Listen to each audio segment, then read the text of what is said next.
It's showtime. We're live. We're live. Good afternoon. And there's more than one person here. Okay, I'm going to check YouTube. Yep, there we go. We're live. We're live. Well, good afternoon. Different time to start. I got to tell you, I was kind of out of the norm for me today. I wanted to kind of do the stream this morning. I got up at my normal time and everything else was normal except for there was no stream to do. Yeah, I was totally going into withdrawals this morning as well.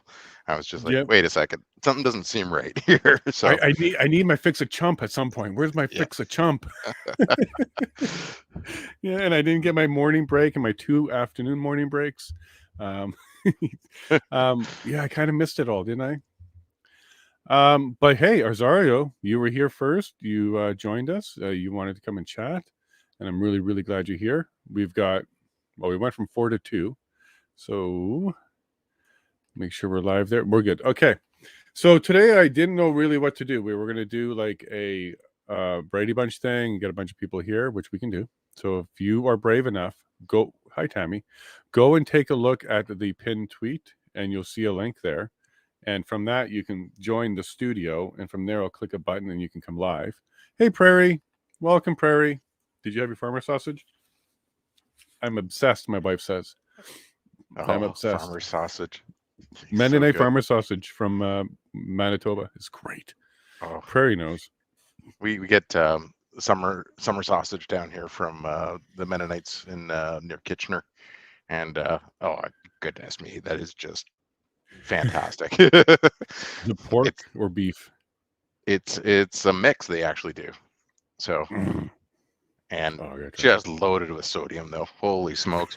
Maybe that's why it's so good. Yeah. No, it's great. And hey, Prairie.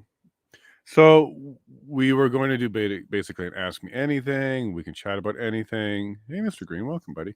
And Mr. Green, if you want to join, there's a link in the pinned tweet there or pinned message, and you can come and join us. And we can do whatever. So Arzario, seeing how you're here, you can go ahead if you like. Ask me any questions. Hey, Wayne, I sent you the link. Come join. Ask me anything you want, man. If there's anything on your mind of. Oh, wow, I'm not really wasn't really prepared for that. No problem, no problem. Put me on the spot, but no, don't be on the spot. Anything from where I was born to what I like to eat, what's my favorite color, or anything. It doesn't matter to me. Hi, John. Hey, John.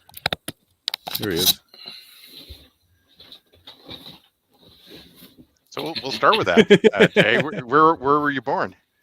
Where was I born? Northern Manitoba. So a place called Leaf Rapids. Okay. I was the first baby born in their hospital. It's a very new hospital. Mining town. So my dad was a miner. And they popped me out up there. Wayne's joining. So yeah, I was born there in 1977. It was very cold. February, Northern Manitoba. And I survived. Can't imagine. Yeah. Hey, John. Wayne, I think you got your camera hooked up. Okay, we got somebody's music. It's Wayne's music. Hey, Tammy. Hello. Jason, here we go. You should check out their website to see if they will ship to you. Who's this? Oh, for the farmer sausage. Hey, Prairie, I've looked into that a couple times. It's kind of pricey.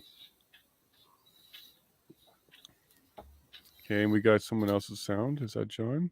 Yep, they're John. Hey, John, how you doing, bud? Jason, my brother, how are you? I'm good. Did you have a moment for Remembrance Day today? I did. I always spend the day. I take my mother to my father's grave. He was a World War II vet, and then I take her to her father's grave, who was a World War I vet. So, yeah, I always pay my respects privately, but nonetheless, it's an important day to remember.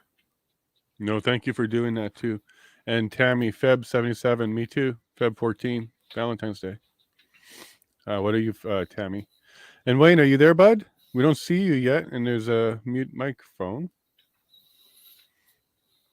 And John, we're kind of doing whatever today. We don't have to talk about inquiry. We don't even have to talk about politics. We can talk about whatever. So if you have any questions for me, even Azario, let's go ahead and do that. Um, I mean, it would be nice to see these guys. That would be lovely. Yeah, Azario for employment reasons doesn't feel comfortable, and I get it.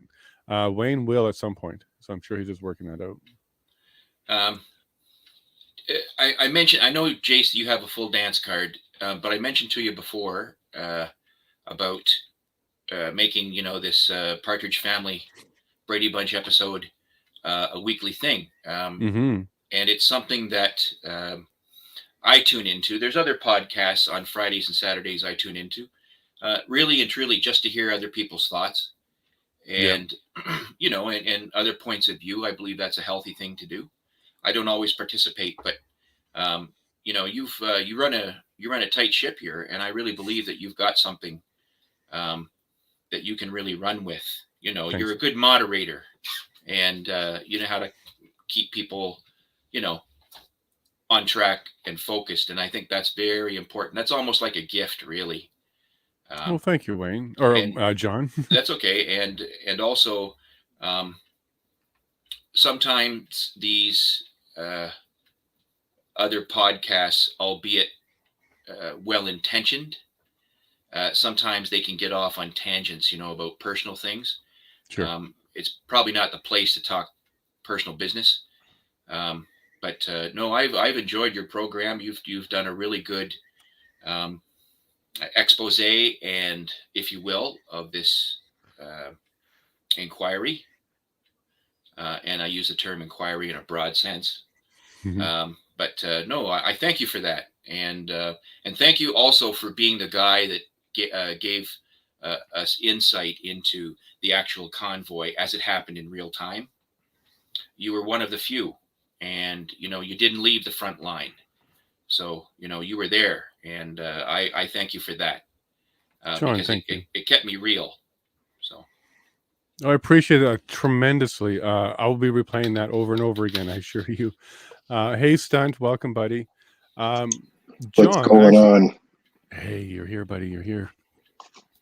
John, actually, on that note, during yesterday's stream, you and I had lots of chat about Mario, and you had a really interesting take on Mario. You liked him. Do you want to talk about that a bit more? Because I think we were almost the same, but I'm kind of not as impressed with him as you were. yes. Well,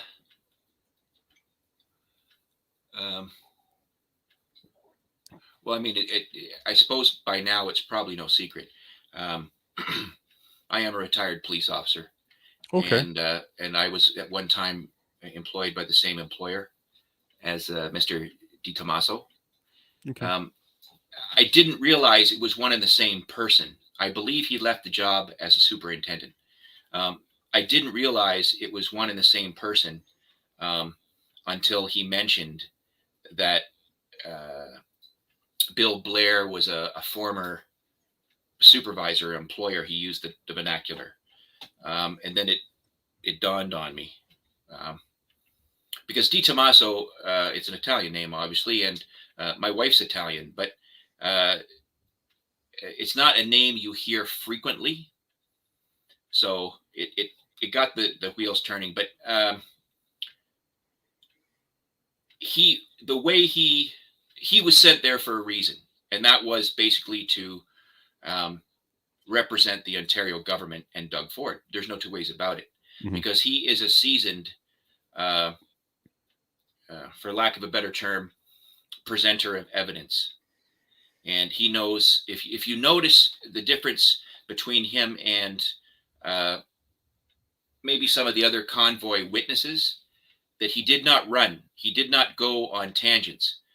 He kept it basically to yes, no, I wasn't connected with that. I was not informed of that. Right. But he kept it logical at the same time. So for all intents and purposes, he was the perfect witness for the province. And if anything, he probably was the saving grace of whatever people's, or be they informed or be they not so well informed of the province's um, perception of wrongdoing in this entire event. He was probably the right guy to send of anybody. So I mean, if you want to say I'm impressed by that, yes, I am. Yeah, no, I thought he was a good witness and he was professional. And if you want a representative, that is the one. That's the kind of witness you want. Do you think he did represent Ontario's position, which was these are occupiers and the problem are the people versus the solutions or the reasons to deal with them? Do you kind of take first? Do you think he does represent Ontario when it comes to that position? Was Doug Ford's position also these are occupiers and we need to deal with them? I guess the wire brush comment, the recent wire brush comment. Maybe he used it twice too, because it's two pieces of ID or two pieces of evidence with different IDs with that same comment in it now. Yes. Now, just keep in mind that other things were let slip. If you remember back in the Mike Harris years, when there was kind of a interference with a public roadway here in southwest Ontario, near Caledonia, if you recall that. And there were some things said even by Mike Harris, which, were certainly better left unsaid, and they found their way into the media. So it's not uncommon. It's just that they both happen to be conservatives, and that kind of stuff is, it becomes fair play.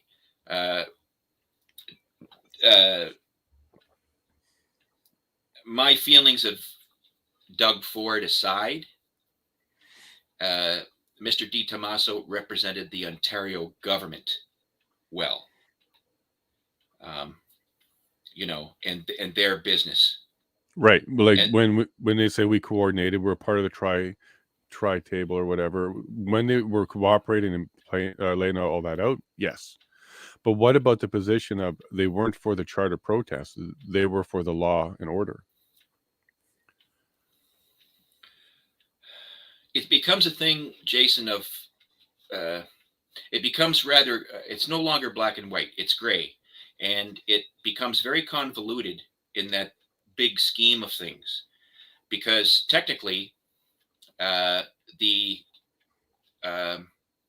roadways, the improved portion of the road, the highways, what have you, in the province of Ontario are the sole jurisdiction of the Ontario Provincial Police, which are the arm of the Ontario government. When it gets to Ottawa, right, Ottawa only has jurisdiction over government installations and government business. That does not include the roadways, the improved portion, right, of the highway, fence to fence, as they say. So the one is really superseding the other. So once the trucks were parking, I'm kind of going at this in a long, kind of roundabout way. I'm just trying to explain myself. But once the trucks were given the authorization by OPS to park on the roadway, the thoroughfare, then the trucks were simply following police direction. Correct. Because as the OPS, I know they're not OPP, but they are peace officers for the province of Ontario, and they have that authority and that jurisdiction to do so. That's within their cadre of duty. So the OPP in Windsor, they have absolute jurisdiction over every portion of the roadway except the international bridge. Right. So there had to be all these authorities signed over, and they talked about, I believe the superintendent from the OPP talked about designating RCMP officers, peace officers for the province of Ontario that would give them jurisdiction to act on the bridge. Well, it's an international border. It's an international crossing. I don't believe they even need that jurisdiction on that roadway, to be truthful. I think that was maybe just a frivolity, so that when things like this inquiry would happen, it would be there saying that we sought that authority, we sought that jurisdiction. But the idea of it being an unlawful occupation, there is precedence of others, right? Of railways, Right. other roadways, private property. And I'm talking about housing developments and what have you. Yeah, and There golf is already, courses. there's already precedent set that there has to be some negotiation. And basically, if it's a peaceful protest, which many of them were not, outside of the convoy, that to actually begin some sort of militarized clearing of what is a lawful and peaceful protest is really and truly, it's against the Constitution for however much water that carries, but it's also against the Criminal Code and the Highway Traffic Act and the Police Services Act and international law. Yes. Protesters are protected people. Well, when I did many things. One of the things I did on the job, I was there for 32 years, is I did public order. And the deal is that basically as a sworn police officer, you facilitated that peaceful protest, and providing that it was lawful, and preferably there was a permit to establish it, and there was a set route it was going to take. Not sort of like the staging for, we're going to close off city streets for the next 2 weeks. It was a case of, we're here to express our views in a peaceful manner. We're going to start at Queen's Park. We're going to go down Bay Street, and then we're going to go across to Yonge Street, and then we're going to end up at the Toronto Star building on Queen's Quay or whatever. And that is all said and fine. All the police have to do is make sure that protest, being peaceful and lawful, can actually happen. It can take place. And that's why you have police there, to make sure that there's no through traffic, make sure that the protesters are orderly, and that sort of thing. And that's all that happened in Ottawa. But the actual act of what happened to the protesters, I call it Bloody Sunday, Canada's Bloody Sunday. Yeah. What happened then was an act of totalitarianism. And there's lots of observations I've made through this past couple of weeks, thanks to you showing this inquiry. But I will say some of my takeaways are that things that weren't answered. There was a picture early on, and I believe it was during the testimony of Tom Marazzo, where he showed a picture of, are you familiar with what a Jersey barrier is? For the roads? Yeah, it's that cement block that kind of forms sort of this triangle that's square at the top. Yes. Right, okay. So there was 2 Jersey barriers placed in front of these trucks. Right, now, on the 7th of February, that picture. Right. What I would like to know is A, was there some move by the organizers to query the police to remove those barriers, yes, so that exit could be made at any time? That I didn't hear. I can tell you that one. Okay, and what I'd also like to know is, if the police were queried, Jason, did the police move the barriers? I can answer both those questions. I would love to know. The answer is yes, they were queried. So the testimony we heard was Tom Marazzo was trying to get an inspector level police officer of the OPS. He was dealing with street level only and PLT level only.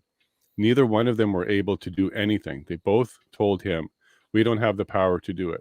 So on the 7th, through testimony from Tom Marazzo himself and Keith Wilson, they were trying to get inspector level to get things moved. So on the 7th, no go. They tried consistently. They didn't get it.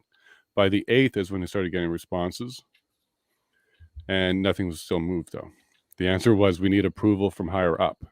And no approval came. So the answer to both your questions was yes, they seeked it. Specific testimony around inspector level OPS is what was requested by Tom Mazzaro, confirmed by Keith Wilson. And the second part of your question was it moved? The answer is no. They didn't give the approval. Once they finally spoke to somebody at OPS, they said, we need approval. We heard testimony who was supposed to do that. It wasn't Slowly. It was another person, but I can't remember the name of that person right now. See, so. I think in a proper inquiry, that's something that Brendan Miller, he should have been all over that. He was actually, and he brought up what's called officially induced error. So officially induced error, are you familiar with that, John? Oh, sure. Yeah. So that's when an official tells you to do something, and if it ends up being against the law, that's one of the valid defenses to ignorance of the law. And that was Brendan's point was, OPS told you to park there. That's officially induced error. So you shouldn't even be ticketed, and it's not unlawful if you were told to do it by an official and you followed their official direction. We'll see how he rolls that out over time. He's brought it up 2 times at least. Jace, I'd like to ask you, you don't have to answer if you don't want to. All right. Or anybody else in the chat, or anyone else here on the Yellowhead Yacht Club. Mm-hmm. I would like to ask, in your heart of hearts as Canadians, do you believe that perhaps the convoy went on too long in Ottawa? Do you believe that the point was made and that it set the precedence basically for, I call it awaking the giant? That was done. That was done in the first few days of the convoy, by people on the overpasses. I saw them all. By people, in these small towns with the flags and children, kind of coming out after this pandemic.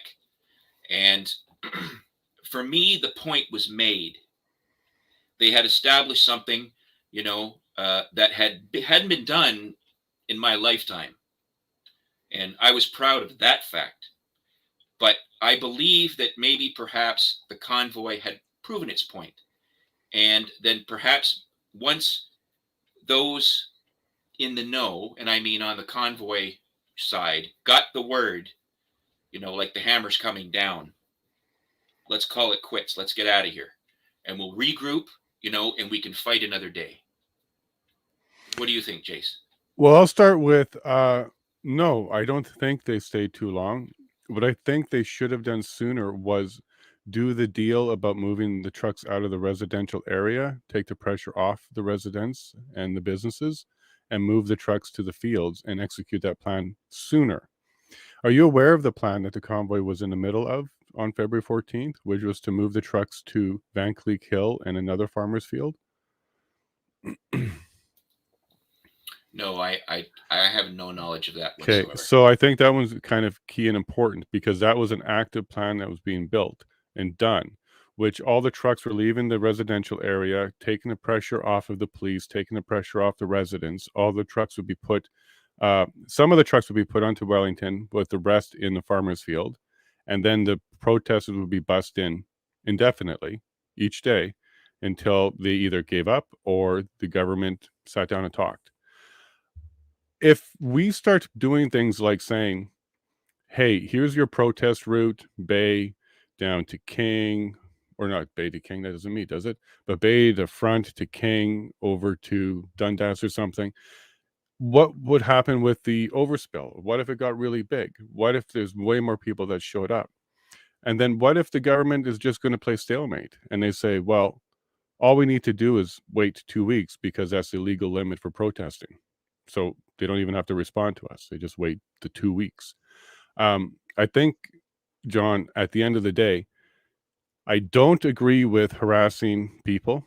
Okay. And Bear Hug did say they did that. But I don't think they did anything illegal.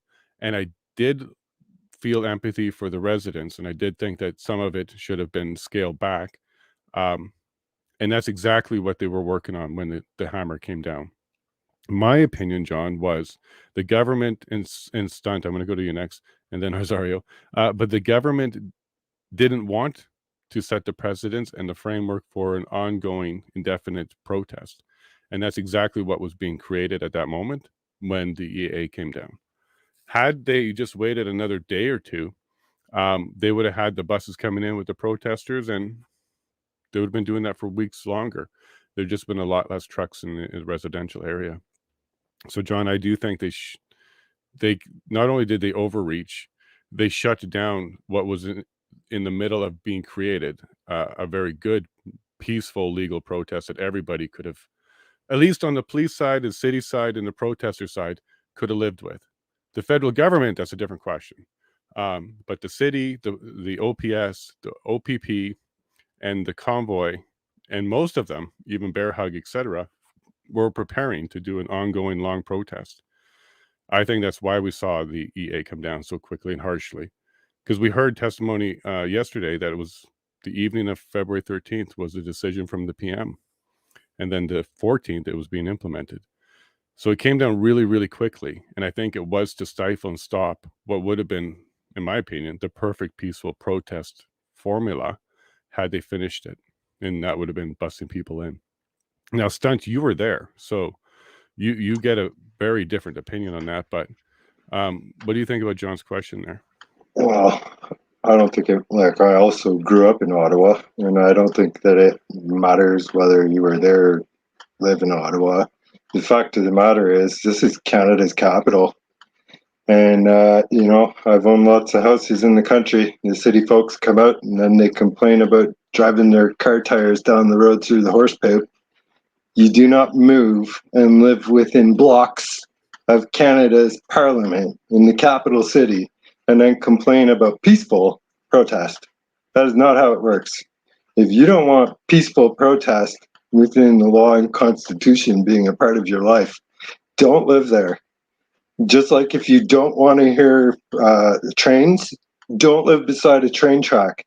If you don't want to hear fire engines all night long, don't live beside a fire department. You need to think about where you're going to live and realize what kind of situation you're putting yourself into. You don't go and rent an apartment above a bar and then complain about the bass pounding till 3 a.m. You know? So that's the way I see it for anything. I think that they have absolutely no right to complain. Furthermore, I don't believe that they're complaining. I was there, 1000% believe that the so-called counter-protesters were all plants brought in by CUPE, who is now doing their own protest. And I don't agree with that at all, because I'm very sure, as a person from Ottawa, I'm still here. When everybody left, guess who stayed? Me. Dude, bro, I have honk license plates. Right on. In Ottawa. Do you think the residents are actually that mad? They're not. It's all a lie being pushed by the government. And I truly believe that the reason that they were scared and needed it shut down lickety split was because we were inspiring the world. I was doing 100,000 views a day, and I have thousands and thousands and thousands of emails from all over the world. We had pictures sent to us from people flying Canadian flags on their trucks globally. And the American convoy was getting organized. And everybody knew that the police presence was picking up. But the peace and the unity and the love was also picking up. And that something was going to have to happen, because we could feel it. There was nothing they could do because we would not give them a reason to. All this fear they were all making up because they knew they had to shut us down because we were inspiring the globe. We share a border and bridges with America. And when tyrants come to their air horn fight with guns, they have guns. We did not.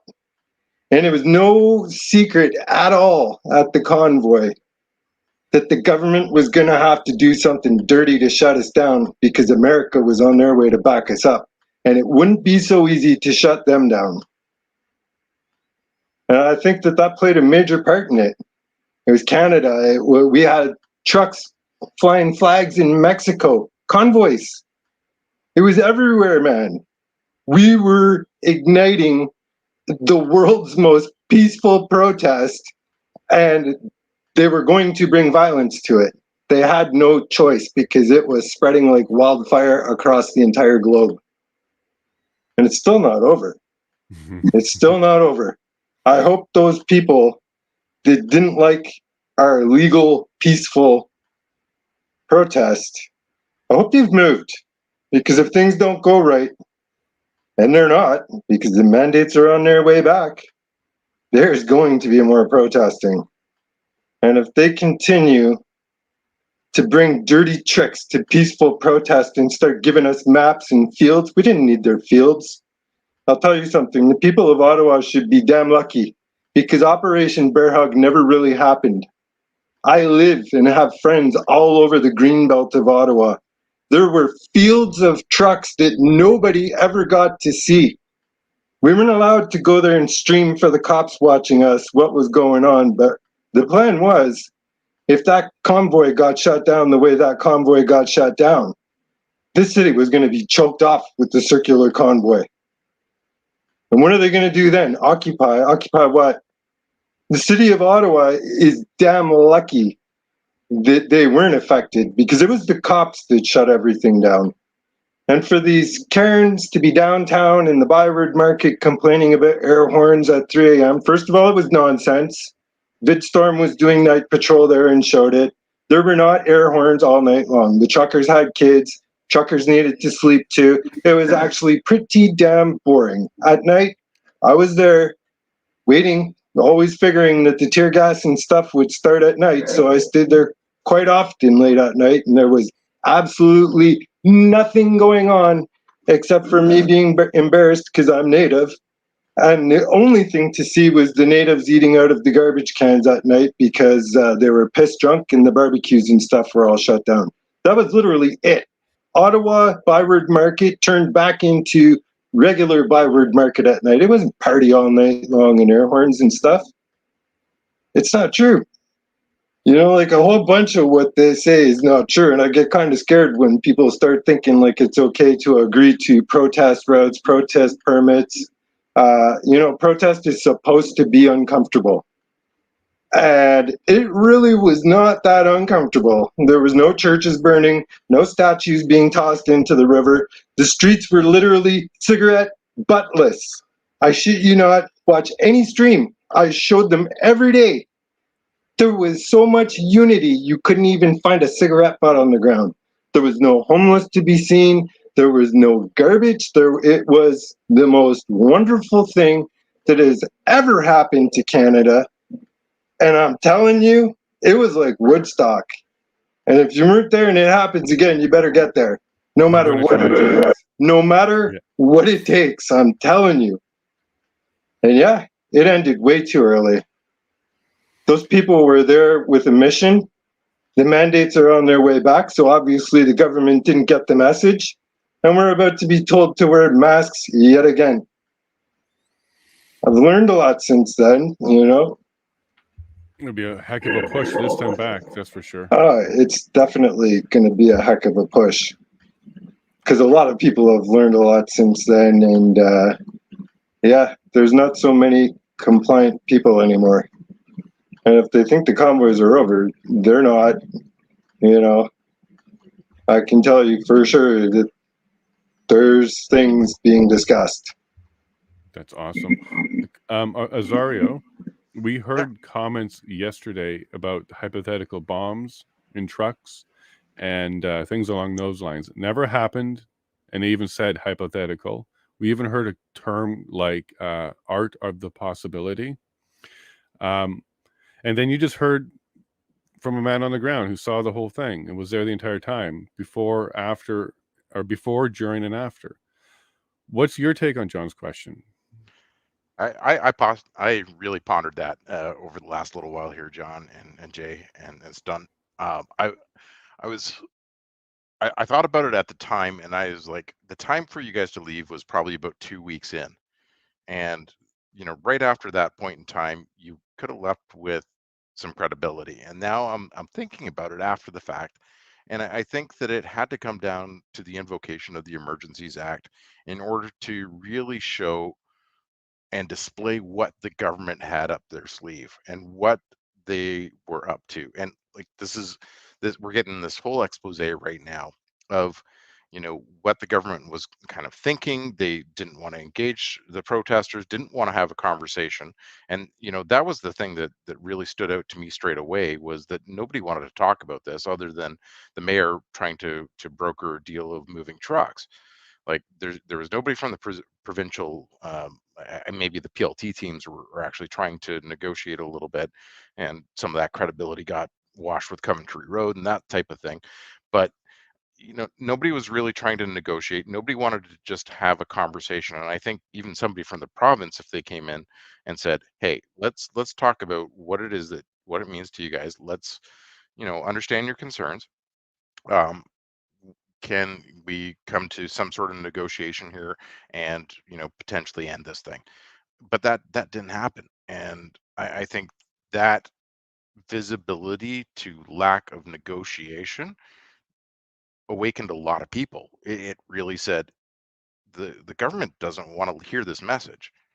They don't care that some portions of the population want don't agree with their policies, and want just basically want to really hang on to their doctrine, or their whatever it is that they're throwing down at the population. Um, so I think it needed to run this course, and and understanding tactics and those types of things as well.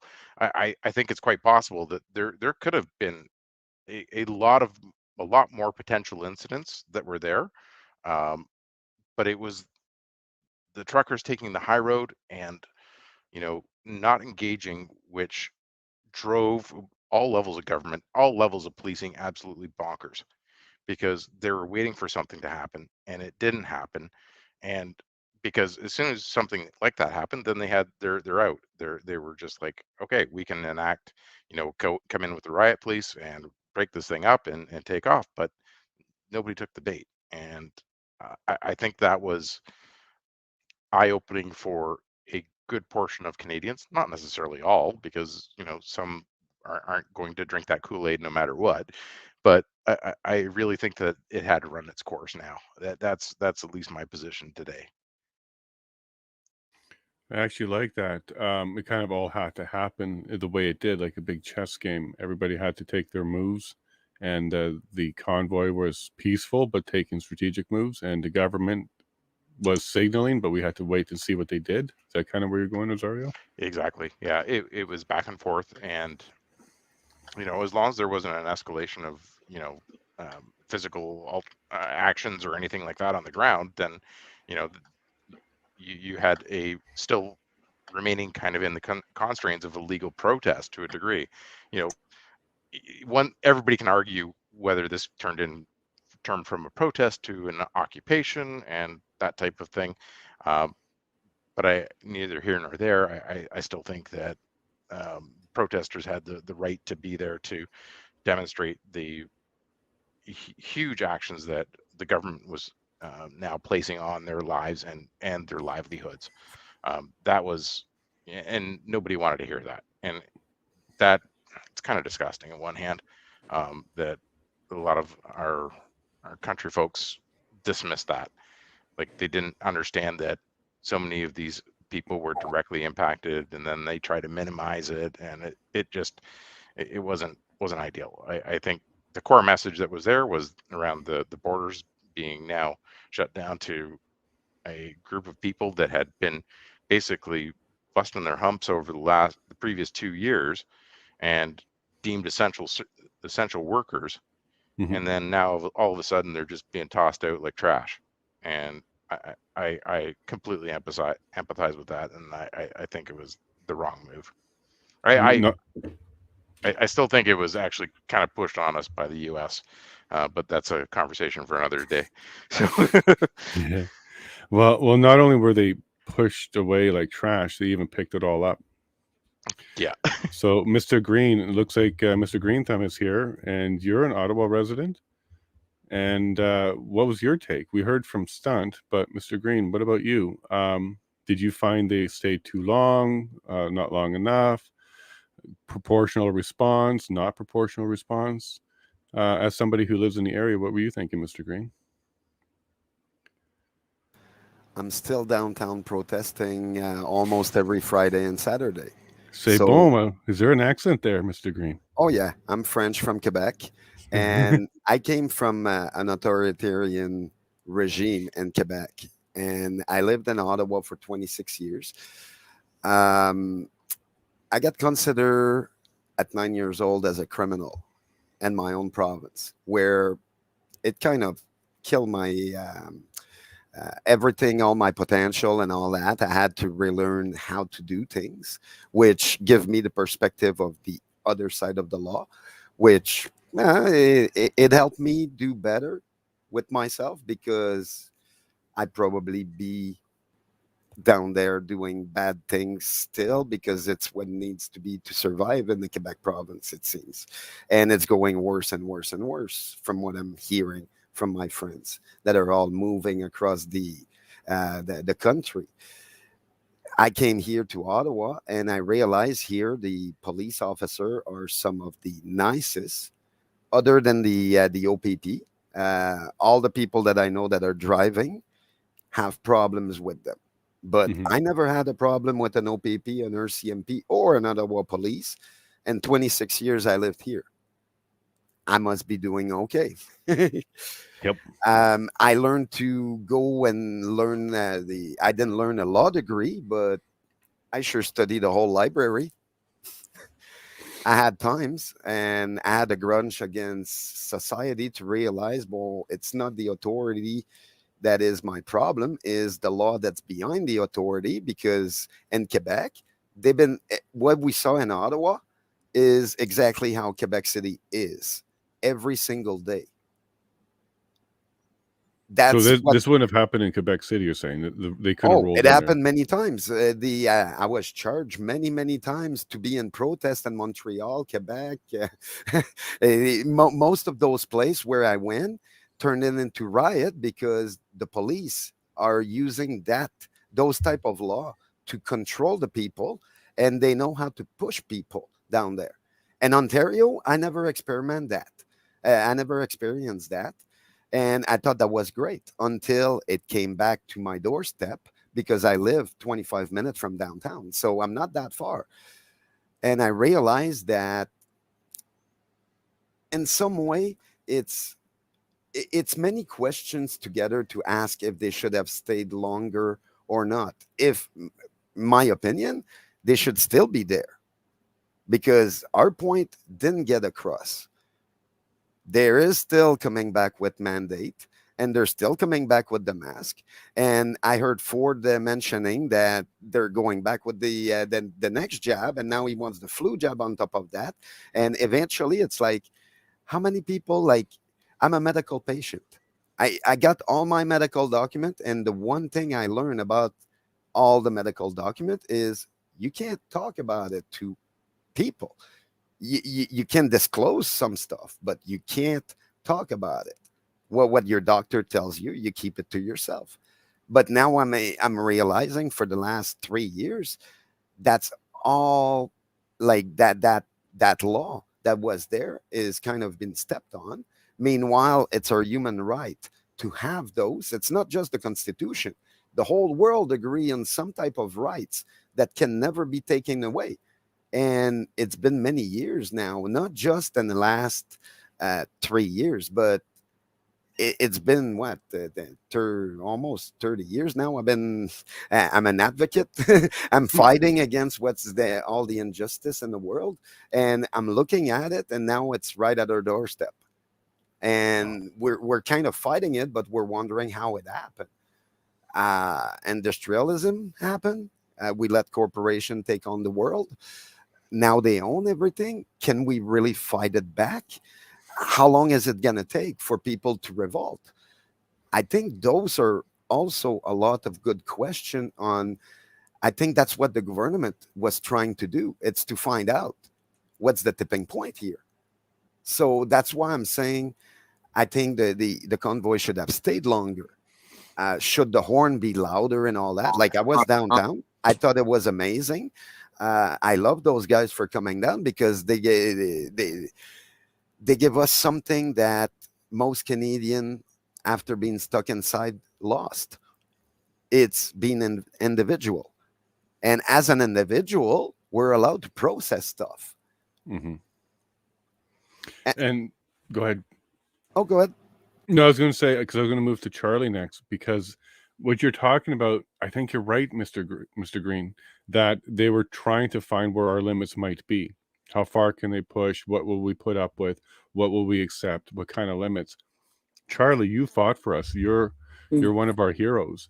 And how does it make you feel that you did all that hard work for us, all those long days, all that hard, everything that you did for us, just to hear that there might be governmental limits on protesting?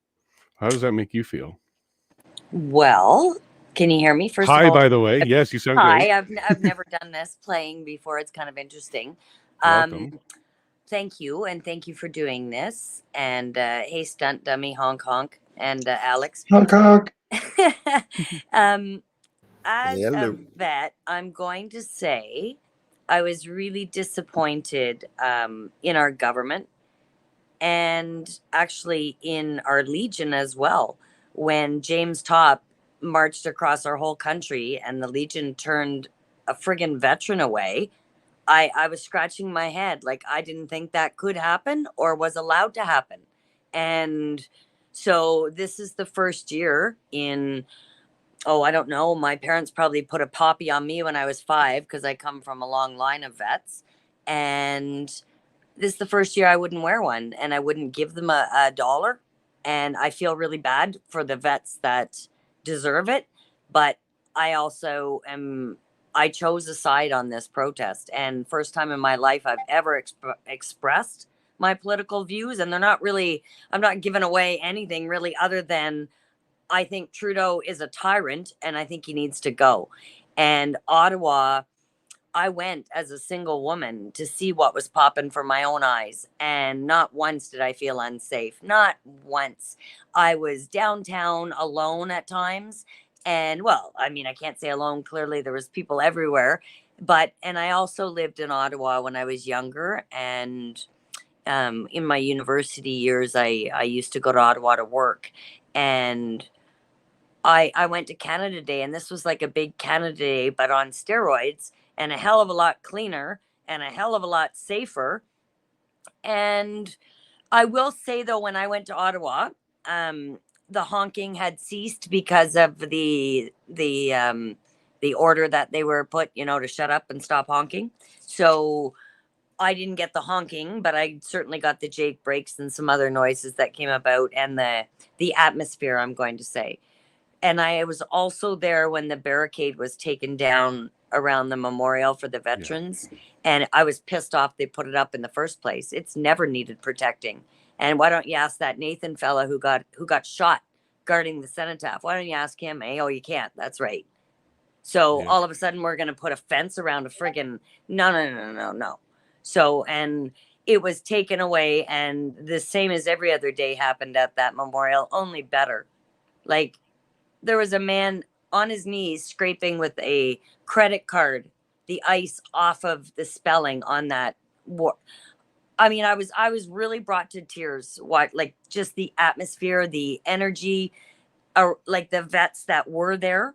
And I don't know, I've never felt anything like it. And you know, it was definitely eye-opening for me, who was an officer in the military, and I was told to watch CBC for my information, and I was taught that. So, you know, stunt dummy and a young kid named Austin, who was Shots by Hill, I think was his handle. woke me up just watching their live and watching CBC at the same time and saying something isn't right here. So who's lying? And then when I went, or I watched more live streams basically, and then I had to go to confirm. And I confirmed everything I personally needed to just by going. And, you know, no, Poppy, I mean, I can't. I'm sorry, I've got a really itty bitty iPad. So if you're typing something to me, I can't No, you're read good. at the same. Okay. So anyway, it was just, I was very grateful for Stunt and a few other streamers like VidStorm was up there, and yeah, I think you mentioned Travel Fund 69. He was there Yeah, from he's Toronto, fun. and and you could flip between them to have the whole area covered at any given time. So I believe Stunt mentioned once that CBC was saying this was going on right now, and one of the streamers would get there within seconds. And it wasn't. It was bullshit. And pardon my expression, pardon my French there, Alex. Comment ça va, là? Moi aussi, je suis bilingue. So anyway, I I'm this inquiry. I kind of see where you're going, Azario, with the maybe they should have left. They would have saved some face, but they never really got face from the government. They never even got a sniff, a conversation, and I don't know. I'm kind of a Capricorn too, so I'm a little stubborn, and I don't think I would have left. I think I would, when I went back home, it was just because I had to, because of critters and everything else. And when they came out with the tyrants and they pushed everybody back, and I mean, it was heart wrenching to watch that in our country. And but it just goes to show you how divided we are. And Trudeau has done nothing to unite people. I absolutely, and that's a big downfall. And I don't even know if Pierre is going to be able to do much of that either, the uniting part. John, so you now heard a few opinions and a few responses to your question. And we know that CBC sent out stories like people were dancing on a tomb of the unknown soldier, desecrating the Terry Fox monument, uh, damaging the war memorial, all that stuff. And it was all fake. It was all baloney. How do you think people are supposed to respond when they come to protests? They go there to do peaceful, legitimate protests, but yet you have the media absolutely fabricating a whole bunch of negativity about it. And that's where a good chunk of your neighbors are getting their news from, John. So how do you think that kind of rolls into your question about whether or not they were there too long, long enough, not long enough, and the perception that they were being painted with when it came to the national media at the same time? How do you think that kind of rolls into your question?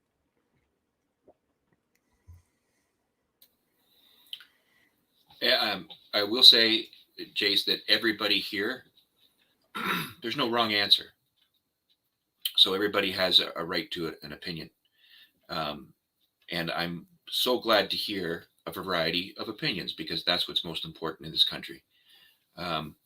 It's really and truly why we celebrate today, if you want to call it a celebration, or at least we have reverence and respect for a day like today, for the fallen and for those who are still with us. The most important thing is that's why we have respect for those people who made the ultimate sacrifice and went someplace that we didn't have to go, because we got a chance to say whether we agree with it or not. And that's the most important thing, and I hope people never forget that. Now, in terms of the acts that were sundry to the convoy, that was part of a larger misinformation package that was really in place long before the first truck ever put it in park on Parliament Hill. I can recall a time in the early 90s when Ontario really lost its mind and elected the NDP. And all of a sudden there was these violent protests that never had them in Toronto before. And I remember. The group that was always the main players, right, the big players in these protests, were under the guise of OCAPs. That's what they were. That's what they were called, OCAPs. That's short form for something, and I'm not going to bother to say it here. But that group received funding and direction from a person and persons associated with the NDP party. Now, fast forward to the convoy in Ottawa, when you have people desecrating the National War Monument, the Terry Fox statue, and some of our other, the statue of Sir John A. Macdonald. When you have that happening, that is not convoy protesters. Those are people put there to do that very thing, because that was this the sound bite, that was the screen grab that the major networks published. That's the only thing they published. And then what they did is they attached that behavior to what was going on with, the trucks. And if anything, I hope that Canadians would be conscientious enough to understand that they were not indicative of what the convoy was about, and the vast majority of people who were there with the convoy, because they were not. They were not. What they would do is they would come in, they would disrupt, and they would just disappear. You don't hear about all the arrests of these people. You don't hear about charges. I don't hear about any ongoing court cases or lawsuits or anything. So me and Stunt have video on some of the people, and they appear and then they disappear. Mm-hmm. Exactly. That's what they're good at. And yes, exactly. And go ahead, Stunt, or whoever it is. I actually have video that I have to go through, because there was 3 occasions that definitely felt like agent provocateurs. They were just on the outskirts of the crowd. They didn't want to play their stupid games right in the middle of it. And this one guy came up out of nowhere. And I was just down one of the side streets streaming and talking to my chat, and he put his finger right in my cheek. He assaulted me. He pressed his pointer finger into my cheek and called me a Nazi and got me going. I was not happy. And then my chat went back and they screenshotted that guy's face, and they started telling me that he was an agent provocateur. And at one point, there was a lot of people that were pretty sure they seen that same guy in a cop outfit. I have to go back and check it myself, but I have no doubt that there were agent provocateurs. They were everywhere. I'm telling you, the bank right at the corner. Put it this way: the McDonald's right on Rideau Street for weeks had a sign on the window that said, "Watch you don't cut yourself on the broken glass." There was no broken glass. This is how obvious the misinformation being planted there was. It was blatantly obvious. The bank at the corner of Rideau and Sussex, they plywooded the doors where Farfada was, and our bank got broken and whatever, and you look, stick your camera around and zoom, just the right angle between the plywood and the window frame, and you can see, no, nothing's broken. No, nothing's broken at all. It's just another lie, and it's so easy to see because the sign's on the door and the windows are not broken. And a block away, you got McDonald's doing the same thing. There was nothing happening there. We seen probably Antifa or some kind of agent, a provocateur of some sort, official or not, someone trying to make us look bad, came there and wrote all kinds of stupid graffiti. We went with money that I received from chat. We were a team. We're all doing this together. And bought spray paint. We went downtown and we covered up all the shit that was written about Trudeau and this and that. Because although it was a lot of our beliefs, it wasn't how we were protesting. And it's on stream, the longer we could have stayed there, and we should have been able to stay there, the more we were exposing major corruption, with police stealing fuel trucks, being no warrant, returning them with gas and water and sugar in the fuel, and MSM lying while they're within the red zone. They're literally not there, but they got some stupid story every day. My As a matter of question. fact, it's still going on now because I see the anti-hate network that was talking trash about us. I've been looking into them today. Yeah, Bernie Farver, who said that we had all kinds of Nazi flags and it was the worst scene of racism in Canada they ever seen. That place was receiving funding of $268,000 a year. It ended in March of this year, right when the convoy ended. So they had a definite agenda and an interest to say all this misinformation and lies to try and get their funding back. You know, no longer we got to stay there peacefully doing what we were doing, we would have exposed everything.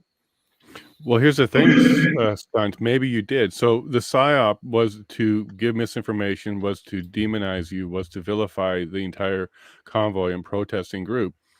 But because of streamers, because of the inquiry, and because of stuff like this, where we're sharing the stories, did it kind of backfire because it came in so It thick with this backfired fake news? big time. Sorry, Well, is that a good thing? Does it this is a actually good thing, open up? but you know, I never realized that. I had like an epiphany moment there when Rosario was talking. Yeah, they didn't want to come out onto Wellington and spend 5 minutes in the cold to talk to us. Mhm. Well, they're talking now. 'Cause- Backfire? Yeah, I think so. So Um, yeah, I think we stayed there just long enough to get the government to talk to us, and now they're doing a lot more than they would have had they just come out. Right, with the over aggressive response, it really maybe opened up a lot more eyes. Like red pills are like crazy right now. They're selling like hotcakes Huh? right now. Is that Yeah. actually one of these unintentional or even uh, silver linings we can pull out of this that ended up happening? So, Alex, what do you think? You've been around several years, 30 years. You've seen many protests, but nothing this big. Do you think this is going to help make people wake up? Is so many oversteps, so many mistakes, so much video, so much contradiction, so much coming out of the inquiry that we know is false and we can show is false? How do you think this is going to actually end up? Is it going to be a great awakening, or are we all just going to ignore this over the next few months and then forget about this altogether? Oh, that's a lot of questions. En français? um, oh no, then you wouldn't understand it. The my French is typical Quebecer from Quebec, so Well, I you thought wouldn't my name was understand. Tabernac growing up, and my brothers was Yeah. Claudius and ST. So, Um, I don't know. For me, I had a question for after that, which is, what is the plan out of all of it? And that's what I've been asking, because for me, I'm not I'm not a person that joins group. Like, I learned to defend myself against the world since at the young age, because a lot of people are trying to take advantage of my aggressive nature and all that stuff. Meanwhile, I'm just frustrated at society, the way it's built up, because I understand greed is running the world, and that is where we are now. It's because of everybody wants a little more, and it's like the green issue and all that. I understand that if they really wanted to clean up the air and all that, okay, well, stop the airplane from flying. Try that for 2 3 years and see where we are. All the jets, that would be a good start. All the boats that go in the ocean and all that. It would make us go back, like many generations back. mhm. But it's not that we can't do it. We have a brain on our shoulder. We can prevail. But they're like, society in some way is unwilling to make the change. We're at the edge of the precipice, and people are being asked, should I follow or should I do this? For me, I know it's time to jump. I've been yelling it for almost 30 years or 40 years now. And it's like, I understand that at some point we have, like, what it is for our freedom. Like, my grandpa fought for my freedom, but he told me, he's like, the day that a police officer comes at your door, or an army person comes at your door and sees your house, you get no power. So, That's do right. you really own stuff? As long as someone with a gun doesn't come and tell you that you just lost it. And that's what I learned in the world. It's, yeah, that's kind of true. It's two division. You get the good guys and you get the bad guys. And I'm sorry to say, but the bad guys are winning. They're winning because they learn to do like me. I learned law because I got tired of being arrested for no reason because I love a plant. I went to get myself a federal license so they can never bug me ever again as long as I keep my license. And I've been doing good on Good that. work. And I learned how to go around because I'm an individual. I'm different than everybody else. So why would society does not try to include me into, like, I'm supposed to fit in that mold, and I never fit in that mold. I was never good in school until I had a private teacher, and then, oh man, did I learn. The And I learned that in society at some point, it's time for people to realize that, look, I don't want, like, for me, I don't want revolution and all that because no one wants that. It's not for the great of mankind to revolt, but to a certain level, we shouldn't have given them the power, or we should be looking at them all the time. Like, technically, like, I don't know what's the right answer on that, but we give them too much cord, and now, well, they're hanging us with the cord. That's where I, it's hard to understand, to answer your question, because it's where is civilization will decide. Like, as Canadian, we're good, we're compassionate and all that, but we're beaten down right now for 4 or 5 years, if it's not more, and into compliance, slow compliance, but compliance nonetheless. It's always been, you need to control humanity. If not, humanity will just procreate and breed you out. And I think that's what they're trying to stop. Meanwhile, it's the big cabal that's above everything that's trying to do their things. But now we know that they have our leader. We know they have most of the cabinet. Mhm. How far that's going, I know Alberta backed off of all that, but are they gonna hold it? Are they really gonna separate and say, "Fuck that"? I'm really not doing it. If not, another politician will replace her in 5 6 years. Mhm. That's the main thing, and they will go WEF. So how far is it gonna go for humanity to really say, "Look, we don't want any of that. We rather live our life," but then overpopulation is a problem. How do we deal with overpopulation? They already moved on their phase to deal with it. Now, how people are going to deal with that? Well, we're seeing how people deal with that. Protest all over the planet and all that. Meanwhile, in some country, they overthrown their government. Are they better now today? We don't know. They don't have internet anymore. They overthrow everything. So now I guess they forgot to pay the hydro bill. Like I say, there's a lot to do in society. Like, for me, I don't want us to degrade, but I see Canada degraded to before I was born. Like, I don't even think they even treated people in the 1960 and 70 that way. And they were treated really bad. Like, at some point in time, like I say, I saw the evolution of the Canadian people. I saw the evolution of the police. Since I moved to Ontario, I have nothing to say about the police force because they done great job. They're way better than Quebec. That's 100%. Like, I have friends down there right now, and they're harassing people for no fucking reason.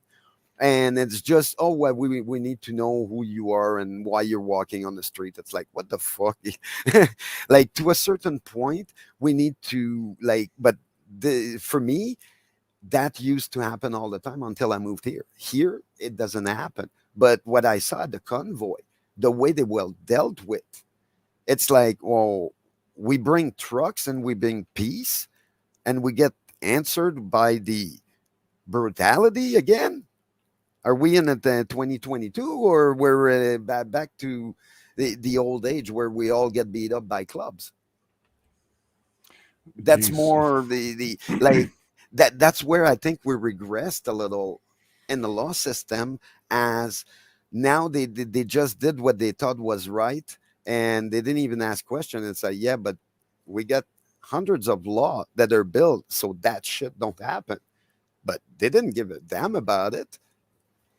Like, so even if we put law in place, eventually something might happen in our future where they don't care and they disregard all the laws on the planet and call martial law and say you got no right. Well, that's a good question, Alex. And we kind of saw some checks and balances did take place. So, for example, the Senate was going to vote down the use of the Emergency Act. We've realized that now.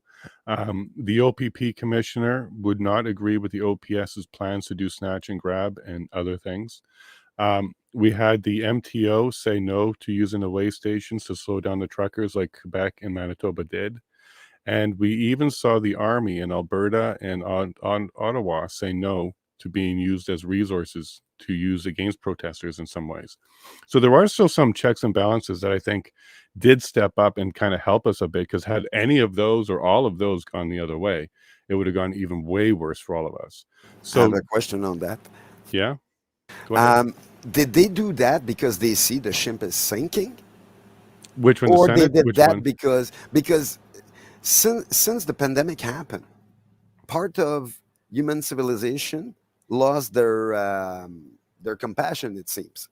To me, like, I tried all my life to contain myself to a certain level, and I'm realizing every day, like I go downtown and all that. It's weird now compared to before. Like, everything changed. Only the businesses that they wanted open are open, but all the others that they didn't deem fit are closed. So Mhm. they showed us all their card. They see his bank account, which was never. It was never. People thought, oh, they will never do that, but they Right. did. They seized Mhm. bank account, and it was proven we're not terrorists. I had that on my criminal record because in the last 2 years I was arrested and they called me a terrorist. I fought them in court, and they removed it out of my file because I don't entitle as a terrorist. Maybe an angry activist. Yeah, I'm a disabled person. I'm allowed to be angry. For sure. I got one Again. arm. I got nerve pain. It's like it's hard to keep with life and not being angry. I'm like, okay, but that doesn't make me a terrorist.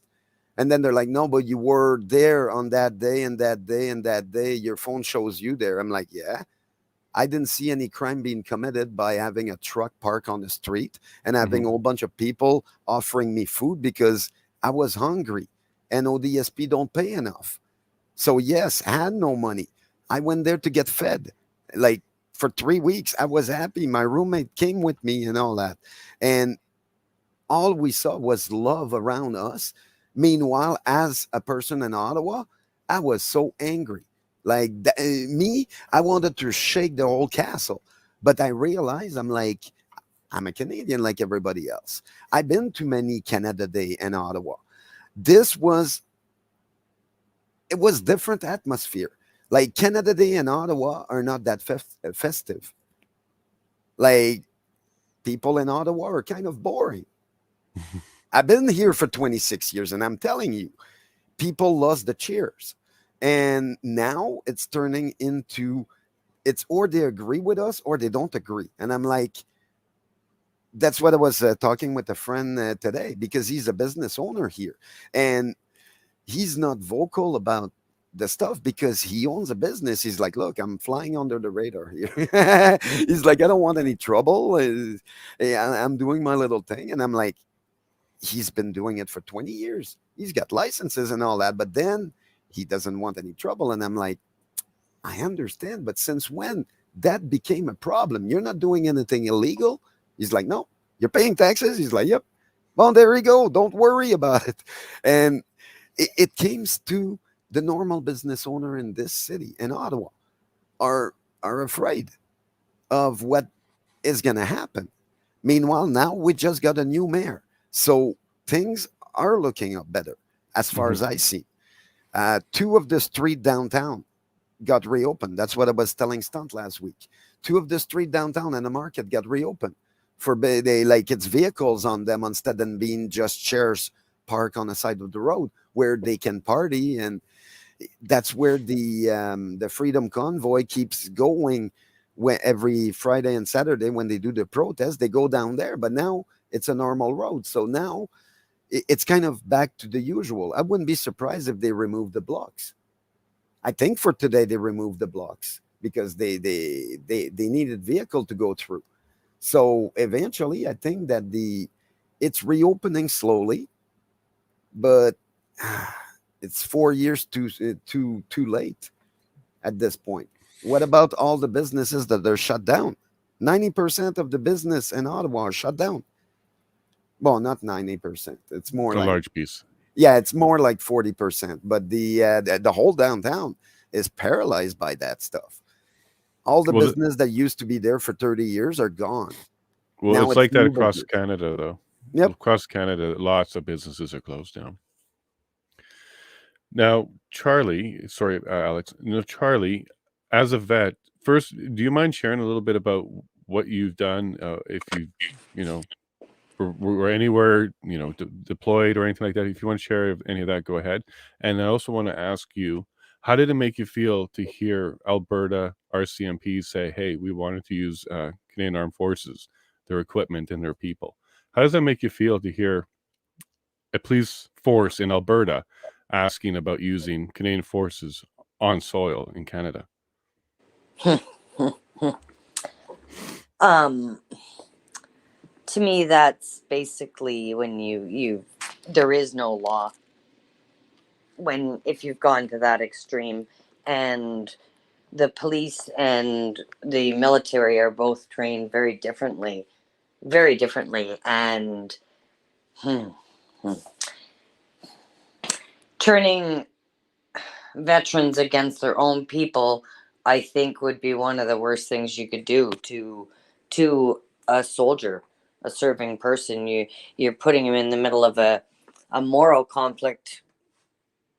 Just, I don't know, when there's rules of engagement overseas, when you're in Bosnia, let's say, and you're not allowed to fire at someone who just shot your buddy because he's turned his back and he's running away. You're not allowed to. Dealing with that is different than dealing with putting a weapon on your own citizen, on your own brothers and sisters that were protecting or serving to protect. So I think the Alberta police need to give their head a shake. But again, that's just my opinion.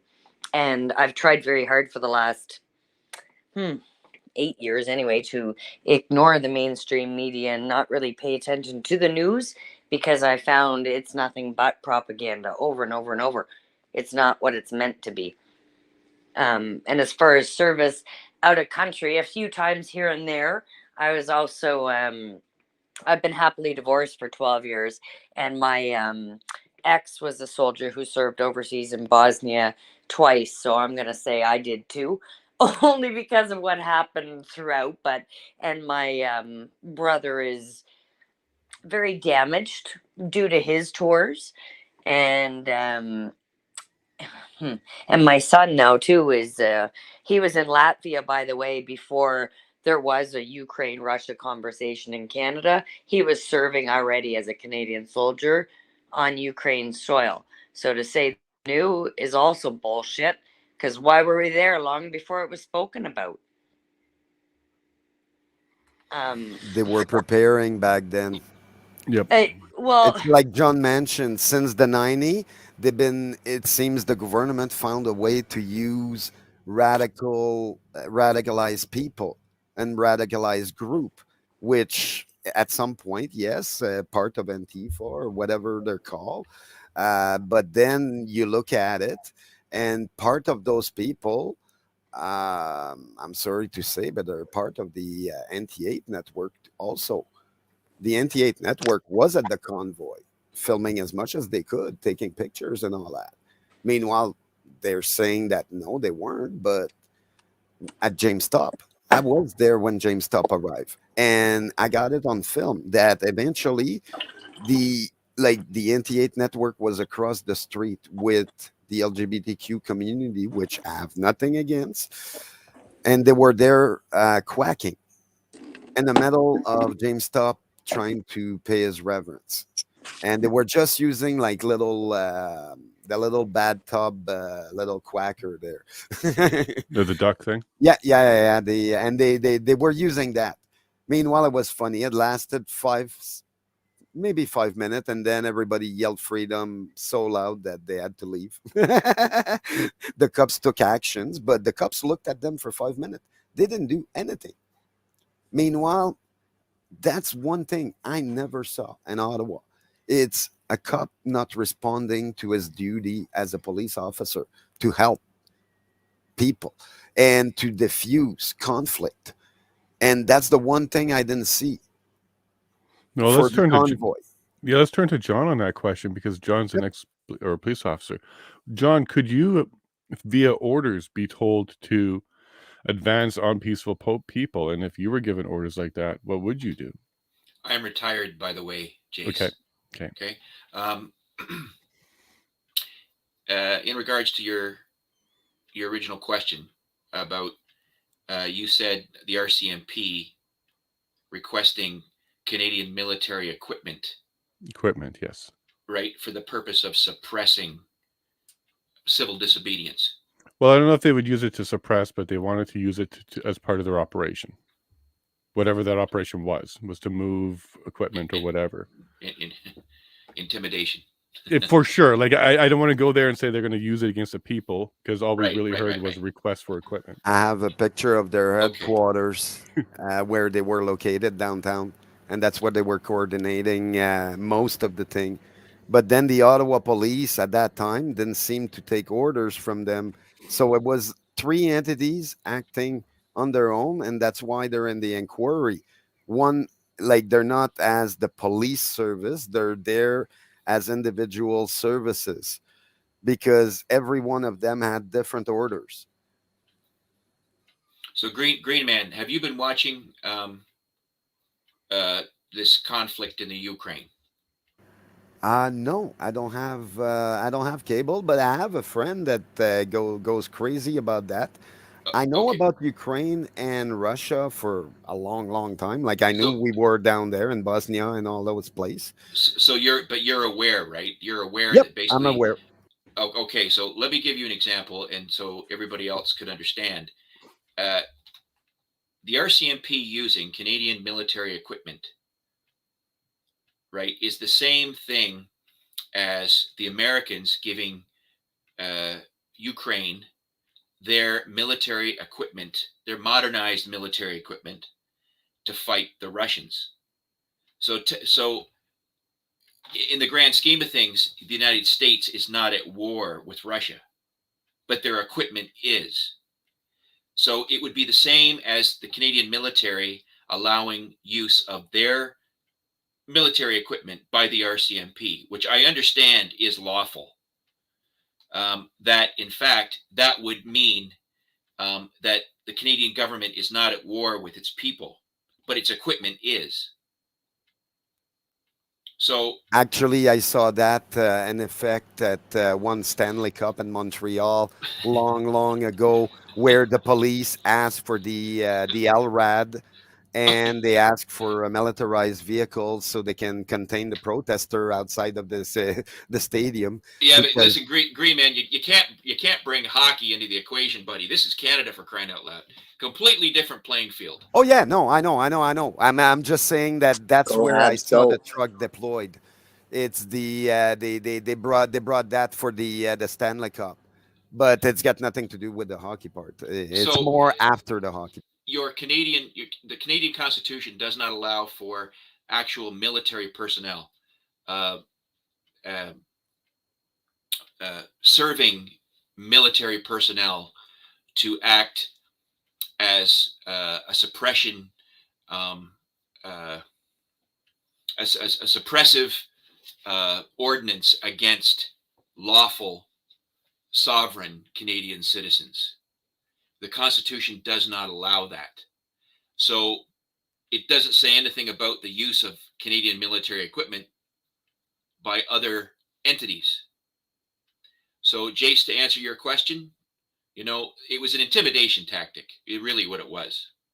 You know, um, you can imagine uh, the field day it would be for the world press if unarmed, peaceful protesters were advanced upon buy military equipment of their own military.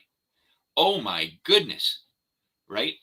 Well, the leader And of Iran could have made a statement in a tweet like Justin did for him. well, sure, of course, of course. um, I don't think people should be. Um, we don't have leadership in this country, but we know that. We as Canadians, we know that we have no leadership. It's a shadow government that runs this whole thing, and um, we all know that, you know, if the little man with the cute and saucy haircut on day one would have just met with, these legitimate Canadian citizens and just said, look, be a man, stand up and say, I made a mistake. I made a mistake. Now, what can I do to make it right? Mhm. Just hear Canadians out. What's it take? 30 minutes? And then go on CBC, that wonderful tax paid entity, and tell them, look, there's no more mandates. There's no more forced vaccinations. There's no more lockdowns. Be a man, right? The guy would have guaranteed himself an instant win in the next election, instantaneously, I think so overwhelmingly, too. huge majority. Sure, and But I he don't did. even. I'm sorry, he didn't do it. He Yeah, ran. He ran yeah, and hid. and I don't even think you had to cave in or give in. I don't even think you had to say no more mandates. He needed to sit down and explain it or get rid of them. And if he can't justify them, then that's the reason to get rid of them. But if he's able to justify them, I would have been fine with that. Absolutely. I don't think he could get there. Like, I'm A- being hyperbolic there. I don't think he could have. But if he was able to, I would have been all right with that. And Yeah, Canada, as absolutely. far And um, the people who fear that this is getting worse, yes, it will get worse before it gets better, but all things pass. Please, Canada and my Canadian homies, keep that in mind. All things do pass. And that in time, maybe not in our lifetime, but this will pass. And it took a generation. It took a generation of indoctrination and brainwashing to get where we are today. Mhm. It's yeah, going to take another exactly. generation to get us back, into the Canada that we all know and love. And so hopefully maybe for our children, our grandchildren, that's what we want. And that's why we do what we do now. I mean, it wasn't easy for the first settlers here, and it's not easy for us. And so it shouldn't be, because what is freedom without sacrifice, and what's freedom without struggle? Yep, There exactly. has to be the maintenance of freedom every day. You just can't take it for granted, and I think maybe Canadians have done that a little too long, and now we have to kind of you have to unite. And a conspiracy of silence is the greatest conspiracy of all. For sure. And here we got someone from Quebec that moved to Ottawa. We got someone over in Alberta. We got a bunch of people in Ontario talking about unity here. Stunt, are you excited about what's going on in the next little bit? You got some dates there.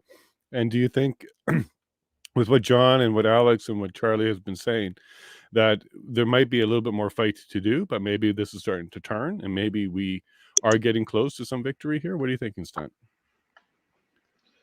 You mean the next protest? I I was think, making up. 2023, 2024, are we going to be celebrating victory? Well, I think what's going to happen is we're going to be celebrating a victory on Valentine's Day. For 2023? mhm, yep, for the outcome of the Emergency Act. Or we're going to be continuing our protest that should have never been violently broken up by militarized police. The government did declare war on us. Yep. If you were there, it felt like war, and they absolutely brought military of some sort there. Those goons in the green jackets, those were not Canadian cops. No, yeah, no, yes, Yeah. they are. They're Quebec cups. I'm telling No, you. no, not those ones. The Oh ones yeah, that look like they had bomb disposal jackets on. yeah. I think Oh you're yeah, both right. There's a lot of Quebec. Quebec outside have cops. those, and some of those village there. That's what they used. I saw them many, many times, and those are the guys with the clubs that are willing to beat people. And like I say, as Canadian, I learned to be more comprehensive, and I always ask questions now. I try to don't get offended by lots of stuff because it's what it is to be Canadian. But If when you say if beat us, that means they've declared war on us. no, They it's were not the talking same. about us embedding children to use as shields so that they couldn't attack us. That is war. This government declared war on us, and what they did was not right. Well, let's not forget the original title of this act. It's the War Measures Act, and they just changed the Hmm. title in the 80s. So, absolutely, by invoking the War Measures Act on Canadians, that's exactly Dude, what they did, Stun. they had 6 foot wide drones at my bedroom window with snipers on the roof across from my bedroom window. They had cops showing up at my family's house and things planted in my vehicle. We were absolutely positively at war with this government. No doubt about it. Now, war doesn't have to mean shooting guns at each other. You could be shooting messages and fighting in We're in the middle of an information war as well. right, right. People think Alex Jones is nuts. Well, I have news for you. He's not that nuts. The information war is real. Well, he's been right more often than not. So that's I only have a different opinion on that because I was considered on the other side of the board, like all my life. I seen that all the time. That's how the anti squad for the bikers and all that. That's how they deal with people every single day. They use drones and they do intimidating tactics and all that stuff. And Weapons of war. and Montreal against black people right now. They're arresting, stopping people for no reason, just because they're black in their vehicle. They stop them just to find out who they are and where do they go. You know, there's a war on drugs and there's a war on freedom. And Oh both yeah, of them are using the same cops and the same drones and the same SWAT tanks and the same conscienceless goons. You know, I really would like to know, and I hope, because now that weed is like legal and not an issue, 20 years ago, man, there were people wearing those Ottawa Police, OPP, RCMP, all of them. Every single one of them was part of an armed gang that was terrorizing peaceful people over a plant, and they did it for a paycheck. It's sickening. they're And still now that the government says, oh, it's okay now, we'll regulate it, tax it, profit from it, we'll invest our Ontario pensions into the world's biggest grow ops. Now it's okay. Like, I hope that shit eats at people who got a paycheck to throw people in cages. And now they're doing it over freedom, which is worse than the plant. And there's a whole lot of badges in this country, a whole lot of them, who I hope someday their conscience eats at them too, because it's worse than kidnapping and caging people over a peaceful plant. This was freedom. It was paid for in blood, you know? And it was disrespected so badly. But, it really does not feel like they have any sleep to lose over it because it was so blatantly obvious when they were doing things wrong, stealing people's life-saving heat in the form of diesel fuel with children in the truck at a peaceful protest, barbecuing and playing hockey by day. And these goons went there and literally hijacked it with guns, So I really hope that someday, there's some prices to pay. And I'm not expecting it from the government, but I hope it comes from within because I sure as hell couldn't do what they did. It really did feel like we were at war and It only was one war. side had guns. It was It war, was Charlie war. says, They yeah. were trying to freeze people out and starve them out. That Uh-huh. is war tactics. And John, very early, we saw the evidence, I think January 28th, where they had their strategy and operations conversations. And in that document, the number one item was surge and contain. They were using terms like entrenched opposition right from the beginning. This is January 28th. This is even before many of the trucks rolled in.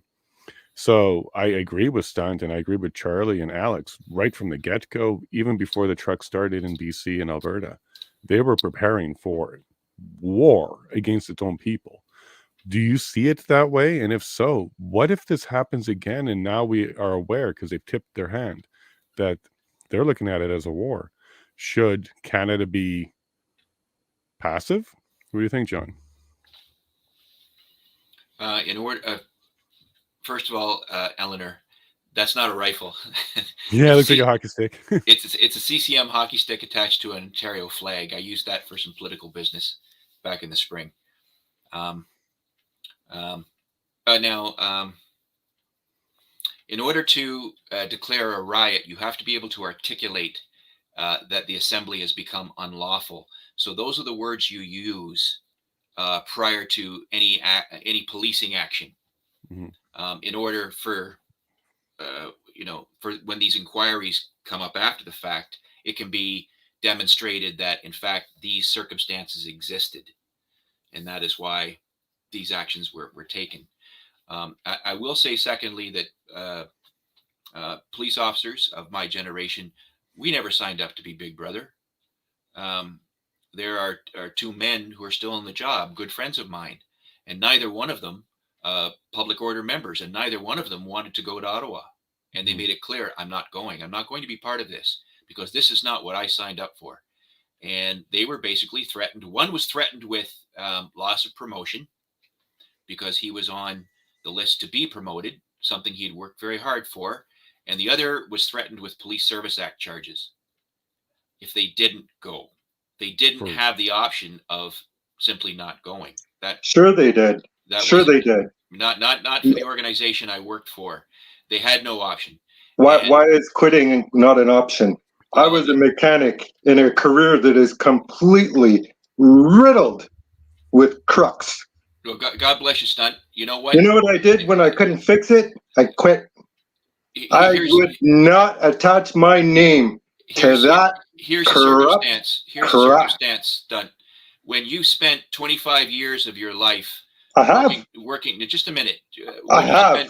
spent 25 years of your life working towards a pension, and you're responsible for a mortgage, and you have children in university, and all the rest of it, quitting is not an option. Oh, it Quitting is certainly not an is. You option. don't think that I've had Not at all. mortgages and kids and all that? I Not at have all. news for you. I did. No, And well, I good for recovered you. You know from what? 2 house fires. Well, good for you. Good for you. And you know Well, what? you know what? You're a stand-up guy. You're a stand-up guy. And You you know what? You cannot made a decision. trade your soul for a paycheck. The Well, people you're talking about sold their soul if they decided their pension was worth maybe more so. than what they believed in. Maybe so. And the point I'm trying to prove simply is that nobody signs on to be Big Brother. Now, I'm sure there were perhaps people in uniform on the day on Bloody Sunday that I'm sure perhaps maybe they had a much less conscience, and perhaps as Green Man says, the ones without identification and badge numbers and who they worked for. Perhaps maybe they were freer to act irresponsibly because there was maybe no responsibility or accountability placed on someone that you can't name or you can't identify after the fact. Who knows? The laws, the Police Service Act in the province of Quebec, and even the laws are somewhat codified, so that there is a certain parameter for which police services within the provinces of Quebec can dispense law enforcement that's very different from most other parts of the country. Yes, it is. Right, and you've been firsthand. You've been a firsthand witness to that. Yep. Nobody wants to be Big Brother. I never wanted to be Big Brother, and I would not have quit. I simply would have been a conscientious objector. I might have taken the Police Services Act charges. I might have taken the loss of the promotion. And perhaps maybe through a tribunal, I might have gotten those things, the Service Act charges after the fact erased, and maybe I would have gotten that promotion back. That's what I would have done, because both individuals decided, my friends, my associates, both of them decided that's what they would do. And I can tell you that in internal discipline within some police organizations, particularly in the province of Ontario, is extremely harsh. It's extremely harsh. Sometimes you'd rather face criminal charges than face what's going to go on with your career, especially after investing so much of yourself in that life. So we're not given options, and if anything, I think I can say with a certain amount of honesty that since I've retired, I feel I have more rights now than when I was on the job. Yep. Absolutely. There's no two ways about that. And I can speak much more freely now. And that's why I seek out guys like Jason Lavigne and all of you rock and rollers so that we can have this conversation as Canadians should. And I That's feel so free crazy. and I Exactly. feel open to do that.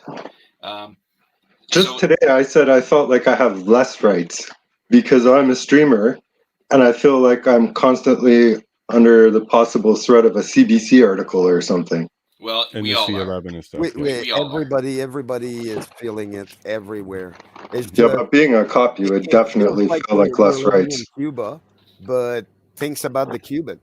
They're still going, and it's been 30 years. Nobody's talking about them. Like injustice has been happening. Like good people and bad people are everywhere. Like I say, for me in Quebec, like I didn't see like I had two friends, my two best friends that I grew up with, both ended up in the force, and they tried to restrain themselves from beating up people as a common thing, and I respected them for that. But eventually, for me, I had to go. I'm like, look, I can't seems to keep a normal job, so I don't fit in this system. So I left. But then I realized when I moved here, like all the cops that I met before and I had dealings with up to the convoy, none. I think most of those people got fired or lost their job because they were good cops. Most of them. The bad one stayed on force and enforced all this. And The that problem that's is, where even the ones that didn't want to go work there should have been there defending us, the peaceful people, and our rights. you're And right. when But they failed to like do John that, the said, military should it's have been about there pensions upholding and peaceful people and our rights. There were when you some. build up your life towards something, you get to understand too that like for me, I understood right up from the bat that look, there's good people, there's bad people, and good people always try to build up for the future. So they invest everything into this. If they Yep. quit that, yes, they can, but then it's uncertainty. Who wants to live with uncertainty? For me, I lived with it every single day of my life. I know what it feels.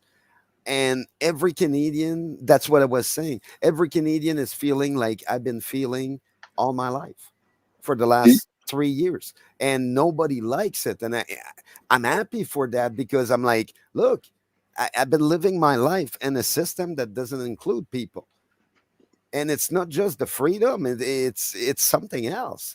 Is It's us winning a crucial battle to say that look, we're human beings, we're allowed to exist without having to give someone permission or asking someone permission, like as far as I know. And that's what 1945 happened, because look, a lot of atrocity happened. But okay, you look at the atrocity, and I know a lot of Jewish people, and they're telling me, look, we're not liking Canada. Many Jewish citizens left Canada when this started, and some are still leaving. A lots of good citizens are just leaving because they don't see the point of fighting something where our system is, since the beginning, they've been manipulating us towards like we're hurt. Well, now we want to revolt and say, yeah, we're not happy, but in some way, can we live with the fact that if they decide to shut down, let's say hydro, to say, okay, you don't want to comply, we shut down hydro. Well, the thing is they're more powerful than us because they do have control of the infrastructure and that. But if we remain peaceful and continue to press them peacefully the way we did, we were gaining support of the people in other countries as well as politicians and stuff in other countries. Mm-hmm. You remember, like, they were going into their Congress or whatever wearing convoy shirts in support of us and calling Trudeau a tyrant. And, like, had we been able to continue our peaceful protest, I think that we would have had a lot more,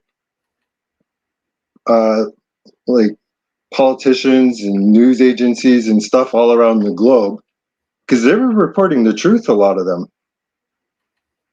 It didn't seem like they were willing to say the same thing that CBC and that was. And I feel like, it would have been nice if they could continue to get the truth out to the right people, and we might have had a chance of actually holding the line until mandates were lifted, whether they wanted to talk to us or not. I'm going to go back a little bit with you, Stunt, about the police officers and the ones that should have kind of resigned or whatever because of It orders pisses at the me beginning. off, man. It pisses me off. I want you to consider something though. Let's say you got your way, which was all the good ones said, "No way, I ain't doing this. I'm out of here." Regardless of their pension, regardless of their responsibilities, they all just quit. Well, what are you left with then, Stunt? You're left with only the bad apples. Well, I think that what would have happened is the bad apples would have woken up and been like, "What the hell am I doing?" Now I think you're getting idealistic. I think a lot of them did that. Yeah, but I also think what might have happened, Stunt, is they would have used more force because they had less officers. That's fine, but what about now? Those were all unidentifiable cops down there. No badges, faces covered. Who's who? When you look at a cop now in Ottawa, you have to wonder, was that goof down there trampling people with horses? Right. That's not a position I would ever want to be in. My reputation is worth far more to me. When they put their riot gear on, that's what they wear. I've seen that many, many times on the other end. And it's like, when you see that, it's time to leave, because, it's or you stay and you get beat up.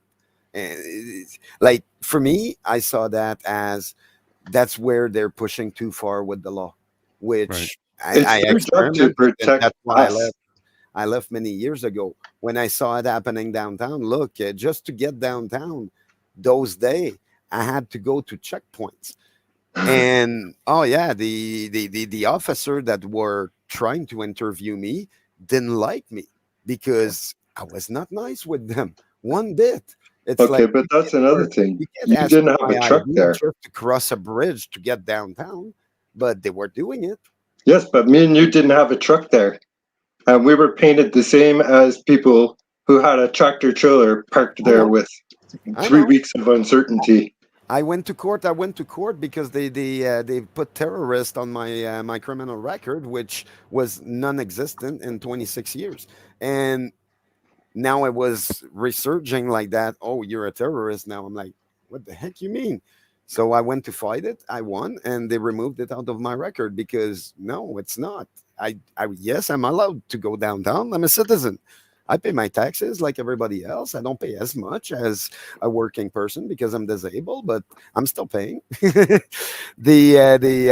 a certain level, I find out it's more the prejudice that I saw coming out of the officer, most of the officer that I met going down, and even after the January, it was another protest during the summer where I was part of, and I saw it.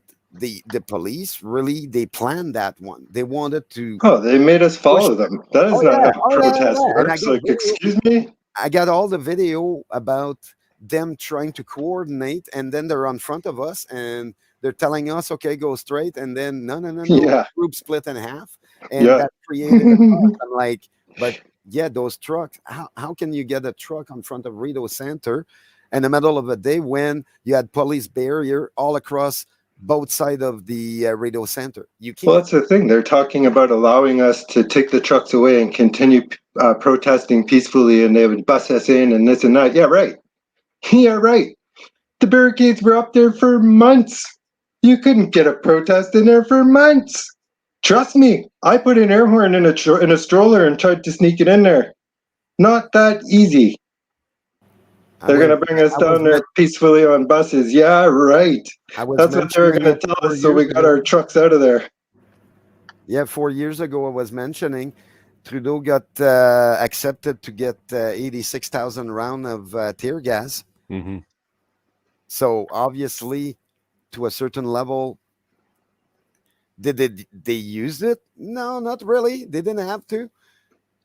They applied as much pressure as they could, and they dispersed everything.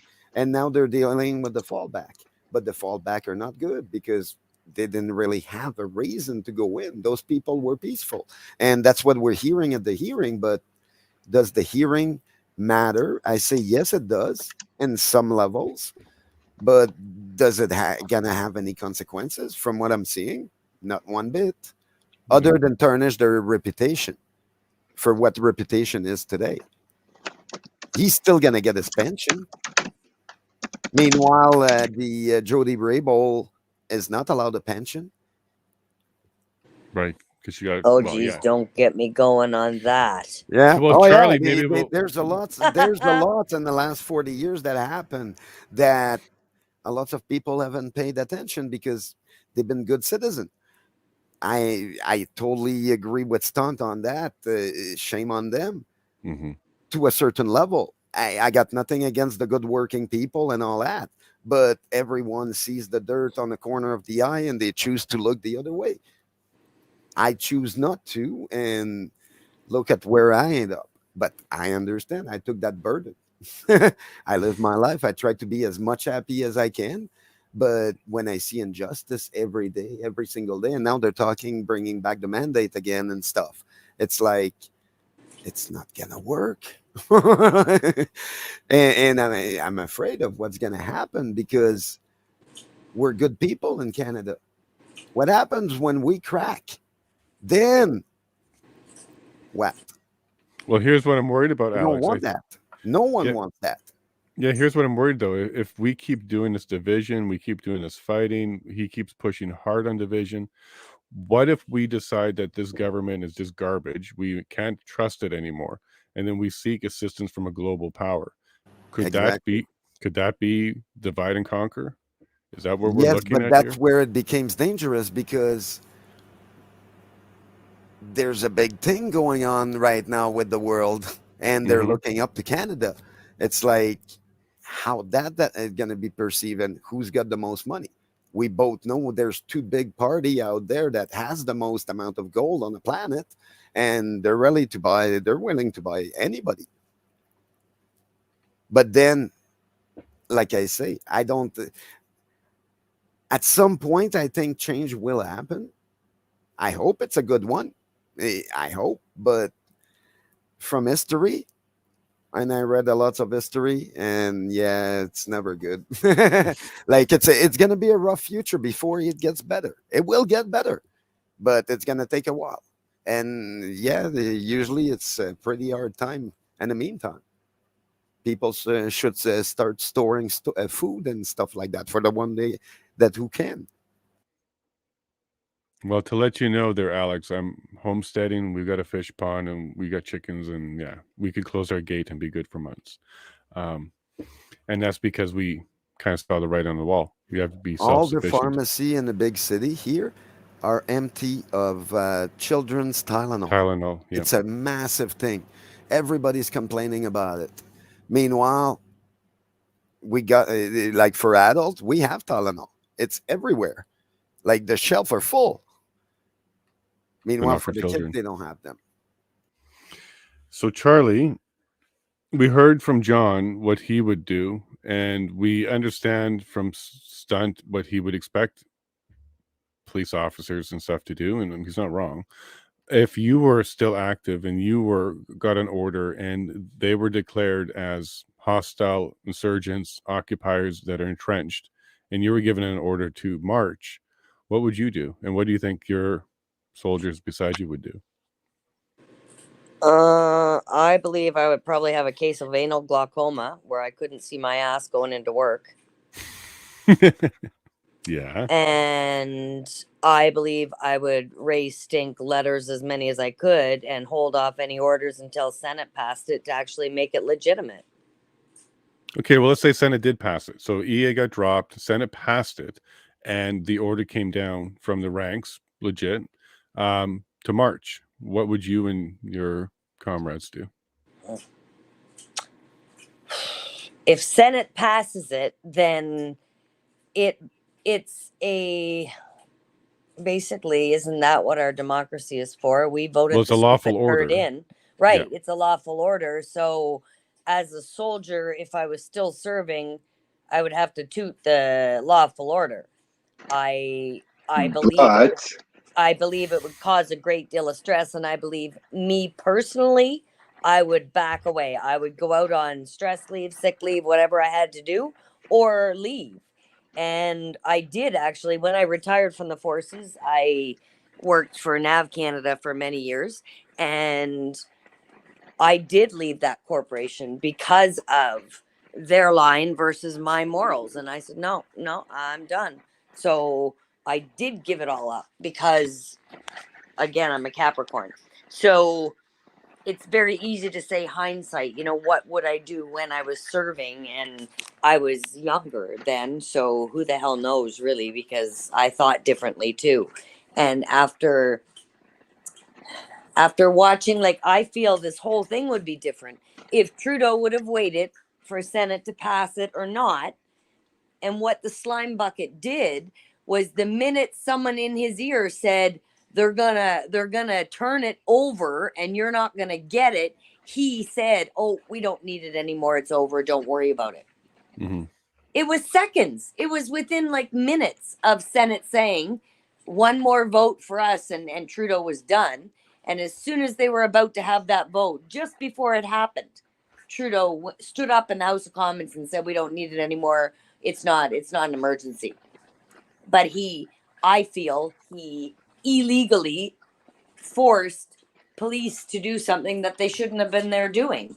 I know that you have to, watch on crowd controls and everything else, but nobody pushed back from freedom fighters. Nobody threw off hand grenades or even fireworks for that matter. Nobody Right. had anything, or nobody was injured. So I think personally, I probably would have left, or like I said, other means, because even after Nav Canada, after 12 years, I had almost a year and a half of sick time. It's not something I use if I don't need it. So I probably would have been in a position to take some. But if it push came to shove, I have to say I'm a very big supporter of James Top, and they don't listen to him, and he's fighting an uphill battle, because, and look how much time that man served. But he walked away, and then he marched across the country. So I don't know. It's a tough question. It's a tough question, Jason. And hindsight's 2020. Oh, sure. Today, I feel I would have held my line. I would have said, no, I'm not. I'm not partaking. Now, And would you have been the minority, or do you think a lot of your colleagues would have done the same thing? I know that's a tough question too, but I'm trying to get a gauge. and it's really hard, because we are trained to do what we're told, and and as a good leader, I'm supposed to make people do what they're told, even if they don't want to, in the military. And but it's a different ball game altogether now from when I was in as well. Like, just being a woman back then wasn't really acceptable at the military college and everything else. We weren't really accepted yet. So I was fighting other battles without having to deal with unlawful orders. And I think that's why the military chose to say, no, bark up some other tree until we're in a different predicament. Because I don't think it would have been a lawful order without Senate. But if Senate did pass it, then us as Canadians, unfortunately, that's our democracy, right? We voted the turd in. So we have to get rid of them. How do you get rid of them? This is my question. When after, SNC Lavalin, and then the We Charity scandal, and then the Freedom Convoy where he couldn't even speak, what does it take? What does it take to have their own party say, this guy is not good for us? Well, he made an illegal deal and he bribed the NDP to keep himself in there. Well, Um, yes. And but what does it take now? Like even now, there must be liberals in there who are looking at him going, "Wow." well, Lightbound tried to talk and he got whipped into place pretty quick. Well, and that's what's happening to any of us who speak out against him, right? He's just, and that's a bully, Well, it's a and dictator for sure. right, and aren't we a, you know, it's kind of like I say we're democratic, but then we voted him in twice, and after he made those mistakes, we still voted him in. So Well, you what's say wrong with we. There's a certain group that did. I don't think you were part of it. no, and Yeah. the sad thing about Canada is the bulk of the votes come out of Quebec and Ontario, and on the far and New Brunswick always votes opposite whatever's in power, just for the record. So if the liberals are like Trudeau's in power right now, we have a conservative government. Trust me, when we give Trudeau the boot, we're gonna go to the liberals and everybody else will go conservative because that's how New Brunswick rolls. But Alberta should have more of a voice, and I think that has to change. But there's so much that has to change, and changing any of this stuff takes an act of parliament. And now our courts are so backed up just because of, and everything's going to get blamed on COVID. COVID this, COVID that. Can't do it. Can't get a car part. It's ridiculous. So there has to be something and some truth to everybody's conspiracy, if you will.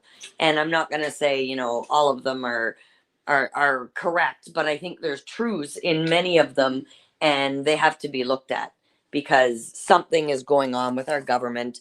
And Trudeau in particular smirks about it. He's corrupt. He's corrupt as corrupt can be. Eh, So I'm going to move to John now. Thanks. No problem. Sorry, Shirley. So, John, Nuremberg. Okay, so that was a result of just taking orders from soldiers. So Nuremberg chased people down into their 90s to find them all over the world. And these were people, just like Charlie said, if the parliament and the Senate and the democracy did its thing, they would accept the orders and follow through with them. But even history says, well, even then, we'll still judge you if it's the wrong decision. So would we be looking at a Nuremberg too if something like that happened around here? Are you referring to Nuremberg Code or the trial? The trial. So just taking orders was not a valid defense anymore. Right. So now it sounds like we may not have learned that lesson, because even with the frameworks of Parliament and the Senate and stuff in place, our army would advance if given the lawful order. But they were given lawful orders back in World War II as well. But the world has said, lawful or not, they're still right and wrong. Can we learn that lesson? Can we actually bring that forward and get closer to what Stunt and Alex are looking for here, where the right thing can happen and just following orders is not a valid defense, right down to the soldiers? Because I think that's what we would need. We would need them to be educated to the point where Charlie understands that if you violate human rights in the Nuremberg Code and you violate international law, just following orders is not a valid defense. So there would be consequences. Well, I mean, absolutely. You have to keep in mind, in the Nuremberg trial, the people put on trial, they were found guilty because there was evidence presented that they were participants in those acts. Mm-hmm. Like the soldiers who worked in the camps, who were on the front line, they had no choice, because that's Nazism, that's fascism. It's the guys that decided, this is what you're going to do because this is going to take us to the outcome that we're looking for, like that 1,000-year Reich. And in my opinion, the right guys were hung at the end of Nuremberg. Now, fast forward to Canada, we're never going to get any sort of right and wrong justification out of an inquiry like that's occurring now. It's nonsense, really. It's just a waste of taxpayers' money. there'll be some evidence that some smart lawyer will take out of this inquiry. There's buckets of it, but there's nothing substantial that's going to come from this inquiry that's going to really punish anybody. Um, there has to be a proper inquiry, if you will. There has to be a proper inquiry once this regime is finished and out of power. Agreed on that one. Um, I think Canadians, maybe by and large, sort of uh, equate these inquiries, as they call them in this country.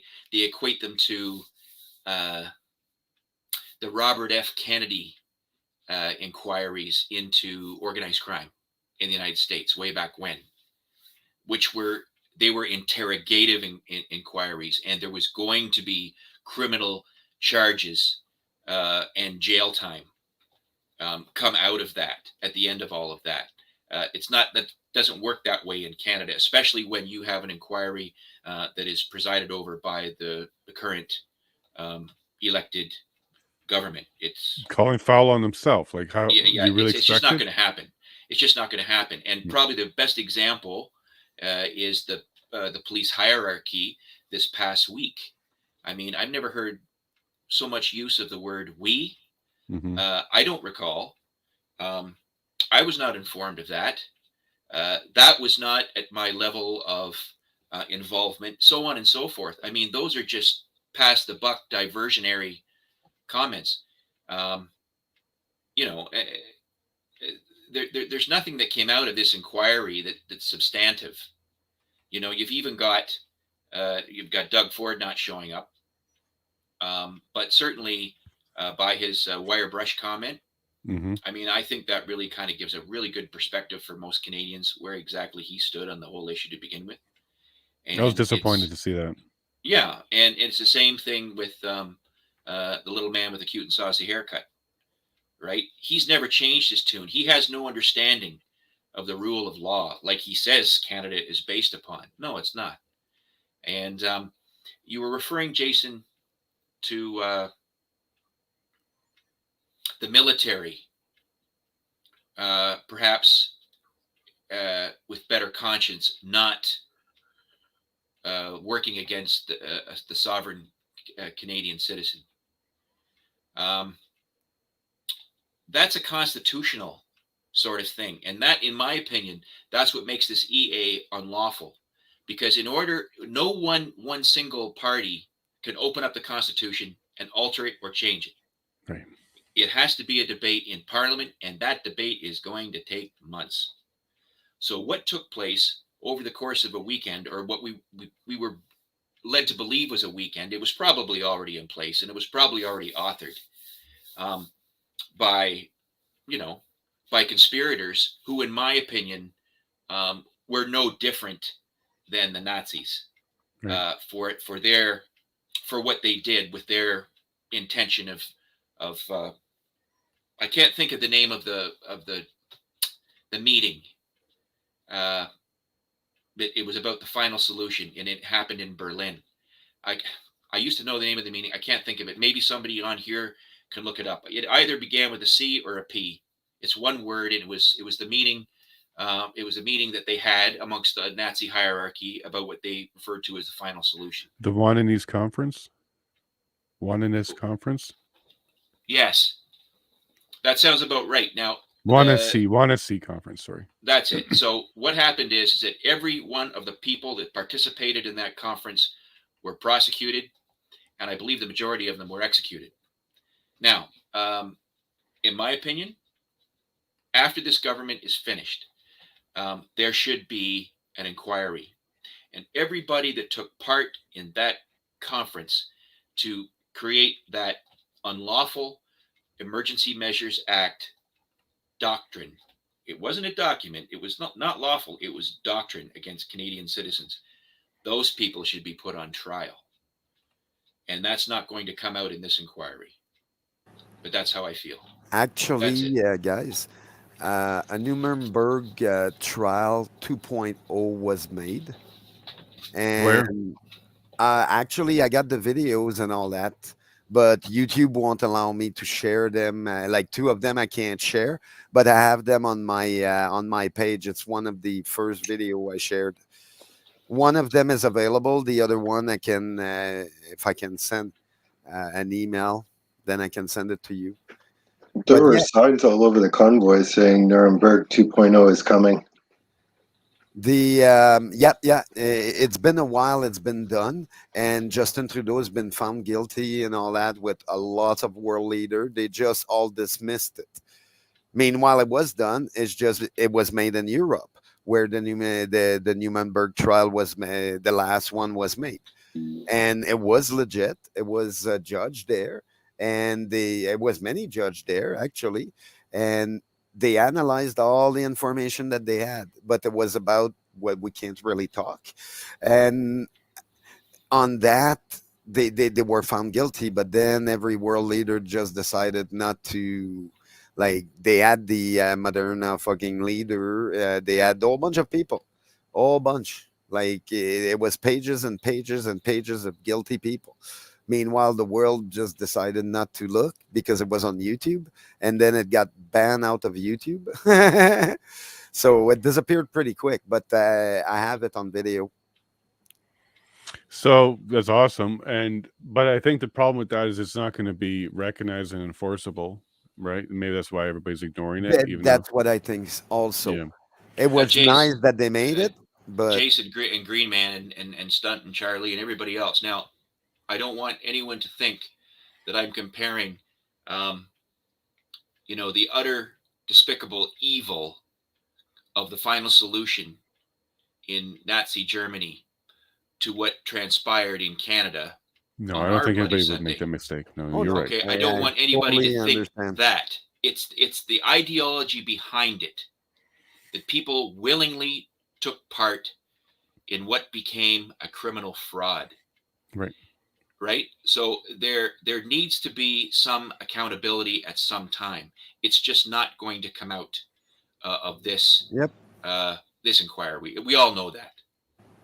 No, and I At agree with some that. point they had they called it the art theft of the century for that reason, because the 90% of the art that was of that period ended up in few places, and oop, it disappeared, and then oh, it reappeared in caves all around.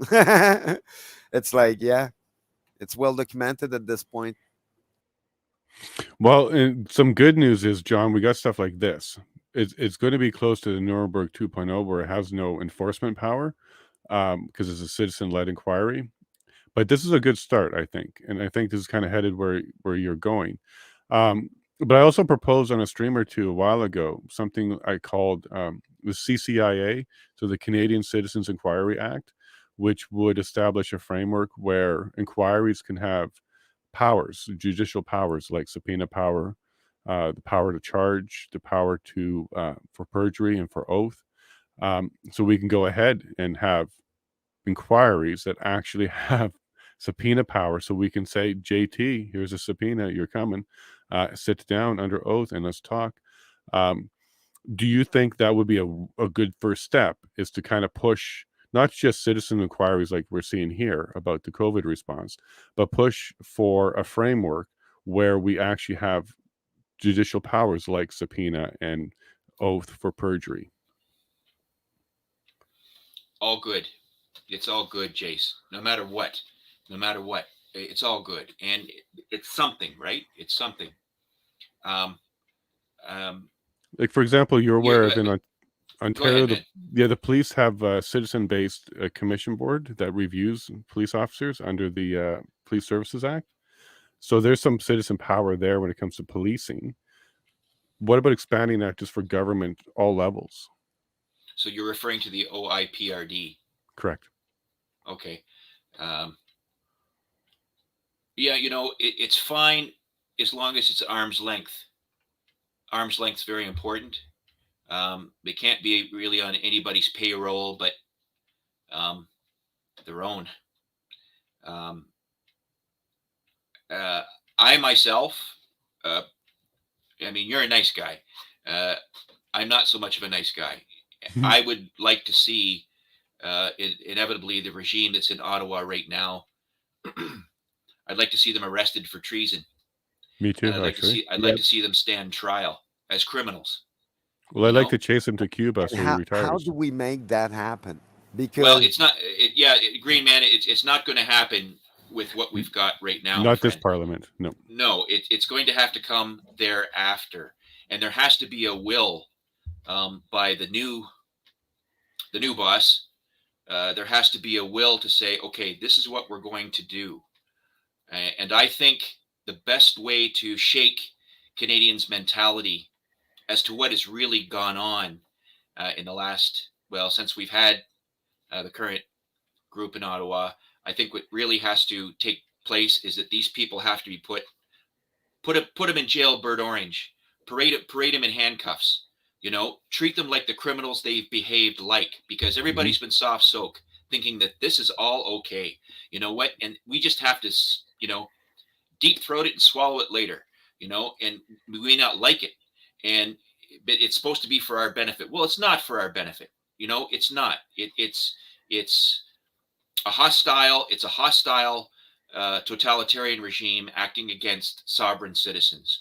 So, in my opinion, no. I think it's about time to uh, change the rules of engagement.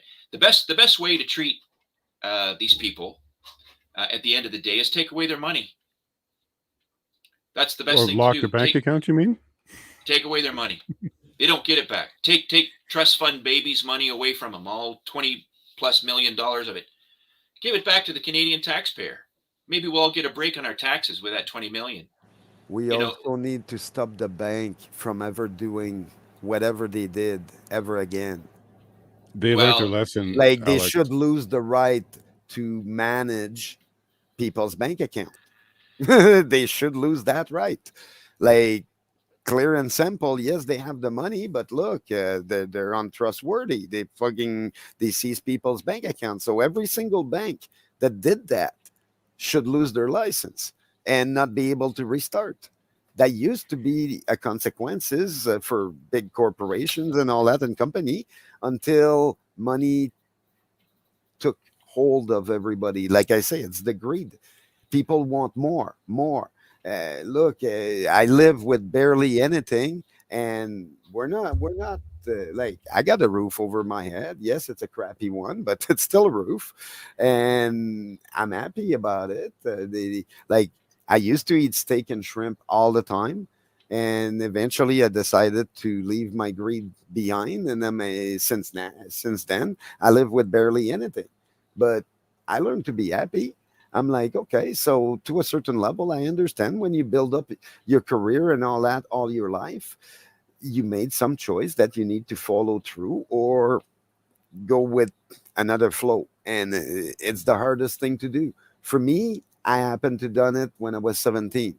I was happy about that. I passed through it. I learned a new language. I changed everything that I knew about. I didn't know a word of English when I showed up in Ontario, and I realized they're not so bad people. Everybody's Mhm. telling me they're bad, but no, they're not. Okay, and I learned. I found a bunch of French people that came around me, and I learned English, and then I went back to school. I did my stuff, and I didn't get bothered. And then I learned the law, and I really didn't get bothered after that. I'm still arrogant a little bit, but look, it's part of myself, of being myself. So I'm like, okay, well, look, I try my best. That's all I can be. Be a good Canadian and try my best. That's what I'm doing. Well, yeah, and that's what all Canadians are doing, even the ones that showed up in Ottawa. It's really the leaders that we're having a lot of problems with here, isn't it? Now, Alex, you mentioned the bank accounts, and I got some good news for you. They're being challenged. They're going to be challenged on whether or not they did have immunity and whether or not they could have done what they did do. Because the Senate never ratified it, there's a huge question on whether or not they actually had immunity. That question is going to be answered, and hopefully that will stop them next time too. Because now they'll have presidents saying we can't. Because you got to also see it from their side a little bit. What do you do when the government who holds your charter comes to you and says you need to do this, and we've invoked the ultimate act, and the ultimate act says we can do whatever we want. What if you're one of those guys in the boardroom at TD or Montreal or Scotia with that issue on the table? When you look at history, it's not in our favor. There's not been one single prime minister that's been like they all walked away with not shame, but like I say, I know that most of them have something to do with what happened in the last 4 or 5 years. Well, Trudeau Like Senior, most of them. No. I'm talking about it goes down to the one that are alive right now and retired and all that. right? But They're what I was all going to say, behind. They're behind the airline. They're behind all the measures that we got. They're behind all the masks that got brought in prior to everything happening. Oh yeah. There's a bunch of information out there that shows that yes, there was a conspiracy on that one, but was it a conspiracy? They got enough proof that it's not a conspiracy anymore. Meanwhile, they did that because they know that by law, some of them are lawyers, Mhm. career lawyers, like from 1982 to be more specific.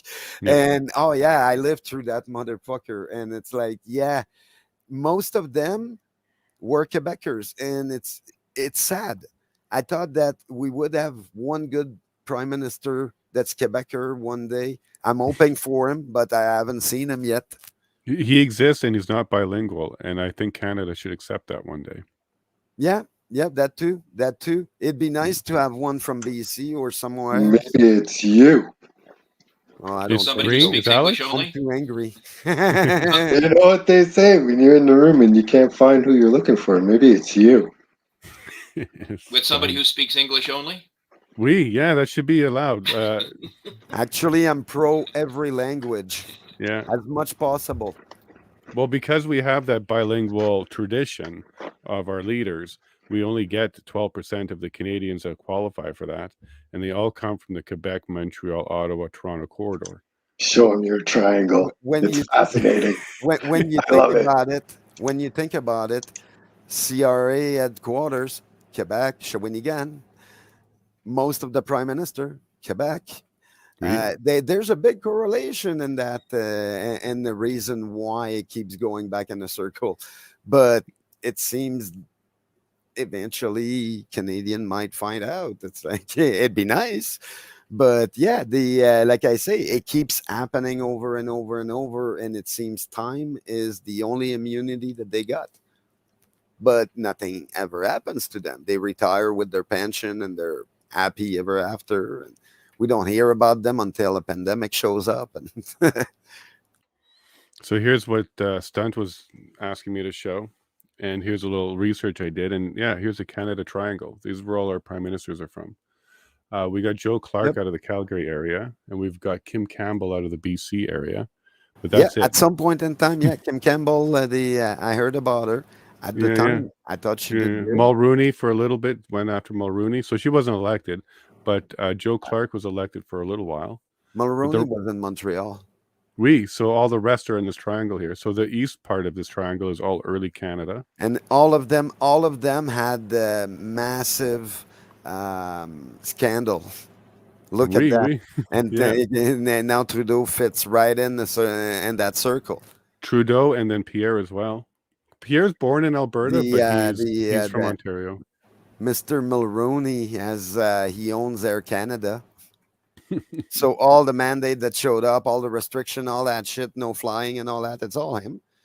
Yeah. So to kind of come back on your point, though, I would accept a completely French leader come from Quebec, doesn't speak a lick of English. I would accept that as long as it's a good leader.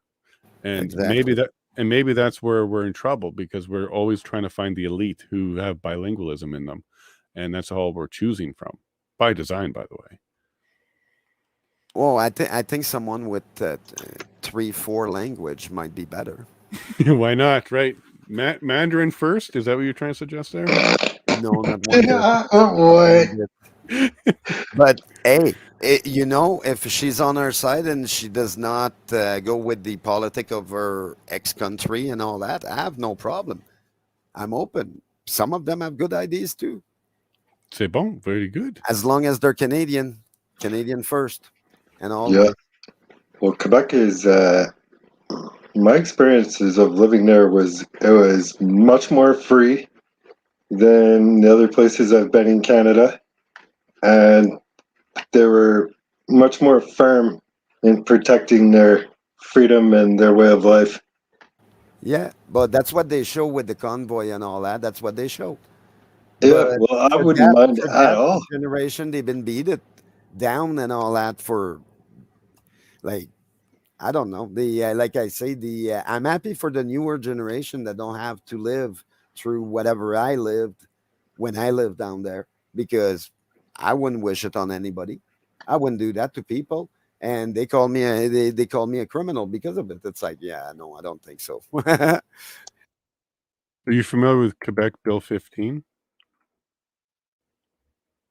You would have to Which mention one is that? it is. Yeah. Okay, I'm just pulling it up. I'll put it on the screen for us all. Just give me a second. So, Bill 15 from Quebec. Here, maybe I don't want to use CTV News for this. Here we go. Okay, just give me a second. I'm about to pull up the PDF. And this is why Viva Fry left Canada. So we And can talk about that's this. one of the thing when I saw Quebecers with people from Alberta and all that embracing hands. Most of my life, it's true what the people say. It's what you teach in school and what you see every day, and it's told everywhere to not like the other places. And it's like, yeah, yeah, I grew up with that. And then I realized when I went downtown and I met the guy, after 2 days of talking with him and all that, I realized he's from Alberta. I'm like, you're kidding me. Oh, And he's right. nice and he's normal and Oh he's yeah. friendly. Oh yeah, yeah, yeah. And there was a And lot of Quebecers there. oh yeah, oh yeah. Yeah. And it was They were a lot of really people fighting. from it was a lot of people from other places in Canada, and I was happy to see everybody uniting because that's the one thing people in Quebec have been trying to do almost all their life. It's connect with everybody. Yeah. So Okay. we're one people. And we made a huge achievement in 3 weeks. Oh yes. Imagine another couple of weeks, how much Well, more the love and unity and all that would have increased. I I couldn't understand stand that a it. lot of citizens feels like they're tired of seeing it all the time and all that. That I understand and I agree with it. But we still have the right to protest. And as And long you as we be still having the chose right to to live protest, where protest is expected. yep, exactly, and lawfully, and that I think that's what the a lots of people didn't like is on one side they didn't like the fact that yes, okay, the horns are loud, yes, it smells like gas, but the city is used to that. You and I Just have not both there, lived just in not there. downtown Ottawa. It's usually never on front of Parliament, but and the streets below it's for buses. Everybody knows that. That's the only trouble that it really caused because if they kept the shop all open, then all those shops would add customer. Yeah, But but they they don't have a want to do subway that. that goes right underneath the street. They chose to shut it down so people couldn't peacefully stand in there and be warm Yeah. or Oh use yeah. it to get there.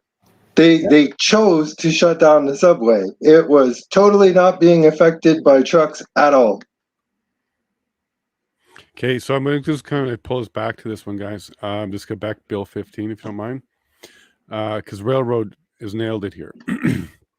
This particular bill is why Viva left Canada, and what this bill does, and it was passed, and as soon as it passed, he left Canada, is it gives parental rights or takes away parental rights. It Yes. puts Thank you for showing that.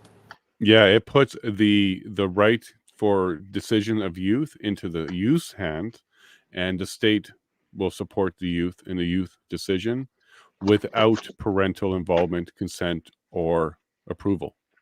So this removes parental rights. It removes parental rights as supreme. Yeah, that's so wrong. Yeah, so what this can do is if a child decides they want to follow what their friends say and they want to change their gender, something along those lines, parents can't do a thing about it. If a child decides they do want to do some medical experiments that the state is providing, parents can't say anything about it anymore. Is it not And the same here? And I thought they just approved suicide too. Ontario, okay, yeah, so Ontario is starting to look at this as well. And the MAID, so medical assistance in dying, March 2023 is when it's opened up for children without parental consent. It's opened up to dementia, and it's opened up to mental illness. Dementia and mental illness means it's no longer patient's pain, it's caregiver's That's pain, so wrong. right? Because a dementia patient is not in pain, it's the caregiver. So And also, a dementia this patient is can't consent, unbelievable. can they?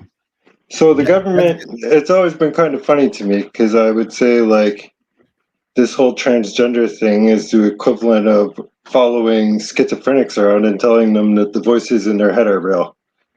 And I was actually talking today about how it's like when somebody is suicidal and believes something, and you would tell them like a confirmation, like, "Oh, yeah, your life totally sucks, not worth living, it's never going to get better."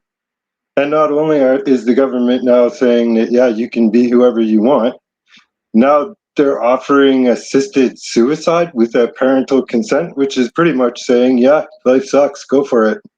Correct. So even It's not even a Fauci, joke anymore. no, not a joke. you're So the mildly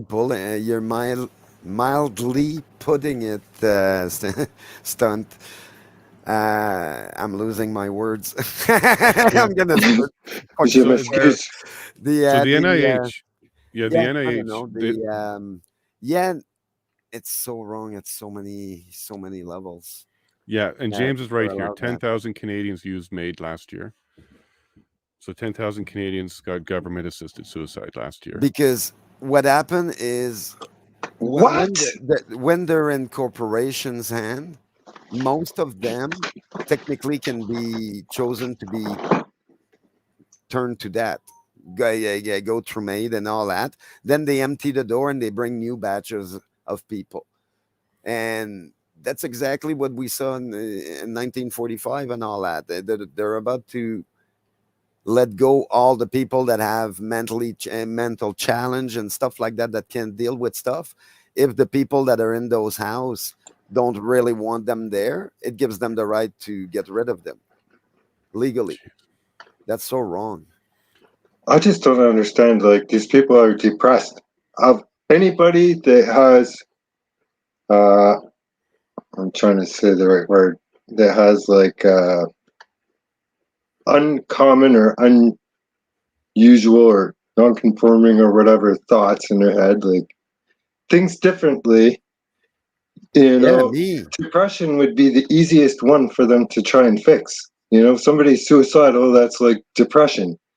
But they will allow surgeons to go and like install body parts and all that stuff, but they're not trying to fix these people. Fix is not the right word, but it just seems like you're giving them an easy out. Well, stunt, there's even a medical or a mental illness app that the government wants to give out. And I'm not joking. Through that app, you can get yourself an appointment for medical assisted dying. Oh, I got to Yeah. do a download of that app, and I need to go do a stream and figure out what's really Yeah. going on here because that's ridiculous.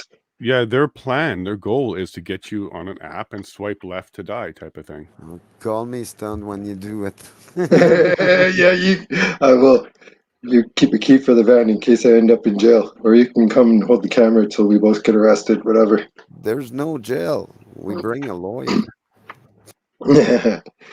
Well, there's definitely a lot of things that I think need to be answered, and this is certainly one of them.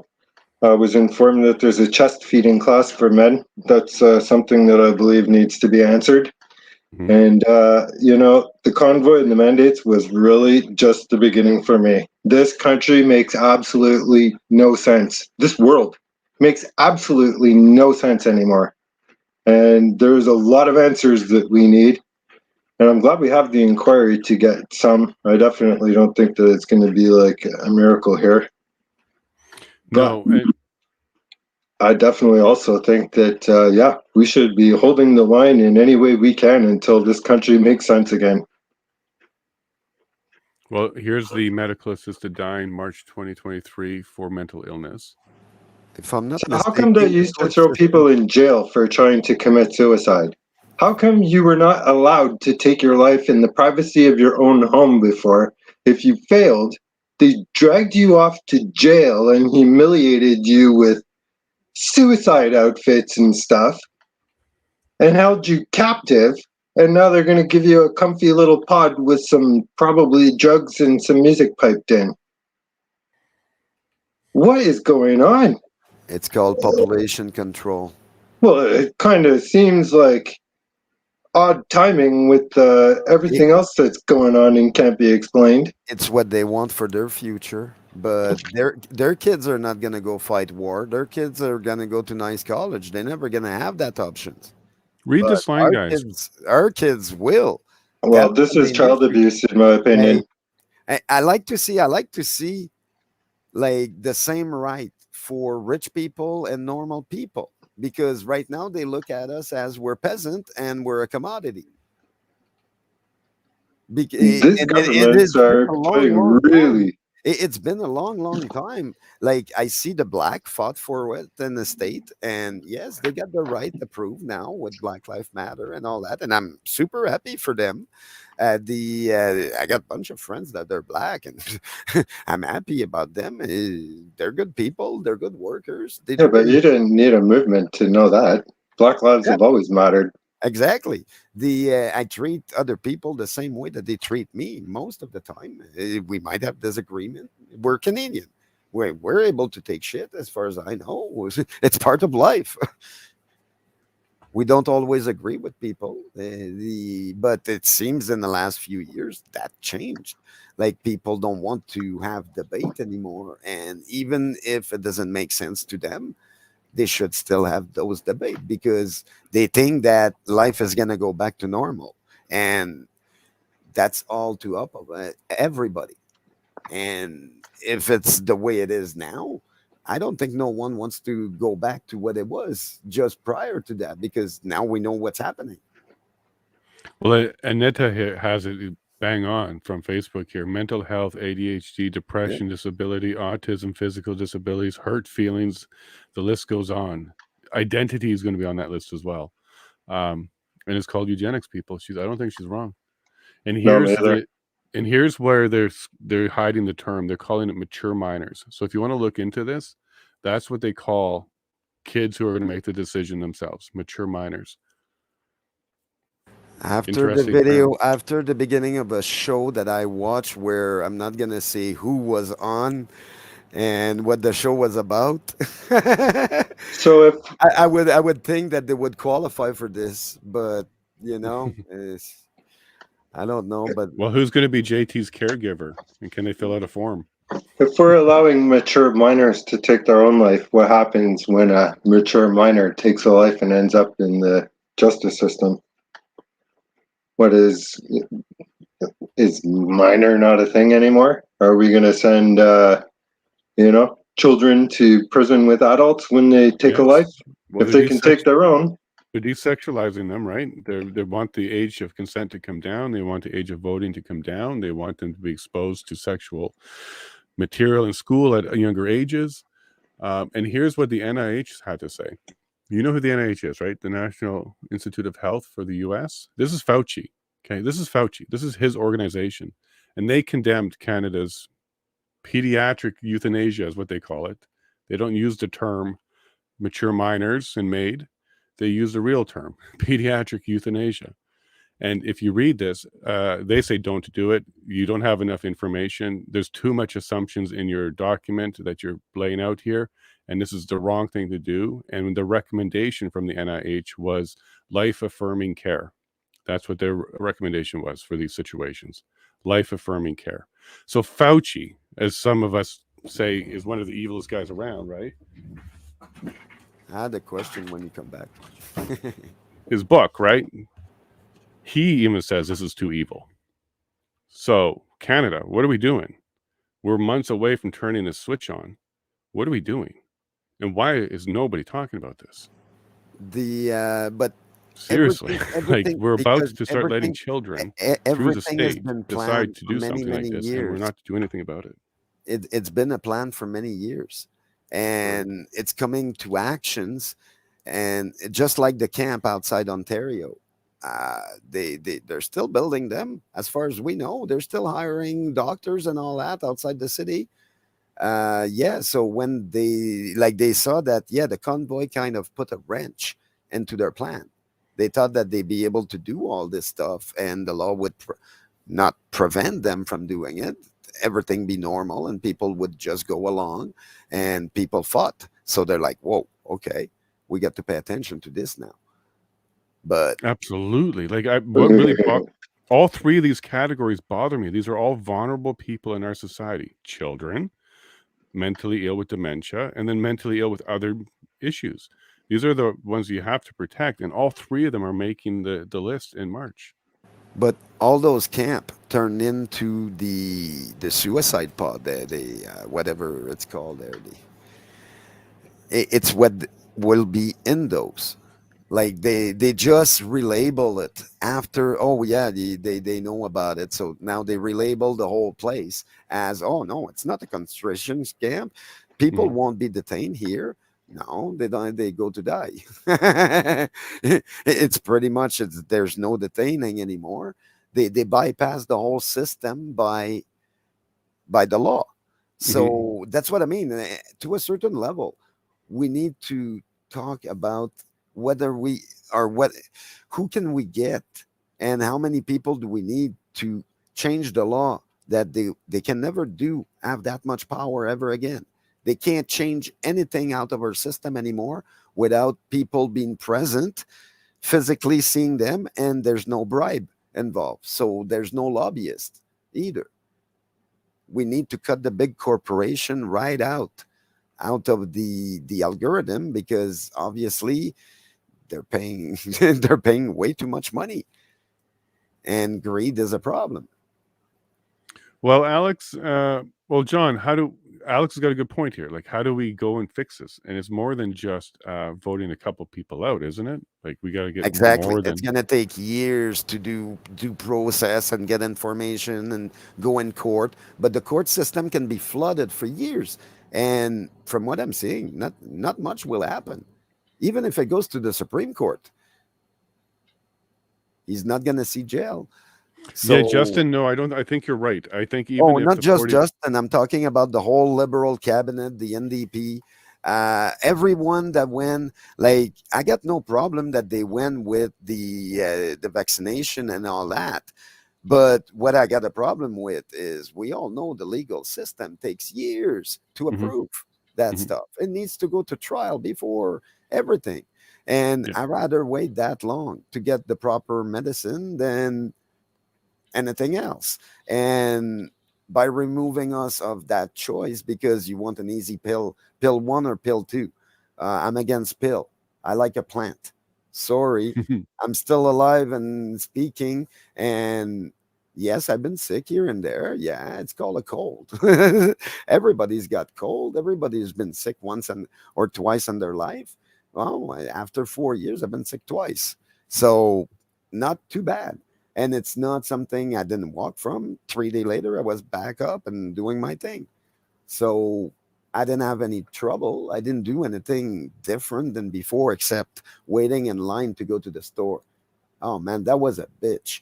Waiting outside for half an hour because you get a lineup of people that looked at you like, bleh. I didn't like that, but I accepted it. I did like everybody else. I just wanted to go on. But at the end, was it worth it? Ah, we'll see. Will they pay? Eh, I'm not too sure. They seem to be having put a clause that they can't be liable at the end. So can we beat that?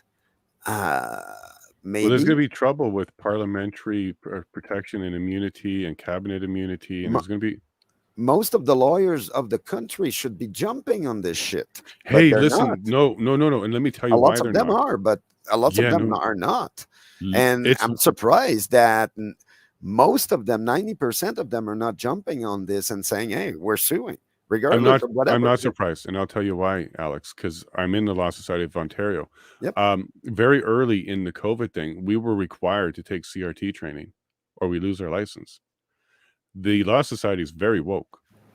Yeah, no, I It's realize that. very woke. In fact, as a white male, I was definitely meant to feel like I was privileged to stay, and at any time I could be in trouble, because that's the entire CRT training we went through, was to remind me how privileged I was. And that would put all of the lawyers and paralegals who normally would stand forward. It made us a lot more passive and worried about our own career because of the CRT training we went through in early 2020. I'll tell you that as a fact. That's kind of why I got out of it, Yeah, no, because I believe that. yeah, it was a way It's to most control. most people with most career. That's exactly how it is.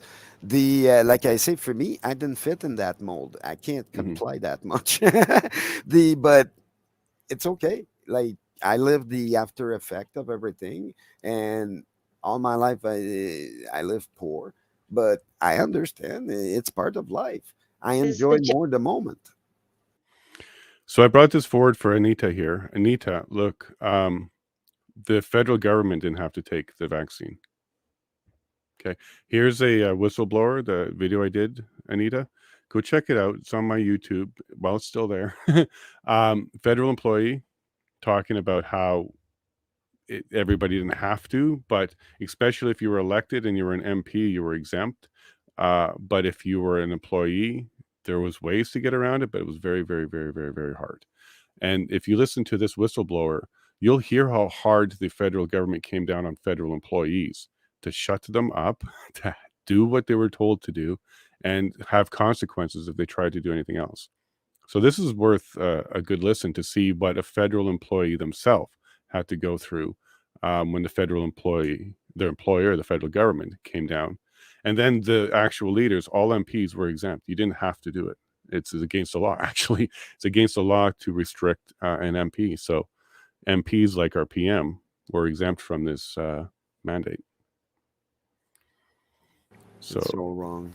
yeah, and this happened everywhere. Government leaders everywhere, and Anita knows. This is what she's pointing out. In She's got a every list. country, I'm pretty sure. Yeah, yeah, yeah, for sure. Beijing was one of the first that was kind of not attacked, not like we got Wuhan and we got other places in China, but Beijing didn't have a problem, and that's their economic And center. nothing ever happened with them at the beginning telling us where it was and all that. Meanwhile, it was a lab in Canada. Mm. Then, oh yeah, it was Oh, here in in Winnipeg, you Ontario. mean the Winnipeg lab? Yeah, well, Yeah. and it was one in Ontario that pushed some stuff too. And it's like, yeah, like they went so far to lie to us, and to a certain level, I do think like John, like I wouldn't shoot them, Mhm. but I definitely want to see them at least 15 years in jail, Well, minimum, let's look at this with the article right here. hardcore prisoner. I want Sure. to see them with the hardcore prisoner, because the hardcore prisoner, the people in jail and all that, failed that. I guarantee it.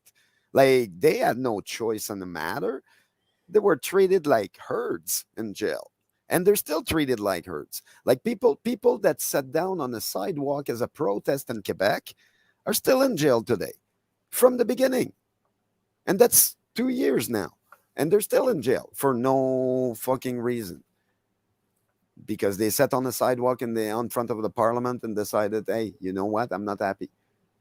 Well, let's try and go after him for That's something wrong. like this. So 400 million doses. Look when this was written. It's the CBC, May 2021. So this was early in COVID.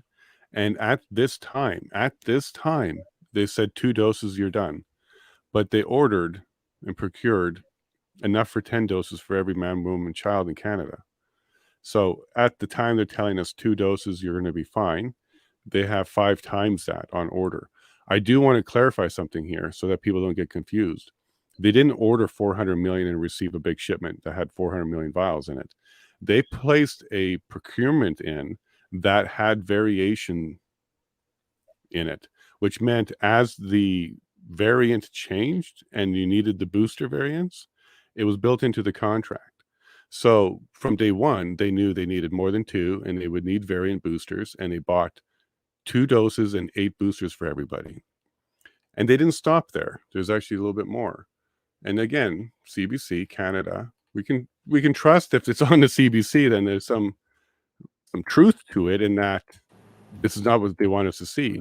Not But yet, just that, is the person that designed it spoke against it right from the start, yeah, you're saying talking about that that it wasn't doctor. made for all this. Yeah, the mRNA Yep. pioneer guy. Yeah. Um, He spoke about it loud and clear, and people just canceled him. It's like, yeah, well, there was a small challenge, and maybe it's still misinformation, but maybe it's a conspiracy against him. But the one challenge is he said you can't reinfect, and reinfected may have happened or is happening. I don't know. And that could be a conspiracy against his narrative. did they change it in the meantime? They're the one owning labs and all that. We don't. Mm, Like, that's another thing too. It's like, I do understand how human civilization is, we're evolving and all that, but this type of stuff is something that should be, obviously, it's not just like we have some of the best labs in the world, and they're telling me, oh, this should just get out. No, no, no, no, no, no, no, no, no. There's a lot more behind it that they're telling us, because I think that's what they thought that would pass and it would be okay. Now that they were all in place, that was their last chance to do it. We don't know, but at the end, it's what's going to happen with them. And I really stress on that one, because like I I had faith on the law system, but to a certain level, and at this yeah. point it's totally destroyed. Just I do, like, I did had the talk with the police officer the last time, the last protest I was on, which wasn't downtown, it was somewhere else. And it seems, yeah, putting my foot on the bottom of the door and holding the door was a little too much, so I said I backed off. But they still called the police. The police came in, and I had no problem with them. They were really nice. And the lady told me, yeah, you guys are allowed to protest, no problem. And it Mhm. was on front of a building, and it's because they charged too much rent.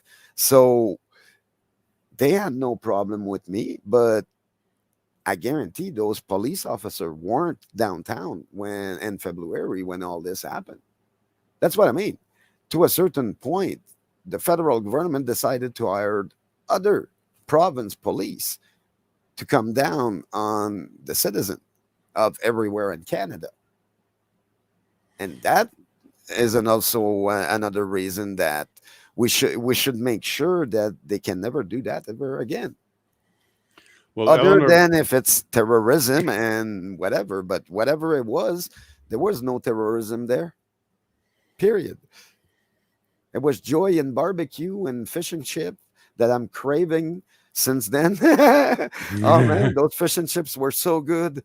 Hey, we waited 37 minutes, and then they fed all the truckers, and then they came to us, and man, I'm still craving the thing after all that time. That guy was a good cook, freedom food, and freedom it food. was it was nice and peaceful, and there was no problem. The police officer that were there didn't give any problem to nobody the first few days, even in the first week, no problem there. The second week, little confrontation here and there, speaking here between the French group and all that. Yes, okay. Then the English cop realized, police officer realized that, you know, those guys are resistant. Hmm. Okay, but they didn't destroy properties and stuff like that. No, they didn't put fire in garbage bin. No, they didn't do any inciting revolution and stuff. No, they hold the line. That's all they did. They hold up and they party. And somehow an inquiry is showing that, but it didn't show only that. It shows out someone on stand passing out. It shows up a whole bunch of other things too that who's on our side, who's not really, but as Canadian, at the end of the day, we're all Canadian. But there's a lots of people that were there as negative effect, Hmm. and they weren't from the convoy. They were outside of the convoy. They just came in, did their things, then left. And that damage, was it planned or was it not planned? I don't think we're gonna find out. Mm. All we can do is try to figure out a way to make them accountable to any of this and hard penalty. So let me turn to John on that one, because we're still trying to figure out what mechanisms do we have if we get the 45th Parliament. What could we do to get that accountability, and then possibly charges that could lead to a sentencing of some sort there, Alex? So, John, what do you think? What could we start looking at as new mechanisms and tools in our toolbox as citizens in the 45th Parliament that could get us a step closer to holding people accountable in these kind of situations? The 45th Parliament being a new Parliament, correct? Yeah, the next one. We're in the Okay, so 44th right now. okay, so that would be an understanding that it would be a different government, a different party. Yeah, we'll put the assumption on two things. One, Pierre wins, and two, a couple independents at least get in there so they can be noisemakers. Let's assume those two things happen.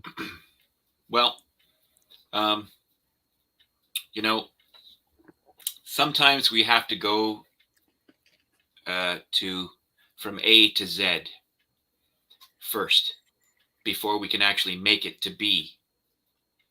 And what I'm saying is that if you look at this country as being about as far left of center as you can get, then somebody has to come in, take us over the fence, put us way in the right field, and keep us there for a while until these changes can be substantiated and they can be anchored. Um, One thing I think that there needs to be a serious look at the entire parliamentary system itself. It's glacial moving, and it really only works for a majority government that seems to always want to alter it. So uh, I think that there should be some serious consideration to suspend, which the prime minister can do actually, suspend the authority of the Supreme Court, not Ooh, forever, but for a period of time, why? um, until there can be some organization of exactly how we're going to deal with the immediate problem that is this advancement of socialism, advancement of globalism, and it's very much entrenched with with our society and with our social services and what have you, and that takes time, and that might take a generation. It's not a permanent thing, but like I said before, sometimes you have to get to Z before you can even make it to B someday. And while our generation, may never see that day, hopefully we're sowing the proper seeds for the younger people. And you know what? They're not all a write off. They're not all entitled millennials. There's a lot of wonderful, beautiful young people out there that think very freely and are conscientious objectors and actually believe in this country, and they believe in themselves, which is very important. So it's not all a write-off. It may Mhm. become guerrilla warfare for a while, but we're not all a write-off. Um, but the Senate needs to be elected. There needs to be term limits, and I mean 2 consecutive terms, and that's it. Go back to whatever you did well before. And supposedly so many of them had some successful career before they became politicians. They just thought they would equate that success into politics. So if they were such great successes after 2 consecutive terms, which you can get your pension after 2 consecutive terms, it's time to go back to doing what supposedly you did better before you Mm. became a politician. I don't think you should be a politician for life. And I'm thinking of the Patrick Browns of this world. Their dad Oh gets them yeah. in when they're 19 or 20 into local municipal government, and they stay there. And I mean, while a person's usefulness is subjective in the minds of others, I don't think it should be a job for life. I really think that you should come with a track record, and I think that you should, as we discussed last week, Jason, I am a firm believer in having a vested interest in this country.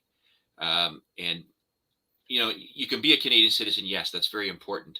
But I believe it's more important to actually have grown up in this country, been through the school system, maybe paid taxes, had to go out and get a job, be competitive to find a job, raise children, pay for those children to go to school, so on and so forth. Um, and I believe that your birth certificate should have the name of one of the provinces or territories on it, because that gives you a vested interest. You know, I Marion completely agree. Thank you. Thanks for that, Stunt. Marion Monsef in Peterborough is a prime example, and all her Taliban brothers. What good she did for Canadian citizens, tax-paying, law-abiding, patriot Canadian citizens in that municipality, I will never know. And that can be alleviated.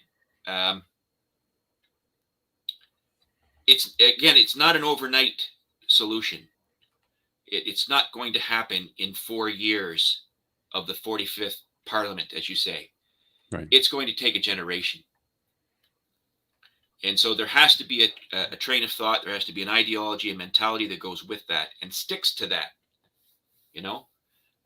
before we start to see a change. And that's how we do for ourselves. That's how we do for ourselves in this country. Maybe Canada will have to become more of an island. I don't think that's such a bad thing. I think we need to close in, and we need to start working on our internal issues and focus on that for a while. Absolutely. Canadians first. It's all about Canada first. And I think that's what it's all about. When you have and Canadian farmer first also.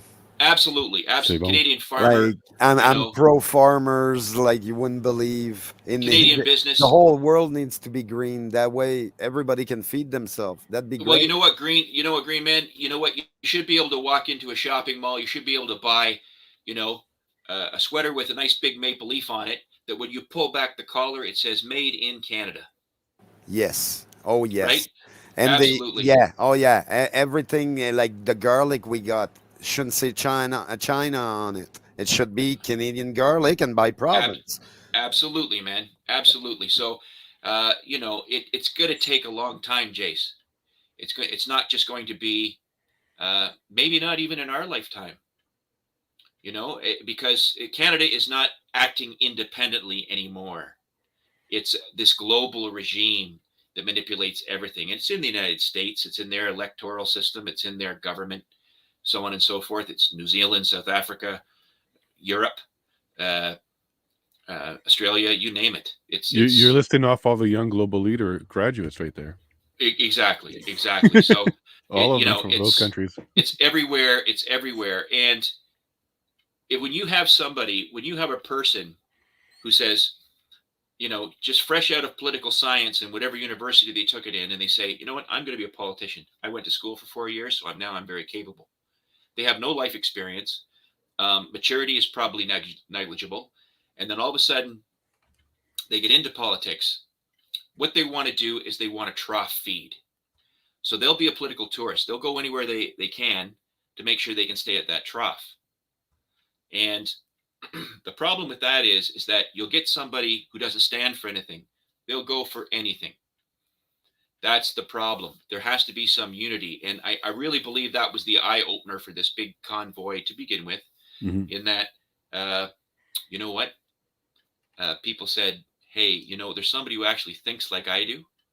There must be an awful lot of people who think the way I do, because look at all those trucks, right? And look at all those people, man, standing with those beautiful, glorious Canadian flags by the side of the road, cheering them on. So the convoy, in my opinion, it did what it was supposed to do. The giant is now wide awake. The giant's not going back to sleep. And I agree completely. Soon. And that's what got me sitting here. Sitting here. Exactly. So, and now you see here, you and I were having a conversation, and we can have a conversation with Stunt and Green Man and Charlie C, if she's still around. She went to go food or do some work. She'll be back. Okay. And, and all the other... John, it's green thumb. Hey, it's green thumb, not green man. I know, buddy. I got a green thumb. I'm Okay. also green, but that's not the. I was just, and all the people in the chat, I was just going to say it was Anita Salisbury that brought up Soylent Green, and I mentioned that last week. I wonder if Anita uh, has seen, or anybody here, if they've seen the movie Wild in the Streets. Ring It's a a bell. 60s movie, and chances nobody's seen it. I remember I saw it on late night network TV when I was a kid, and it was horrifying then. And it was about these 60s teenagers who were in this rock band, and they actually coerced um, the youth of America to believe that anybody after the age of 30 couldn't be trusted. So that they should be put, regardless of what they're doing or, their responsibilities in life, they should be put into what they call seniors camps, where basically they should live out the rest of their life away from society. And what you were talking about earlier is, yeah, we're well on our way to that. The one thing I learned about my short stint in politics is that uh, there's no point in trying to lead a horse to water because often you can't make them drink. Mhm. People may realize what's going on around them to a certain degree, but you can't tell them the rest of it because they just won't believe it. People will still say, well, that's not going to happen. Or, come on, someday we're all going to be back to normal. Well, no, we're not. It's going to be a new normal, and we have to accept that now, and we have to live in that world. But I will say that don't give up hope, and you have to inform yourself. So you have to stay ahead of the curve. You have to learn to read between the lines of what's being said and what isn't being said, and then the words used. Um, um, you talked about uh, young people being given mature. What do they call it? Mature minors. Mature minors. Um, that's a condition that actually exists now in a city in China, or probably several cities in China, where children, young people still living with their parents, are given social credit Hmm. if they play by the government's rules. Um, Aside from what their parents say to them, their parents are not to be trusted. Their parents are not to be listened to. And in Hmm. fact, if the parents don't behave under the government's guidelines, the children are expected to turn the parents in. Like Jan 6, a whole bunch of children turning their parents in. Right, exactly. And in turn, they get credit. Maybe you get video games. Maybe you get credit to go to the university of your choice someday, and Hmm. all that sort of thing. So yes, that's a real reality. It does exist in the world. Um, and in terms of MAID, you mentioned about MAID. Hmm. Again, something I really don't discuss much with people because, people, at least around where I am here, there is still this mentality, well, that's never going to happen. Again, you can lead horses to water, but you can't make them drink. So I would suggest to people, again, be familiar with the fact that, yes, it's part of this reset. It's occurring in other countries. Um, you're going to want to be on the lookout for they talk about mental illness and they talk about dementia, but those are very, very President. broad spectrum. Yeah, yeah, for sure. Um, that's very broad spectrum, subjective, um, generalized terms. Hmm. So, for instance, what's stopping someone from saying that, oh, you refuse to be vaccinated, or you refuse to continue with the regimen of, the shot, like they're talking about, or the shot Right. where um, that you have to take it yearly or maybe every 6 months or whatever. Right. And they're going to Um, mix it with the flu and make you take it, that kind of thing. right, right. Right. So, what happens when you refuse to do that? They're going to call that a mental illness, right? Exactly, because Yep. it's Yeah, you're exactly. it's they're going to say, well, you're non-compliant, That's right. so you must be this must be an episode, right? You must be in crisis. Well, we saw that in Quebec. If you don't vax, you should be charged tax. Yes. Exactly. They were talking about Yes. that. And they're talking the same thing here, Jace, about in Ontario Mhm. as well. That's been Oh yeah, floating. I think it's Quebec just a is the little while off. platform where they test everything, and then they bring it out to the rest of Canada. There's a big pattern about that. That things start down there, and then they get brought all across Canada. Meanwhile, I'm waiting for the day that, let's say, CRA is posted in every province, and now it's a province thing instead of being a federal thing. That might change things. Yes, it makes a lot of paperwork, but it gives jobs to people that lived in that province. And on top of that, it would have a better record. Like I say, the I don't think the federal should be ever allowed to have access to anyone's money, even taxes. They shouldn't be allowed to decide where it goes. If they just want to be in parliament and show us on CPAC them bitching at each other day in and day out, and that's the only thing they do. Other than that, they push paperwork and laws against us. So technically, they shouldn't have they should never be permitted to take those actions to start with. Maybe we should all be in politics as Canadian. We should all have a say on what goes on, but that would require a lot. And like I say, the a lot of Canadians have a lot of things to say about a lot of the laws that they're passing. And technically, if everybody is allowed to have their voice, we might be able to know a better pulse than we got now, because the government is totally disconnected from what we want. Obviously, it's always been. It's never been for us. It's for them to make money. So and get reelected, and look at how much they spend for campaign and stuff like that. That stuff could be put for disabled people or people on the street. But no, they didn't build them little shelter to put them in for the cold winter. No, they're gonna leave them there a third year in a row in our street.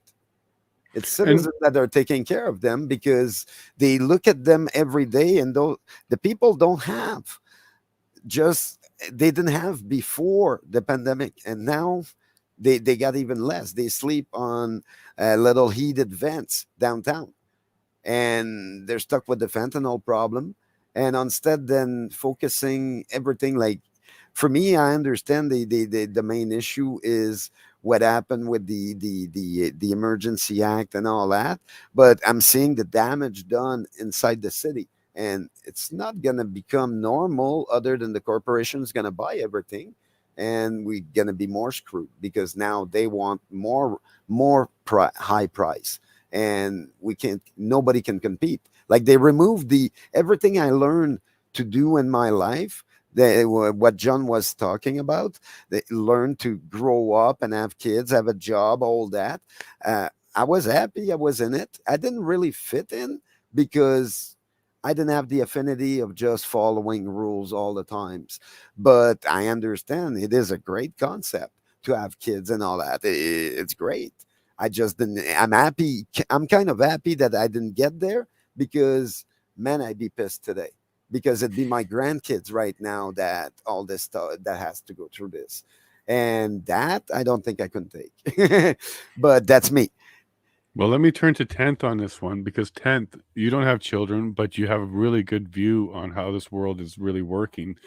Sheeple, people being kind of, you know, herded to the slaughter type of thing. So We're all just serfs anyways. stop stealing my bits. All right, so this is the issue. So right? This is the issue. Is I sent a video to a friend of mine, just got put up on the screen there. Well, he's not really my friend, but somebody I've known for a long time and have never met in real life. So anyway, and it was this guy who I sent it to him and Bones, my award-winning co-host, and I was like, see, people are finally starting to see what I've been saying for 3 years. Mm-hmm. And what he goes, and so this guy, who knows where it was, I'll find the video eventually and play it or whatever, but he said, so look at the people that we have in office, right? We either got a pretty boy. He even mentioned Trudeau specifically, right? How he's literally the most tyrannical leader of a westernized country in modern history, right? Mhm. So, and what he explained was that they put pretty boy who's dumb as a rock and so disconnected from society and the average man, or Biden, who obviously has dementia and is not a leader, and they put them there on purpose so that you will lose self-worth. That's why this is done. And that's This is what all a Fetterman trick. and that's what This Fetterman whole represents, right? thing that you guys are talking about right now, I got nothing but respect for you people because I don't know you. I operate a little different than most other people, where they say, "Oh, I even heard John say it a couple of days or weeks ago. First time I met him, I believe, where he said that respect has to be earned." And I have a few things to say about you, John, and it's not because I got a problem with you. I'm just looking at everything in a very broad spectrum. So, this is all a sham. We're being tricked into believing that this is a society, but it's not a society. We are slaves. We are slaves to the unseen power, which is Bilderberg Group, blah, blah, blah, blah, blah, the crown. Like, I had an argument with somebody a couple weeks ago when the Queen died. I said, okay, you like PC on here. So I said, F that C word and F that entire group, because the fact that they're in power and have such immense wealth and don't use that, like, why don't they have science foundations or something that are trying to make the world better? No, they ain't doing that like that. So, and I got very angry and said, F her. And that person said, oh, well, you know, if you look back in history, she actually was pretty good, blah, blah, blah, blah, blah, blah, blah. So I didn't push it any further and just walked away from it. I will push it further. She's a good. Hold on. She Then could my have taken mother-in-law- Trudeau out and didn't. She let him do that to us. I know. I was talking to my mother-in-law a day or two afterwards. My mother-in-law said, oh, did you mention the 10 children that the Queen brought from the residential schools to the palace? And then, as far as a lot of people believe, they found them buried in the grounds of the palace or somewhere on the Queen's land. And I'm like, nope, and I'm not gonna. Right? So this is all just a sham. And another thing, just real quick, and then I'll be quiet for a bit, because I've already taken the floor long enough. John said earlier that the right people were hanged about Nuremberg, and my response to that is, I understand that was like almost 2 hours ago, but this is how I work. So I actually wrote it down. So none should have been hanged at all, because when you know you're going to die, so the Nazis are going to kill you if you don't do what you're told, and then if you do what you're told, later on people are going to kill you. So if you have nothing to lose, then you might as well just go with the longer amount of life that you're going to have than be shot in the head right as soon as you refuse to follow your duty. Because you guys were talking about, you know, whether or not the Canadian soldiers would go out there. No, see, they shouldn't be killed. They should be held up as an example. None of those people committed any crimes. They did what they thought was right. No different than the truckers. Mm-hmm. We should have an open and transparent system where when this type of stuff, dude, I watched a few videos very recently where they had, like, it was like a succession of videos. So first they were talking about, because the other day I watched the one where the lady was saying that the commissioner or whatever, the RCMP, asked her for vital information on the Nova Scotia shooting, because that's where I'm from, so it's very integral to me. And then I watched where he denied it, and some of the other parliamentarians or whatever the frick they are interrupted and said, oh, well, there's a specific code 18 where you're not allowed to repeated question and all this stuff. And then the other guy butts in and he's like, there's not even a such thing. So can we please not have him just constantly interrupting with frivolous nonsense? And then I watched the press conference 3 weeks ago where after the phone call was released, which thank goodness that lady recorded that phone call, or else she'd be in some deep crap at this point. And if everybody doesn't know, federal law in Canada specifically states that any interaction that you have with another human being and you are recording that conversation, so long as you're part of that conversation, you have the right to record that, whether it's an incoming or outgoing phone call, or you just walk up to two crazy people saying crazy shit on the street and go, hey, how's it going? And they respond to you, you're part of the conversation. Record that shit, because it's gonna fucking protect you. And so what I want to know is, like you guys were just saying a couple minutes ago, why then, when they proved that that guy lied, right there and then, he now committed a crime, a very serious crime.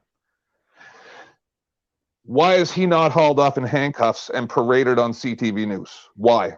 That's the, so you guys want to fix stuff. If you can answer that question, that's how we begin to fix stuff. Not sit around and complain and talk about the alternatives. It's not how can we make it so they don't say children can cut off their body parts or kill themselves. It's we got to forget about that, because that's what they want you to talk about.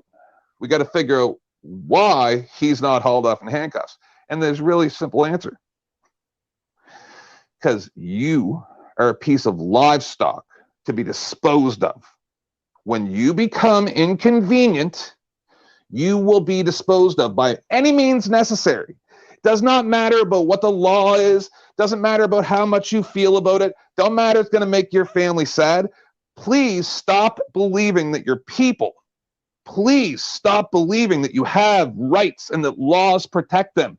If you believe that, you're effing stupid. You're stupid. You are wasting everybody's time. I'm not being a dick to you guys up here. I'm talking to everybody in the world. All right? Is you cannot sit around and complain. You have to think about the solution. And until you know where you're starting, you can't possibly begin to end your journey. You can't just spin around in circles and say, oh, well, I'll find it eventually. That's not how this works, right? Jason, I think I lied to you, because not that it was conscious, but you said, hey, what made me pay attention to you is because you're the closest thing to a government representative who's saying he's going to run for government that seems to be somewhat legit. And I find that intriguing, right? And the fact that I've had conversations with you where you haven't gone, okay, you're a bit off, has automatically given me, in my mind, two scenarios. Either you're a plant, right? Either you're an undercover cop, pretty much, that'd be a good assumption. Go on. Or you're actually a real human being. Well, no, but I'm saying, or you're a real human being. So no matter how crazy I am, and when I said president, I didn't mean the president. I meant I'm present, but I said president because I'm too dumb and don't know the right word, and also funny, and also the fact that, you know, as far as a lot of people would believe, I'm mentally ill. But do I want to hurt people? Do I hurt people? Do I want people to be free and happy and free of tyranny and threats? Yes. So people think I'm crazy because I don't think like other people. Right? Don't forget Galileo and a lot of people who had revolutionary ideas spent a lot of time in jail and in mental institutions. Sure. And just so you know, in the entrepreneur world and small business world, disruptors are the valuable ones, the ones that think outside the box and look at things very differently. We're constantly looking for people who think that way. And unfortunately, the society from time to time puts us in a box and says, you're too unique and you're too weird, unless you have a benefit to us. And this is why we fit well in business, but not so much in politics, because we are disruptors. We're outside of the box type of thinkers. And I think this is what we do need in our government. We need a lot of people who have innovative thinking and disruptive mentality to come and think different. Right. What do you think, John? Sorry, but you're saying destructive, but anybody, I don't think anybody up here, if you had a dam that had a leak, you wouldn't say we should just destroy that dam and start over. That's destructive. No, what you mean is abject right? We have alternative thought. We don't fall into the group think. I don't like group think. Sure, but when I use disruptive, I'm using it in the business sense where it's just thinking outside the box, doing something different that nobody thought about. Right. And that's the problem. We're looking at government as if it's a business, but it's not. This Right, is but our maybe lives. right, but maybe that's what I'm suggesting is we put in some more things like innovation into government, come up with new modern ideas, new things. For me, I think we need to include being an individual inside the working environment, not as working for the corporation type or because I understand to a certain point when you own a business, you got employee. You see them as your employee, you're paying them, and that gives you power over them. But what happened when you don't have that power? You're just there as another employee, just like everybody else, because that's what you want And to you're do not in even life. getting paid. You're paying to be there.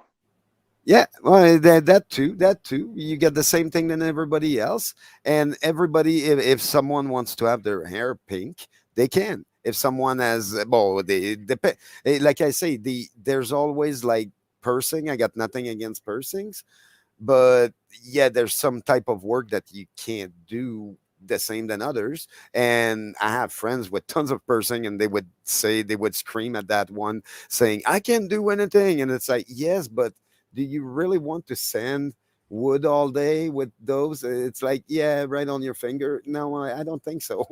It's not a good idea. But yeah, being an individual, a unique individual inside a life, the type of work would be nice in society, because I too feel outcast. All my life, I felt outcast because I can fit into that mold that they try to pre-program me to be in, and I never fit in. But I learn, okay, and I also have my mental disability and stuff like that, because that's what it creates. We See? at some point Because someone told you it does. Because well, someone told you it does. You don't have any mental disabilities. oh Nobody has no, I mental noticed that. disabilities. You might have other people might have more gifts for certain things than you. But just like, see, I'm dyslexic, but I've learned how to control it. Right? I make very few mistakes, even though I'm dyslexic. But being dyslexic makes you better at pattern recognition. See, we were always taught that diversity was good, but what they meant was diversity of anatomy, genetics. They don't mean psychological diversity. They don't want anybody who's better. When we go down to the blood cell and the DNA sample and all that, we're all unique. So why make a system? I understand the concept of the system so we can manage things, but maybe we're not supposed to manage it that way. Maybe human beings are not made to do what we're doing now. Yes, it's nice to live in a big society with powers and all that, but is it? There's still native land and Ontario that don't have clean water. And what is the government did in the last 6 7 years to do anything? Nothing. There's a lots of things that are wrong in our society that a lot of people have been complaining about. Meanwhile, we understand that, look, it needs more of us. And now people are getting more awake because they realize, yeah, there's a lot of wrong things. And we're only going to fix it by doing the work, I guess, the dirty work. Well, let me segue into that one there, Alex, and go back to Stunt and John here for a bit, if you don't mind. Um, John, you were saying it might be a generation or two for us to really fix this, like to fix this for good, and I don't think you're wrong. But it could also be a kind of like a death by a thousand paper cuts, like a whole bunch of little things is also what we can stack on and build on. For example, one I thing I think want it's going to take longer than that. I think it's yeah, going to take at least 15 years before we see a big change where it might not come back. But look at what happened in the 60s and look how the world turned at some point. They didn't want peace and love back then. They still don't want it. Where it's going to go next, they would. I don't think it will be peace and love, period. mm, Like they're going to find a way to outlaw it because they're the one in power. Well, from this inquiry, what we're hearing is I think they're going to redefine the term peaceful protest. So they don't have to change the charter, but they're going to redefine what peaceful protest means. So you're going to have some definition somewhere, the Protest Act or the Protest Limitation Act or something along those lines, which is going to go into great detail what peaceful and protest will mean going forward. I can totally see that one coming. They did the same thing with the cannabis law 21 years ago, Mm. and since they passed that, since Trudeau legalized cannabis, it criminalized people, good people like me, that went to get their federal license, and we're not allowed to do anything. I can't even get, if I don't follow and put pesticide on my stuff.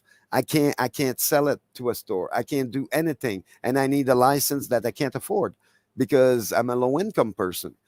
So they put all the restriction in place for 21 years to make me, like, I restarted my life. I did good things. And just as I'm getting good at it and everything works, I have a location, everything works. Then they tell me I can't open a store. Hmm. Oh, if I want to open a store, I need to follow a huge, a massive book of laws that I can't do that to my plant. Are you kidding? I can't irradiate weed and put it in the bag. I couldn't do that. I'm a, like, I love what I grow. And I realize, okay, if I'm not allowed to sell or I need to jump all the hoops, I have friends that did that over the years. They just lost their license because they waited too long and the city decided, nah, we're not, no, no, no, you were selling. So, but no, they weren't selling. They were giving cannabis to junkies on the street that are dying, or they're looking for fentanyl to calm them down. And now they've been charged. And that's in Vancouver. They've been charged for selling cannabis after giving it away. And that's after 21 years that they won the Allard trial here in Ottawa, the Supreme Court. So that's why I think, like, I don't know what needs to be done, but good Canadian needs Well, to let's step up and do something with the law, because it's been fucked for a while and people are just been compliant to it. yeah. Well, But that's what I'm gonna. I'm sure there is something to do with it if we all work together. Well, here's one idea, just simple things to get started. Are you all aware that the Speaker of the House is a political position? The Speaker of the House comes from the governing party. They get to pick the Speaker of the House. So our current one is Liberal because it's a Liberal Party. Did you know that? Our Speaker, who's supposed No, to I don't help know. us. Yeah. So I think one quick change, this needs to be non political position. This needs to be a federal judge or someone else. This cannot be an MP selected by the governing party. Make it me. Uh, Sure, make it yeah, make it an okay. independent, make it a citizen, make it somebody that can actually facilitate the debate in the House, because that's what this job is. But we heard Can you many imagine times. me as Speaker of the House? 10th, I would vote for it. That'd be some phenomenal thing. Yeah, well, you'd have to have a little room with a vent, just to prep or whatever. But yeah, I would vote for it 10th. Your voice needs to be in there somehow. Yeah, Jason, you could do it too. That'd be nice. Well, I'm running, Alex. I'm not sure if you know, but yeah, I'm going to run. So one of the things I would love to see is, why is this a political position? Right off the bat, this is supposed to facilitate debate in the House. What a way to control the House if you have the Speaker on your side, isn't it? Now, we heard him many times turn off the mic, stop the conversation, shut down debate. This is exactly why this guy can't be a political position. But He's- that's what always happened with the federal, when, like, any party, even the prior prime minister before that, which Mhm. I'm not gonna say his name because, yeah, he wanted to cut down on ODSP and all, and I'm like, hey, that I can't go. He's the one that got sued also for the Supreme Court. So, but yeah, he was, like, all of them are degrading over the years, and they all got the same mo to go forward, make money, and then they retired, and nothing happens. I'm wondering if there's a mechanism for something like that, but maybe the Supreme Court would be. But can they rule against a prime minister or an ex prime minister? The Supreme Court? Yep. For what charge? What charge would you bring forward? Oh, I don't know. What charge could the all this party be on? It doesn't matter After because we they were- have absolute immunity due to parliamentary privilege, and that's it.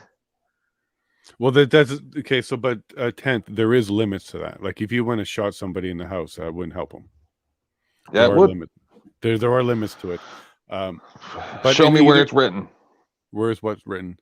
Where it's written that you have any restrictions on parliamentary privilege as the prime minister.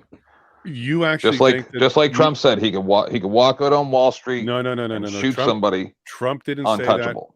Yeah, no, he didn't say that in the context of being untouchable. He said that in the context of being so popular that he can't lose. So let's just be fair on that one, because that's what he meant. Well, he wasn't president yet; he was a candidate, so he couldn't have had immunity. Well. But in either case, no, there are limits, though. You certainly couldn't imagine that the prime minister can do anything. It has to be under goodwill. It has to be under duty of his office. And if it falls under that, like he can say, I meant goodwill and it was under the duty of my office, then you're correct. Basically, anything he does is immune. Outside of that, no. Like even the WE scandal, the WE scandal, that is something that he is not in the clear yet for. That is something that can come back later to bite him. I disagree, because I don't think it's written down anywhere what you're saying. Well, where is it written down that what you're saying? Actually, the Mulroney doesn't matter. Mulroney went. Mulroney it's implied. went through that one. That's right, 10th, and you're right. Choppers, and Chrétien went to the pie thing after, and he went to the scandal with the company in Shawinigan there, where he hired 90% of his family to do the contract, which started as SNC Lavalin. You're right. Like that's what started that corporation. Mm-hmm. Now there was a strike against him against the ethics commission for that. Yeah, but Jody Raybould talked about it and all that. I have a video about that. He got found guilty, and Mr. Trudeau got found guilty, and then he decided that no, I'm not going to be guilty. So how he got away from that, I don't know. If he was charged by a judge, what's the penalty? That's your problem, right? 10th, that's the penalty. So even if we charge, convict, and what's the sentence? Yeah, right. So technically, the system is there to protect them, not to I think that's what I just said. Fully accountable the way we want to. It'd be nice to see them go to jail and all that. I would love that. But how about we found something better than doing harm to them and putting them in jail and all that? That's right. What you do is just send it 1,000 times. How about we send all of them to Ukraine? They want to go to Ukraine. No, rights violator list. We have a criminal records check. We have a vulnerable person sector check here in Canada, right? You have a rights violator list. And it's very basic. It's very, very simple. You're never, ever allowed to be in a position of power above anybody ever again. You're not allowed to be a supervisor at McDonald's. You're not allowed to coach a soccer team. But that goes. You're not allowed to hold. You're not allowed to hold public office. Nothing. Nothing else. You can go down, be a lowly worker at the dollar store, whatever you want to do. No problem. But every job, just like they check your criminal record, just like they check your vulnerable person sector check under certain circumstances, if you're going to be in a position of power, this has to be checked. Right? You don't get put on a list or nothing like that where it's publicly accessible. That's not even necessary. We're not talking about child predators here. We're just talking about people that aren't, and some kind of counseling process that you might be able to go to get off of it or something like that. More than one violation, you can't get off or something. It's like all the answers to these things are very basic, but nobody wants to do it because it's like, well, that's kind of weird. Why would that happen? Because they can't be trusted. Mm-hmm.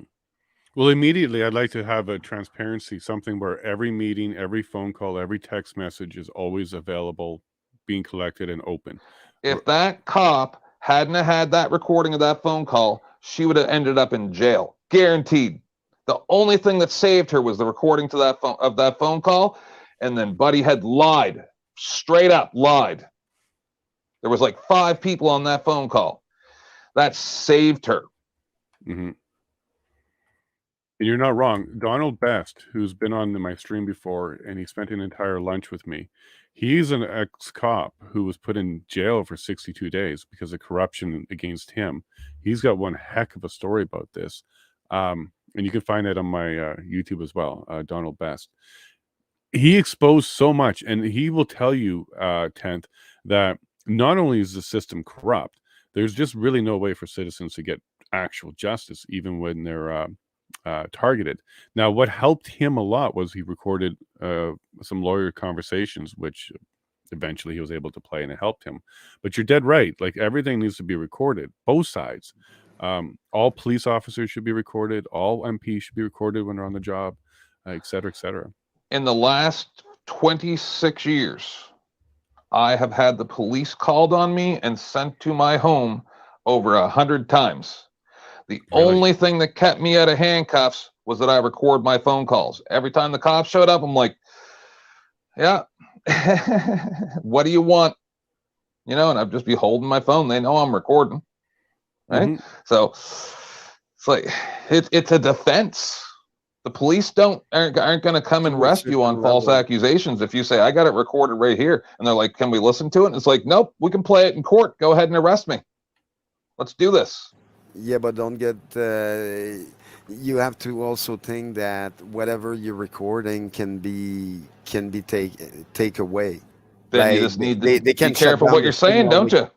No. But they can shut down the Wi-Fi and stuff like that. So yes, you can record it, but if they're about to arrest you, they're still gonna seize your phone. They're So not allowed to therefore, unlock the your phone. recording might not be there by the time you get there, and that's one thing that they found out that they were talking in that hearing is a lots of stuff get deleted out of people's phone because, but people, the police that were at the time didn't think like that they were committing a crime. They were told look at their phone. They look at everybody's phone and they raise things, and then they didn't realize, well, yeah, but those people have clouds and stuff like that online. It's already, all their shit is already uploaded, so it doesn't matter that we erased part of their memory. Right. They still have it Yep. uploaded, and Yeah, that's well, what came out. that's what you got to do, right? It's how far it goes, but in some way, like I say, for me, I say we need to find a way to like like make a rule that lobbying is unlawful, because obviously that's one of the way that they're getting their money. It's through lobbying. If it's not through if we shut down lobbying, then it becomes fraud again. Well, just When open it up and it's bribing transparent. and shit and stuff like that. So that would be one way to kind of slow them down a bit. But Well, lobbying has a purpose, right? It's just been overused and it's been abused. But if everything was open, all meetings, all phone calls, all emails, would I that be a still good think they start? would find a way. They have enough technology that they can find a way around that, and that's the main issue. Well, they'll just They're go to not, Dave. and they're No, not because it should be, hold on. It should be the same as when I'm at work. Every minute that I'm on any code is allotted for, and they have to explain. We're not saying we're going to be recorded on your break. You get that 15 minutes. You start doing collusion while you're on your breaks. Well, then maybe we have to look at it a little bit deeper. But I think the Jason's problem with referring that. to. The problem with that is there's too many hackers on the planet that can compromise a system that would work. Well, Like here's where maybe blockchain could become handy. Put it all on the blockchain. there's a lot to consider. Like I say, it's a lot more than freedom when you try to protect a country, infrastructure and all that. Like for me, I know the bank system has totally lost my approval. Like I don't keep money in the bank. When it comes in, it's out the next day, and that's it.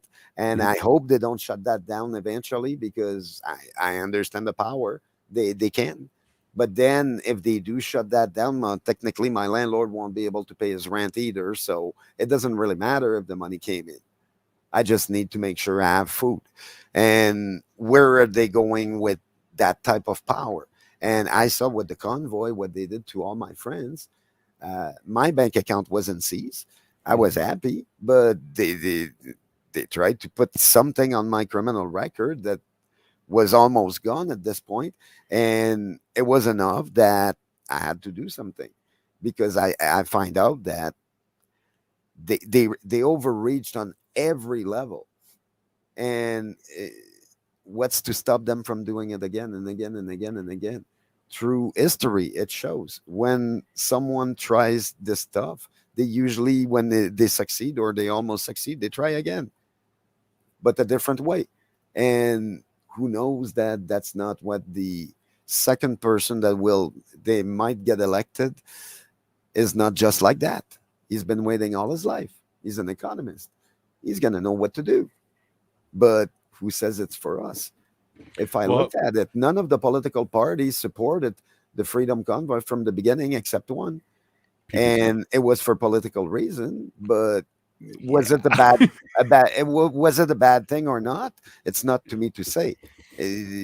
Like, I talked to the guy, I talked to many of them. I have no problem with them. Like, but like I told them, I'm like, look, I'm not gonna base my judgment on this.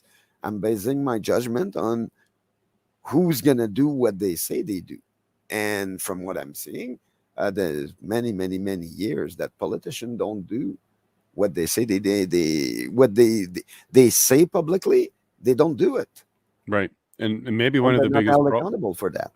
maybe one of the biggest problems is we forgot the Commons part of House of Commons. We don't have House of Commons. We have House of Elites, House of Politicians. Exactly. We don't have Commons anymore. We got to get back to Commons in the House of Commons. So what do you think about that, John? Not just independence, but let's look for MPs that are not lifelong politicians. And I kind of liked your whole couple terms thing with the senator, but maybe on MPs that might work too. Like, what if we all start looking for MPs or candidates who are not lifelong politicians and are coming in with a much different message, and we get back to having Commons in the House of Commons? Is that something that we can do within an election cycle or two? Can we start looking for good people and get them in there? Yeah, absolutely. Jesse Ventura, who was, I believe, the governor of Minnesota, he said that in an interview. He said nobody should be in politics as a career or a lifetime job. That's right. Human beings have a shelf life, no matter what you do, no matter what you are trained, you're educated to do in life. Once you start doing it, everybody has a shelf life. Our level of effectiveness begins to wane. For most of us, it's in the first, sometimes half of our career, depending on how long your career is. It's usually the first half. There are some, late bloomers who are the most effective at the very end of their career. Some in the middle, some never at all. Yeah. But truth of the matter is that because of that shelf life, you want to get in, you want to do the business you're supposed to do, and then when you're done or you're no longer being effective at what you do, it's time to go. So absolutely, term limits, yes. Put an end to political tourism. It's kind of like musical chairs. You know, if you're not quick enough to get to the chair you want, you're out. Well, I remember this one woman, and a nice enough woman on a personal level, but she came to my door 3 times in the community I used to live over the period of 10 years. And every time she came to my door, she was canvassing for a different political entity. Mm-hmm. She was just looking to get to the trough at some way, shape, or form, because all 3 entities that she was claiming to represent and wanted to represent, as a tax-paid representative in whatever level of government she was trying to achieve, were very different. They were diametrically very different in their ideological thought patterns and what have you. I'm a big guy about consistency, and I always deliver the person that you're going to get. I'm not going to. Nobody's going to put money in my back pocket and change my point of view. And this past week, seeing some of these ranking police officers, I will say was a bit of a trigger for me, because the first thing that goes off in my head, to be honest, and I was not the best at what I did. There were better. I didn't do everything. There were Mhm. people that did more than I did, but what I did do, I was effective at for the period of time I did it. But when I see these people and I see their mannerisms, um, and when I hear how they have to say and the words they use, the first thing I ask myself is, I don't think you've ever seen the inside of a police car. Mhm. When's the last time you actually did shift work? Do you even remember the last time you made an arrest or charged somebody? You know, uh, and it comes out in their testimony. They're just talking heads, and that's why I made the comment. They're team players. They're not public servants. And I pride myself solely on the fact I believe I left it with my own personal integrity intact. Okay. And I believe that I was a public servant. Maybe my career suffered because of it at times. Doesn't matter now. But you know what? I got out, and I can still stand on my own 2 feet and say, here I am, and I'm not giving in I'm yet. glad for you. God bless you. So, Jace, to answer your question, in a roundabout way, there has to be, people have to prove themselves at something else. Other than politics. Yes, or, again, I'm not disparaging people who get a higher level of education, not doing it. But sometimes when people have nothing more to show for themselves than the term, well, I have a master's degree. Right. Like it Right. means something. I got so when I heard that in the first 3 sentences of when someone introduced themselves to me, or when they were talking about themselves, we were having a conversation. When I heard that, well, I have a master's degree, that was usually a trigger for me that said, you know what? Is that all you did? Is that all you did? Is that all you have to show for yourself? Exactly. Because now, I'm asking the question, well, where's the life experience? Were you actually able to utilize what you learned with that master's diploma and put it to good use? Okay, so do you know how many nurses and some type of medical practitioner, right, that I spoke to over the last 3 years, including government people, that said that yes, definitely the unicorn virus is spread. It's airborne. Airborne. I just watched a video about it the other day from a government official. It is airborne. I'm like, no, it's not. And something that's airborne is a pathogen. If we had viruses, just the whole point of the air is it kills the viruses. The sun kills the viruses. They just can't survive the sun. That's why we exist. This is science. I try to explain this to people. These are medical people. And I don't have a medical degree, but I understand science because I listen to scientists. Now, let me kind of start to wrap this up because we got about 8 minutes left here. And I got a question for you, 10th, and then I'm going to come to you, Alex, if you don't mind. 10th, Freeland, dual roles. She's the treasurer or whatever, the director of finance or whatever for WEF, and she's our deputy minister and she's our finance minister. Should we? I think I might know who you're talking about. Does she have Freeland? brown hair? Christia? Should we stop, or should we have a rule where you can't be dual roles? You can't be an executive, you can't be a director, you can't be on a board of somewhere else while holding at least minister cabinet level. What do you think about that? Isn't that the way that the law used to be? I don't know, because right now she is in both openly. So, well, see, it all started that you were a farmer and you were doing this. So I guess that's perfectly fine. If you go by history, I think it's more to do with what we were talking about earlier, is right. But should you accountability?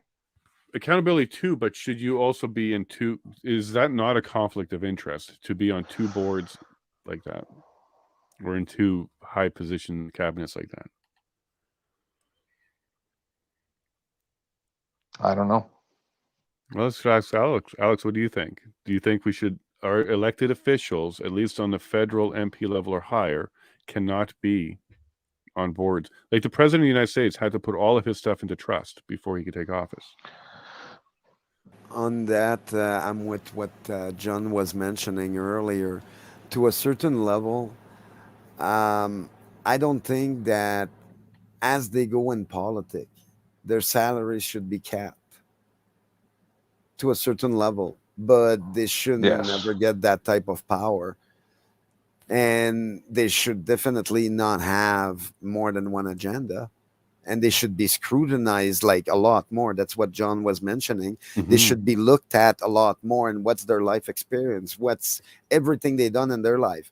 Because for me, since a young age, that's what's been asked to me all the time, constantly.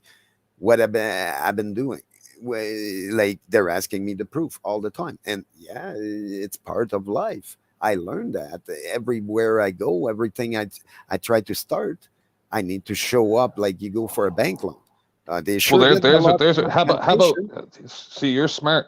How about mandated interviews Yeah, where you like don't right just now. get to go up and have a speech, that you actually have to, like this dude? I'm telling you, if I was in Parliament and I'm listening, and buddy, the guy with the glasses, Pulver, whatever, he Yeah, yeah. asked the prime minister, and he's like, "Oh, why'd you steal the money?" And then prime minister's like, "Oh, I'm not going to talk about your question. I'm going to talk," and you have to direct your question to the guy, and blah blah blah blah blah. It's like, nah, man, I'd just be sitting there going, and I'd be swearing. What are they going to do? Drag me out of there? Is that how we're going to do it? You're going to drag me out? They sure would try. I It'd would be funny certainly to like to see watch. them try. I I would would watch love that to on see them try. CPAC. If I'm an elected representative and I'm up there breaking their rules, and so this is a Walmart now, and you can throw me out when you want to. I don't think so. So kill me. You're gonna have to kill me to get me out, right? And then that's what Canada can be. Let's do it. See, that's what I'm talking about. People ain't willing to take it to the streets. I'm willing to die for my freedom. If they're going to kill me because I'm an elected representative and I'm breaking the rules of the House, like this is a Walmart, and they get to just drag me out of there physically, good. I will die on that cross today, because I am sorry, but people aren't going to be able to live with that. So let's see how it goes. Okay, well, on that note, and I'm going to go turn to Alex on this one now. Alex, the hill to die on, people drawing lines in the sand. I am not going to let this one move any further. I've been paying a lot of attention, and the convoy was a big thing and all that, but I don't think that's the number one issue that people are willing to truly die on the I, hill for. I've been I on think that it's, line for 40 years yeah, now. hold on. So I think, I learned there's always tomorrow. And right, but tomorrow Alex, might be better or it might be worse. But eventually, like John was mentioning earlier, it will get better, but it will take many generations. For me, I think the real issue is how far people are willing to go. Are they gonna start suing every part of the government well, here's this what to I'm a trying to get certain at. I want to level get the that they question out. jam up the court system where like normal things can't go through?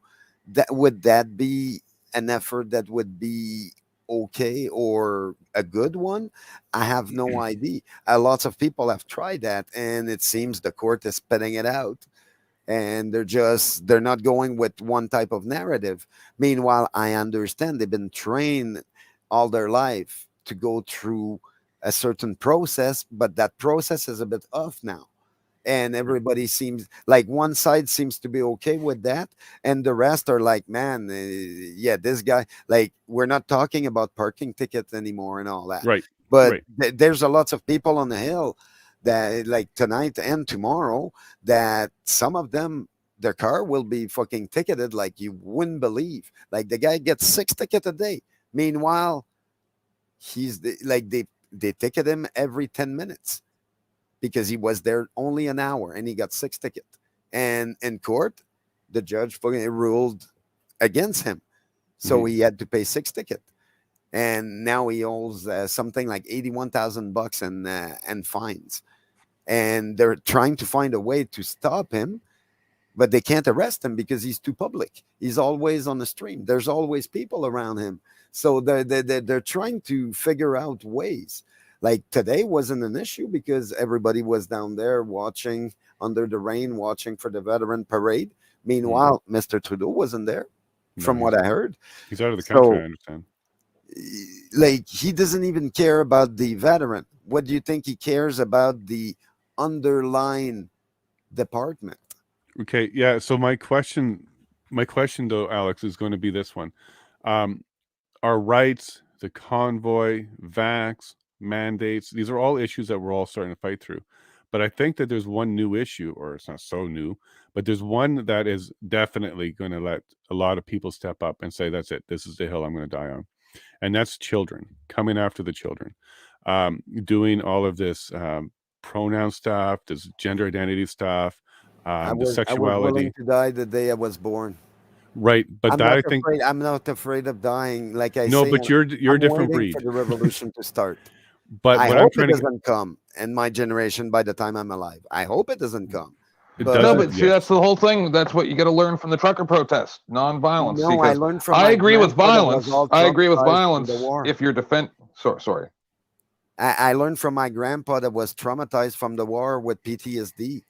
And he was telling me about a whole bunch of other places that he went. And he said, human are committing terrible crimes against other human. And it's our job to fight against that. So I always been willing to, and that's why I never fit in one mold. But Right. that was my issue. I understand that. Right. So maybe I'll move to John on this one because he's a parent. So the question I'm trying to get out is the issues that we're facing for children, sexualization of them, taking away their innocence, calling them mature minors and letting them make decisions like end of life, is that going to be the issue that finally snaps Canada's back? And is that the issue where a lot of people are going to come out of the woodwork and say, you know what, I'm for vax, I'm for all that other stuff, but children is where I draw the line? And are we going to see that line drawn and then held, or maybe even pushed? Canadians are being pushed into that corner that they have no voice. So Canadians are, it's if you corner a frightened animal and you give them no way out, Even what if it loved you before. even if it loved you before, Yeah. if you give it no way out, right, and it feels very threatened, what's it going to do? And this veneer of civilization that covers us is very thin. I've seen that myself. It takes very little to dissolve it away. And I will defend my family no matter what. And my children are they're not in grade school anymore, so they're making decisions for themselves and they're making the right decisions. But I will still defend them. I'm going to be a father till the day I take my last breath.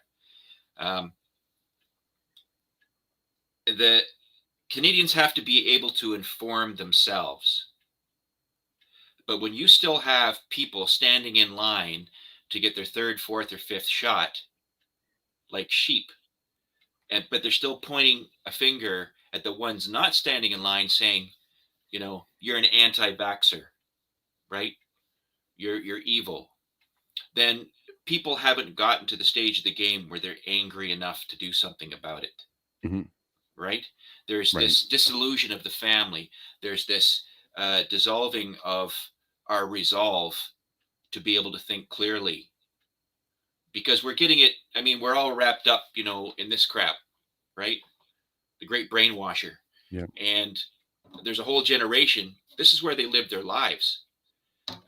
That's the hard part. It's hard for parents to tear young people away from that mentality, especially when it's ingrained in them so young. Yeah, that gaming and TV are Exactly. the new programmers for a long Exactly. time. I was Exactly. happy. I was happy. I stayed away. Like I grew up with the old Commodore 64, and I'm happy about that because I stopped playing video game for a while. I miss the arcade. I miss the arcade and the entertainment that the arcade brought. But then I saw them disappear, and Blockbuster showed up everywhere, and that Mm. disappeared too. So Okay. my answer, Jason, is very simply, people have to be angry, you know, and we have to keep our humanity. At the same time, we have to keep our humility. And for Canadians, that's a tall order. And in this country, I think people have to stop saying to themselves, well, it didn't affect me because it didn't happen to me yet. That's So I'm right. not concerned about it. That's what makes us different from our American cousins. The minute they see something on the horizon, they mobilize, they become unified. Or here in Canada, no, it's still the mentality. Where I live, even amongst my cousins, for instance, all obviously close to my age, their attitude is, oh, just go, go get your shots. Nothing's going to happen to you. Nothing's happening to us. It's business as usual. Mm. And if as long as people maintain that mentality, well, the day it happens to them will be too late for them. That's right. When they're at your door, it's way too late. Yeah. Now, 10th, I got the last question for you. What if we were to, I don't know, just like any other business that we deal with, a corporation that we deal with, if we don't like them, we just choose to not use their service and pay for their service. So, what if Canadians decided to withdraw their support financially of a system they didn't like? What do you think would happen? That's what I think everybody should do. I'm Should or highly shouldn't? considering it myself. I'd like I'm Because Yeah, both you but imagine what would on happen? Imagine what visibility, would happen. well that it's really, really hard to get to that because yeah, they won't issue cash money anymore. I ask, and it's only they only use the bank. They want Well, I paper mean more, and stuff but like Alex, that. what I mean is, yeah, what I mean more, Alex, is people just stop paying into the system. yes. Oh, I've been doing that for Yep. years. The like I Like, stay away like, of. is that a valid legal protest to vote with your dollar? I Is don't, that I don't, not? I don't buy much of the stuff. Like I choose to live in poverty for that reason because I don't condone what they're doing. Just what McDonald is doing is wrong for many, many years. It's like, yeah. It's all about the corporation. So I've been trying Exactly. to So stay if the away corp, of the grid, but keep yeah, I'm off everything grid too. legal, and I'm not having any issue. I'm happy. I'm happy for everybody that was able to build up a nice life, nice house, kids, and all that. For me, I wasn't. And I don't blame anyone for that. It's my own fault. I just don't fit. But I should definitely, when I grew up, a lots of the people around me tried to give me support and they were frustrated because the system kept fighting them to help because they were helping me. And at the end, I kind of resent the system for that part. Mm. And it kind of pushed me a certain way in its own way. But like I say, I don't blame Okay, anything, but the anybody. thing is that's just like saying, what if everybody pulled their kids out of school? They certainly should if you can, if it's economically feasible in any way. Yeah, Like I do I don't believe mean to be a homeschool is jerk. better, but I do I don't believe mean that to be a private jerk. teaching is, I think private teaching at home would be No, better. yeah, but I remember when that's why I kind of like that AI teaching your kids thing that we were talking about last time. But um maybe this isn't all housewives, but a lot of the housewives I know spent the majority of their time watching soap operas and just not really like unless they were had the women that did have jobs different, right? But I'm saying an actual housewife that is at home all day, there's no reason why she can't, like, if it's an individual teaching, it shouldn't be a 7-hour teaching day. It should be like 2 or 3 hours, and then the kid can do whatever they want. And then let's move to John So so we can For wrap this some up. kid, they're going to be able to do with that. Other kids, they won't. So you give them more time if they need to. Well, that's your responsibility. Hmm. It's Yeah. everyone's responsibility on that one. The that goes with being a parent, as far as I see. Yep. So I'm going to move to John, and we're going to wrap up here, guys. There's a question here from Chase. John, do you mind tackling that one? Yeah, Chase mentioned something to the effect of, What's the trigger in your mind? yeah, what would be the trigger? I just want Chase to maybe define what he's referring to as trigger. Okay, I cool. can So probably Chase, help. My trigger, like before this happened, I was somewhat reasonable. But then when they ran over that lady with the horse that had the walker, I lost my mind, and I've never been the same since. And when they locked down the bank accounts, when they did those two things at the same time, I lost my mind. because he went right after livelihood and right to the heart of it too. So John, maybe I guess the question is, what would be your trigger to? Actually, I'm going to let Chase answer that because he has a specific question. Here it goes. What is the trigger that gets a mass of Canadians to seriously reconsider our social contract with the country? I think it's children, but John, go ahead. In earnest, really, it's Canadians just saying, "That's it. I'm not listening to the government anymore." If you read a lot of the online chatter, there's some people that still really believe this government can be negotiated with, and then there's going to be some day of reckoning when the kid with the cute and saucy haircut is going to all of a sudden change his tune and be reasonable. I mean, come on, man. Like, this is the guy's third term. That's not going to happen. It's never going to happen. It's never going to happen from any of the players either, around him. So I believe that when Canadians in mass just say, enough's enough, that's the end of it. What will And be the issue, though? the issue will be, I think the best issue is probably in the next election. When the next election gets stolen, with all the Oh, optics, with all the optics, when the next election gets stolen, I mean, there has to be an actual trigger point when people say, okay, these are just frivolities. These people have already got it set up. Who is going to get in? Who's going to remain in power? And so on and so forth. Because the optics are not there for this current regime to remain. I agree with I that. think So you're if they right, end up winning, if they end John. up winning, Yeah. Mr. Trudeau has shares. He owns shares in Election Canada, by the way. So election A lot fraud. of a lot of people are saying that's the reason why he won the last one, but they covered it with Jagmeet Singh coming in. So there's Yeah, no scandal Jagmeet there is our because biggest. of the we scandal. It was too close. So Yeah, he couldn't afford another scandal, so he brought in the NDP, and sure enough, the NDP took the money, just like the news. Look, he gives $600 million and admitted publicly to the news that that's why they're on his side. So technically, yeah, he should definitely not have access to any of the money or any of them. But so I'm with John on that one.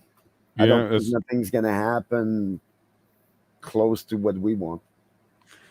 so potentially children. We had one person say grooming of children. I would agree with that, bootlicker. We have potentially a fraud or stolen election. We have vaccine injury, which is starting to really pick up. And as soon as I think everybody's touched by it, I think that might be an issue. And then we have a straight up charter freedoms that are being violated. Maybe the mask mandate will do that. We One of never them's going to know. eventually put us all over the top. Like, that's it. Enough. Right, John? And then 10th, we'll come back to you. I know I'm over time, so we'll try and wrap this up. Yes, absolutely, Jace. I'm charging by the minute, so I don't care. Of course. There's always a tipping point. Every person has their tipping point. Like every person has their price. Mhm. Yeah, there'll be a tipping point. And people are going to find out that there's an awful lot of people in this country that feel the same way they do. This is just the little small piece of your fingernail on here tonight. for this country who feel the same way that we all do. The rest of them just haven't made it here yet, but they will in time. You know, they always do. Um, uh, I will say this before you're done. Um, never say to yourself, I'm not going to vote anymore because there's nobody to vote for, or That's right. I'm not going to, you know, this government is a sham, this election is a sham, and I'm not going to participate anymore. What you're doing is you're giving in to socialism. Don't do it. Vote, right? Vote. Get out there, take your ID, and vote in person. Vote for whoever you want to. It's still supposed to be a free country. So vote for whoever you want to, but make sure you get out and vote. It's the last vestige of true democracy we have left. Make sure you exercise that vote. Once we lose that, then yes, it will be time for a revolution. Oh, Not right. the nice kind. No, I get you. Now I'm going to go to Alex on this last one. 30% of people don't vote. How do we get them to wake up? Because that's enough to take back everything if we can get them to come and wake up and vote with us. So how do we reach the ones that don't care enough to even get up to vote? Give them free weed. A free donut. Well, you got people to vax that way, right? That worked. Make Yeah, it that an worked. edibles, muffin at the door. Muffin at the door. People will show up. Give them No, a you're nice not joking. plate. Yeah, you're not joking. Cook That's them a real. nice ragu there. You do what and Trump did. It's real simple. You do what Trump did. Promise them a job. Brilliant. Promise that that too. they will have a job and they won't have to live on $500 or $700 or $800 a month with government assistance. That they'll have a job where they can make, at least 15. First off, you got to cut the taxes so they can actually take home $2,000 a month rather than make $2,000 a month and take 700 or 800 of that. See, that's the problem, right? So promise them a job and that you're not going to take all their money. Say, listen, they'll have to kill me to get me out of Parliament. I'm not going to shut up. If they want to shut it down and everybody else leave because they don't want to hear what I'm saying and they're too scared to kill me because of the optics of it, then guess what? You don't vote for them ever again because they're little pussy beat. So I'm trying to be PC on here. Is you gotta be willing to stand. So you say, how do you get people to vote? You can't get people to stand who are in That's power. my question. Yes. That's why we can't have party politics anymore, guys. This is No, why I'm saying be a better leader and stop being a weak. Stop being weak and being scared of somebody like me who's like, that's what I'm surprised about. Most people do not take very kindly to my personality. You're like, oh, this guy's interesting. See, I find that rare that you go, oh, okay. Most people are like, oh no, this guy's weird and he talks loud and reminds me of my daddy and makes me sad. You do. You remind me of daddy. You make me sad. No, you're a good soul. That's why I attached to you right away. There's something about you that's different, so that's cool with me. But look, I'm going to wrap up on that 1/10. You brought a whole bunch of people here tonight, which was amazing to me. We got 3 more minutes. It's about to be 4:20. Oh, okay. Well, I'll give you the 420 then, as long as you promise to vote in the next election. All right. I always vote. And Yes. I do my research. That's what I was going to say. Always do your research when you're voting. Go talk to the person that's running. Like I went to talk to 3 of the candidates, and I'm part of Acorn here in Ottawa, and they were telling me to go vote for the liberal guys and all that. Those are the guys that were supporting for low income housing. I called the other ones to find out, and yeah, one of them had tied to be pro convoy or whatever. Yeah, she was down there. She had a picture right on her desk as I walked in, and yeah, she was right there next to the trucker, and she said that yeah, she was for low income housing, but it seems the company, the way they set up everything, it was too short of a time for them to reply in time for what Acorn needed. So they pushed that away. Meanwhile, they voted in. For me, I'm always voting towards what I see the best, and I go talk to the candidate, like for my region. If not, I had a problem with Mr. Fleury about that. The counselor. Mr. Unreachable at the wrong time, and I speak French. It's like, yeah, I had a few talk with him. We disagree on pretty much everything, even his color of tie. He's gone now, though, right? He's not Oh, there I anymore. know, I know, Yeah. I know also the reasons. Parlez-vous français, francophone. Da, da, da, da. Did you see He that was clip of him? he's part of my neighborhood, so Yeah. he's not really well liked. Mm. Not from the freedom part. It's like no, but I got nothing against him except he's another schemer in the scheme, and his scheme didn't work. And it seems that's what I'm seeing day after day now. It's new people found a new way to, like, it's too many people that learn the law system and they're in politics, because that makes a conflict right there, because they know all the rules, they know how far they can go. And like in our society, I don't think it's something we can afford anymore. Well, yeah, and never forget it's the lawyers that write our laws, not Jean, the Jean Chrétien was not a the lawyer, elected officials. They and just sign it. he got right to the top, and Mm. after that he retired. They all had scandal. Like I say, it's a big pattern that keeps happening over and over. And I think, like John, eventually it will tip, and Yeah. we're not there yet, but eventually it will tip. I hope it's for the kid, Well, but for according to me, this book, I was hoping that it was for the elderly that were in their hospice and other places that were placed where the kids couldn't see them and all that, which happened to Mhm. me. She was in place, she was in her own house, but because of Quebec's restriction, I wasn't allowed to go. Meanwhile, she did die after surgery and all that, not recovering. She was a good citizen. Nothing says it's because of the jab or anything like that.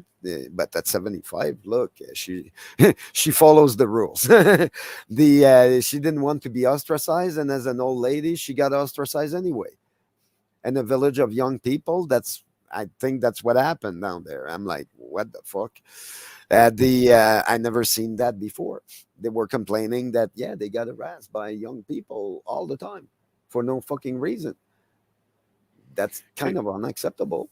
The way that we treated the elderly, then all the veterans have been unfairly treated for many, many years. On top of that, Trudeau doesn't even show up. Uh, did anyone saw any one of the Liberal cabinet down at the parade? oh, I'm sure one or two would have showed up. But I know Polyev showed up, but other than that, I didn't see anything else. yeah, It no, I was a didn't lot pay. of people. But in closing, I'm going to say one thing to you, Alex. And if you Good. haven't read this book, read it. Okay. Because what it tells you is we will demand to be taken over. They're going to divide and conquer so much that both sides are going to demand for change. That's their plan. So I think what we need to do is not just unity, but we need to recognize what a divide and conquer plan looks like. And we, no matter what happens, if Trudeau becomes even worse, and if Freeland takes over and she becomes even worse, no matter what happens, we deal with it internally like a family, and we do not ask for global assistance on it. I think that's the steps that they're trying to get us through. And 10th, I think you see that John is probably there. Oh Like yeah, if I we see that. split, But so I think I just thought about an idea.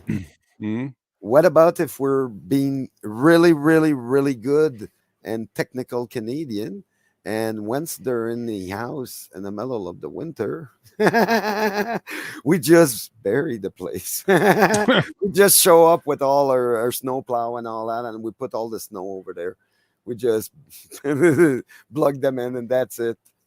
Buried in the House of Commons. Well, There we go. don't do that because I plan on being in there. All right. No, So I'm if you laughing, see my but car in the back, don't do that. like that would be a good Canadian. It's peaceful. It's not. We're not touching them. We're just bringing the snow. Well, a good Canadian thing would be to play street hockey and have so much street hockey going on that they can't even pass. Have the world's largest street hockey game. Yep, that too. Yeah. Go on and go shoot some balls at them. Okay, so I'm going to wrap up. I got one last thing from Bootlicker.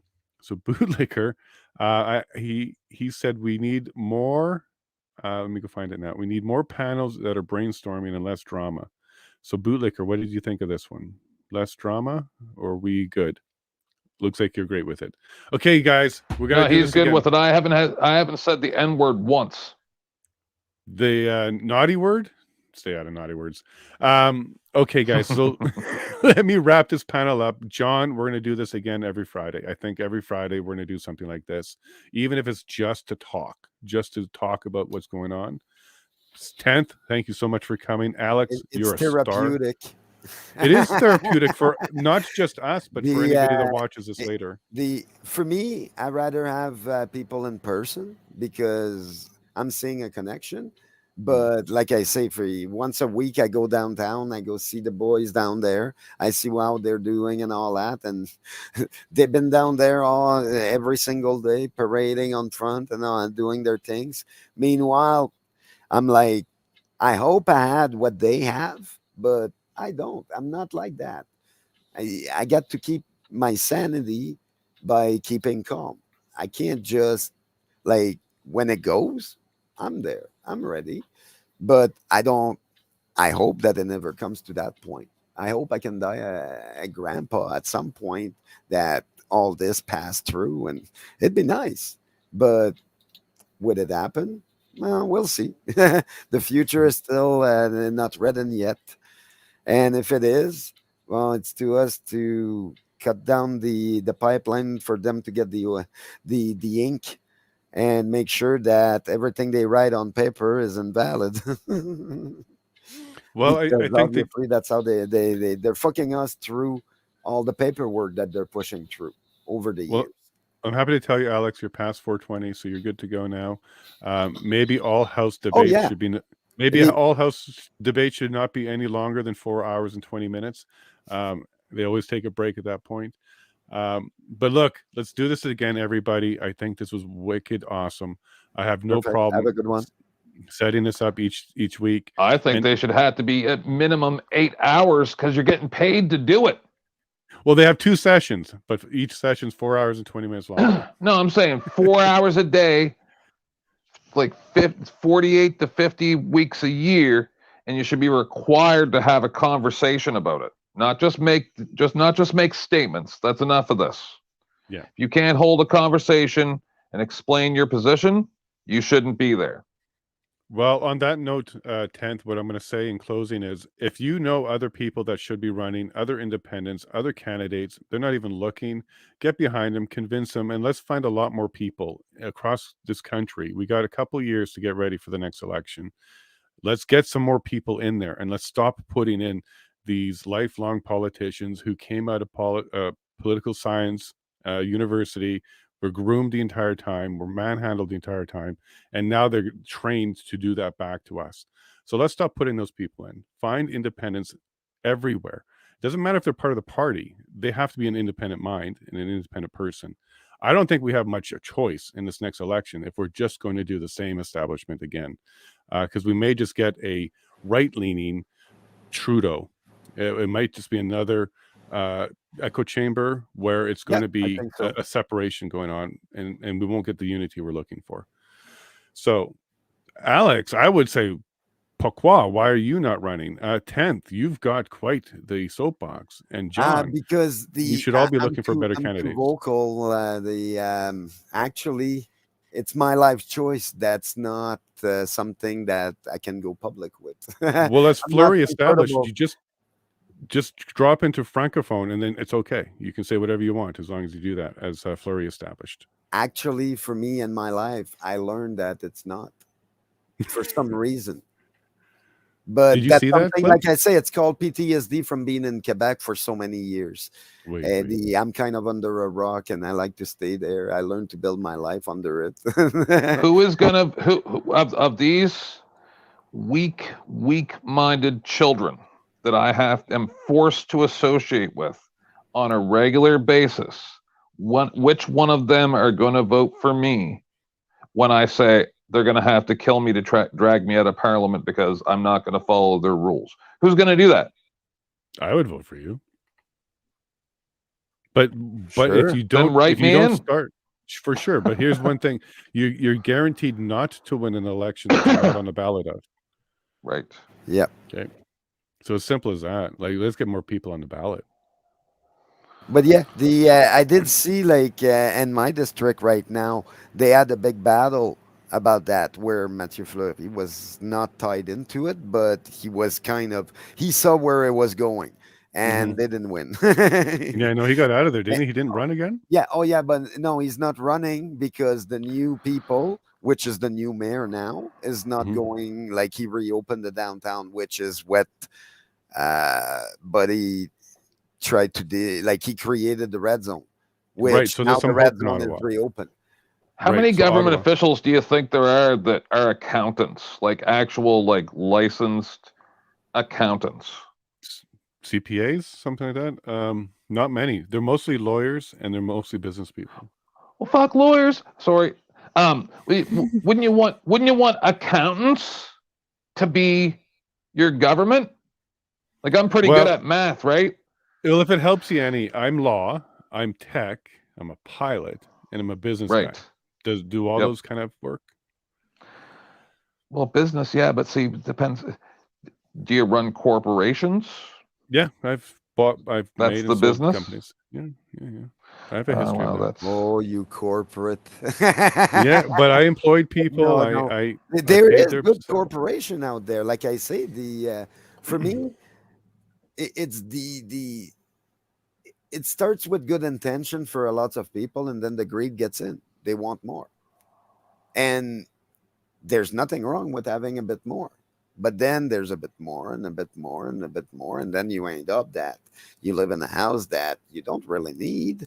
Well, you need the house, but you don't need it that big. And okay, now you're by yourself, and Yeah. Now, and one comment that came out earlier that I didn't push back on that I will now was when you're a business owner, it's not about power. At least a small business owner, I was a small business owner. It was about creating a product, making something good, and employing people. I paid the salary of many people based off of our innovations.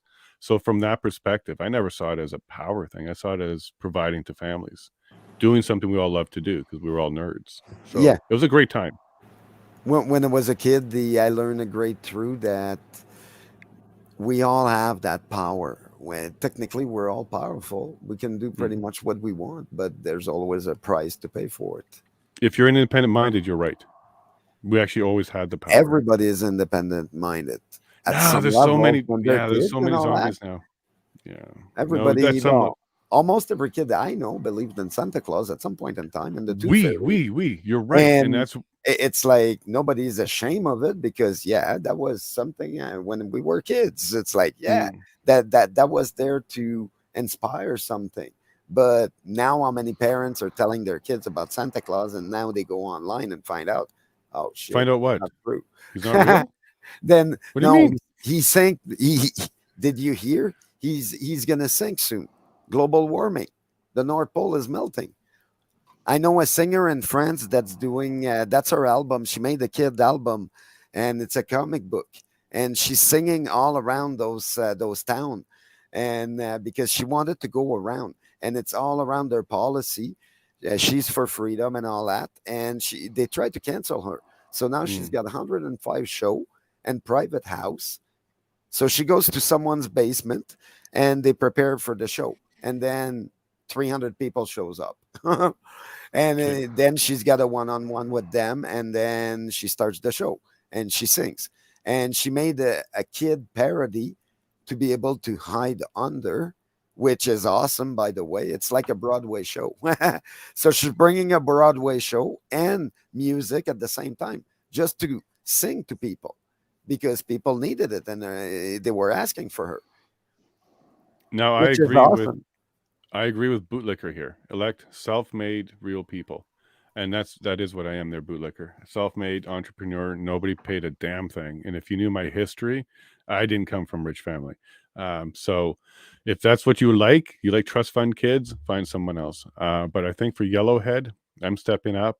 I kind of hope someone else steps up all over Canada. I would like to see a whole bunch of us independents get in there and really do what 10th is saying. Let's go get them so frustrated with us that they want us out. I want to have the most amount of complaints against me because I'm frustrating them so much. There was nothing better than that lawyer grilling that commissioner or whatever he was and saying, "Are you absolutely sure about that? That you didn't tell the RCMP lady that you wanted information?" And she's like, "So are you saying that your aide went to her without your knowledge?" And then Buddy interrupted because they didn't like it. And like there was nothing better than that. There was nothing better than them watching Buddy just look, and he's like, are you calling me a liar?" See, but the difference is between her and me, I'd be like, "Yeah, bitch, I am." And That's then right. I'd slap my phone down on the desk and play it there and then. Not Well, wait and release it to the media and blah, blah, blah. I do it right there and then. It'd be, "Yep, that's right, bitch." And then you just press play on your phone. Done it many times. And then you'd be a rock star. You'd be bigger than Trump. well, Did good you thing know now you get to ask them, period, what they are before you even speak to them now? well, here's a new rule that should happen. All school boards that are woke should identify all school board members. The board members should identify their pronouns and their sexual preferences. If our Yep. children have to sit in front of and looking at that, then the board needs to do it as well. You go to the Halton board right now, they don't identify themselves on their pronouns or the sexual preferences. If you're going to teach our children that, I want to know who you are and what is your sexual preference then. And if your answer to me when I asked you that question as a board member is that's private information, then that's all the more reason why you should stop teaching it to our children. I can't believe that when this even first started being spoken about, that those people weren't drug off in handcuffs. I don't even understand. It's literally like 4 years ago, probably 5.5 years ago, I drove through a portal into another reality where all of a sudden all this weird shit started happening. Right? And then I came on the internet 3 years ago and warned everybody, even before unicorn virus became a thing, and everybody called me crazy. No one listened, and now look where we are. And it's like a guy who went back in time and was trying to warn everybody that the Trade Center towers were going to fall, and then they throw him in jail. That's what I feel like. It's Well, weird. I there was a remember man in in the 80s, at some point as teenagers and all that, we wanted to see what the reaction were. And we found out, yeah, you end up in jail, you're beating up. Meanwhile, you're still a teenager and they damn well know about it. They just don't like you. And just because you stand up for your whatever you believed at that time. And as a teenager, well, look, it's easy. You see a big group of people standing on front of you planning to do something, and okay, they're going to be standing there as a protest. It starts as a protest, and 4 hours later, it's a riot. Mhm. And you're That's why I stuck in it. somewhat agree And with universal basic income, because if you didn't have to worry about food and shelter, if I just automatically got $2,000 a month, I would put a tremendous amount of energy into doing other things to for try me, to Okay, make things for me, better, I to would try to put make the we're world better. But guys. So I'm for going to me, I pause you would put here. a farm. I would put That everybody on farms and let them grow. If they want to grow green, they go green. If they want to grow, have animals and all that, let them have animals. We supply ourselves, and then when we're overfed, because that happens, then we can feed a lots of others. But we feed our homeless first. We feed everybody that's Canadian, and then we can help a lots of other people. But yeah, the way that we see things now, I don't know. They're trying to outlaw farms all across the planet, and Bill Gates own a lot of that. he's my So neighbor. yeah, yeah. Bill Gates is buying a lot of property or a lot of Oh yeah. land in No, I Alberta. know. I know. I've been looking into that, and I'm not happy because I've been looking for years to find something, and ODSP don't give enough. But then I've been looking at all the aspect, and at this point, I can go to where my mom used to live and pay the bill there, but it's on the Quebec side. I'm like, okay, my ODSP don't follow. They probably give me less money there, and on top of that, I'm gonna be ostracized like fuck because I don't believe like what they believe. I speak English, they don't. It's like yeah. It's pretty. Every time I went there, I told my mom, I'm like, I don't mind what the neighbors think because if I don't do anything wrong, who the fuck are they? Nosy neighbor? I don't care about those. Like, why would I care about what they think? Oh, they don't want to see me in my underwear on Friday. Okay. Well, sorry for you. Yeah, it might happen. Don't look at your window at this time. I'm in my room. I'm changing. Then I'm going Well, to protest. well, let me run because I'm definitely demonstrating to my voters in Yellowhead that I can't control a panel and can't shut it off on time. So I want to make sure I can close this up and call it a night. Okay. Okay, but Alex, you come back next week, right? Yep. At 10th, you're going to be back next week? I can make no promises, but I'll try. That's the best answer. And John, we'll see you as well, bud. Okay. Well, thank you all very much. We had a great time. This worked out way better than I thought. I'd like to see more people on next time. So if you're listening or you're part of it or you're watching the recording, come show up around this time again on Friday. I will post a similar link on Twitter, Facebook, all over the place. I'm now on Truth Social. I'm on Getter. I'm on Gab. You'll find me everywhere. So all of you that came here tonight to spend this time with us, thank you very much. We do have a chance. We had a lot of conversation about here, went back and forth, but I'm still going to be naive and a little bit optimistic that with a lot of good independent people, good independent minds, and people coming together to talk from all over the spectrum, we still have a chance. So I'd like to say thank you all very much for being here. Thank you for talking to me, letting me think about this a bit more, and help support me. So for everybody that's watching, thank you very much. Have yourself a good night, and God bless.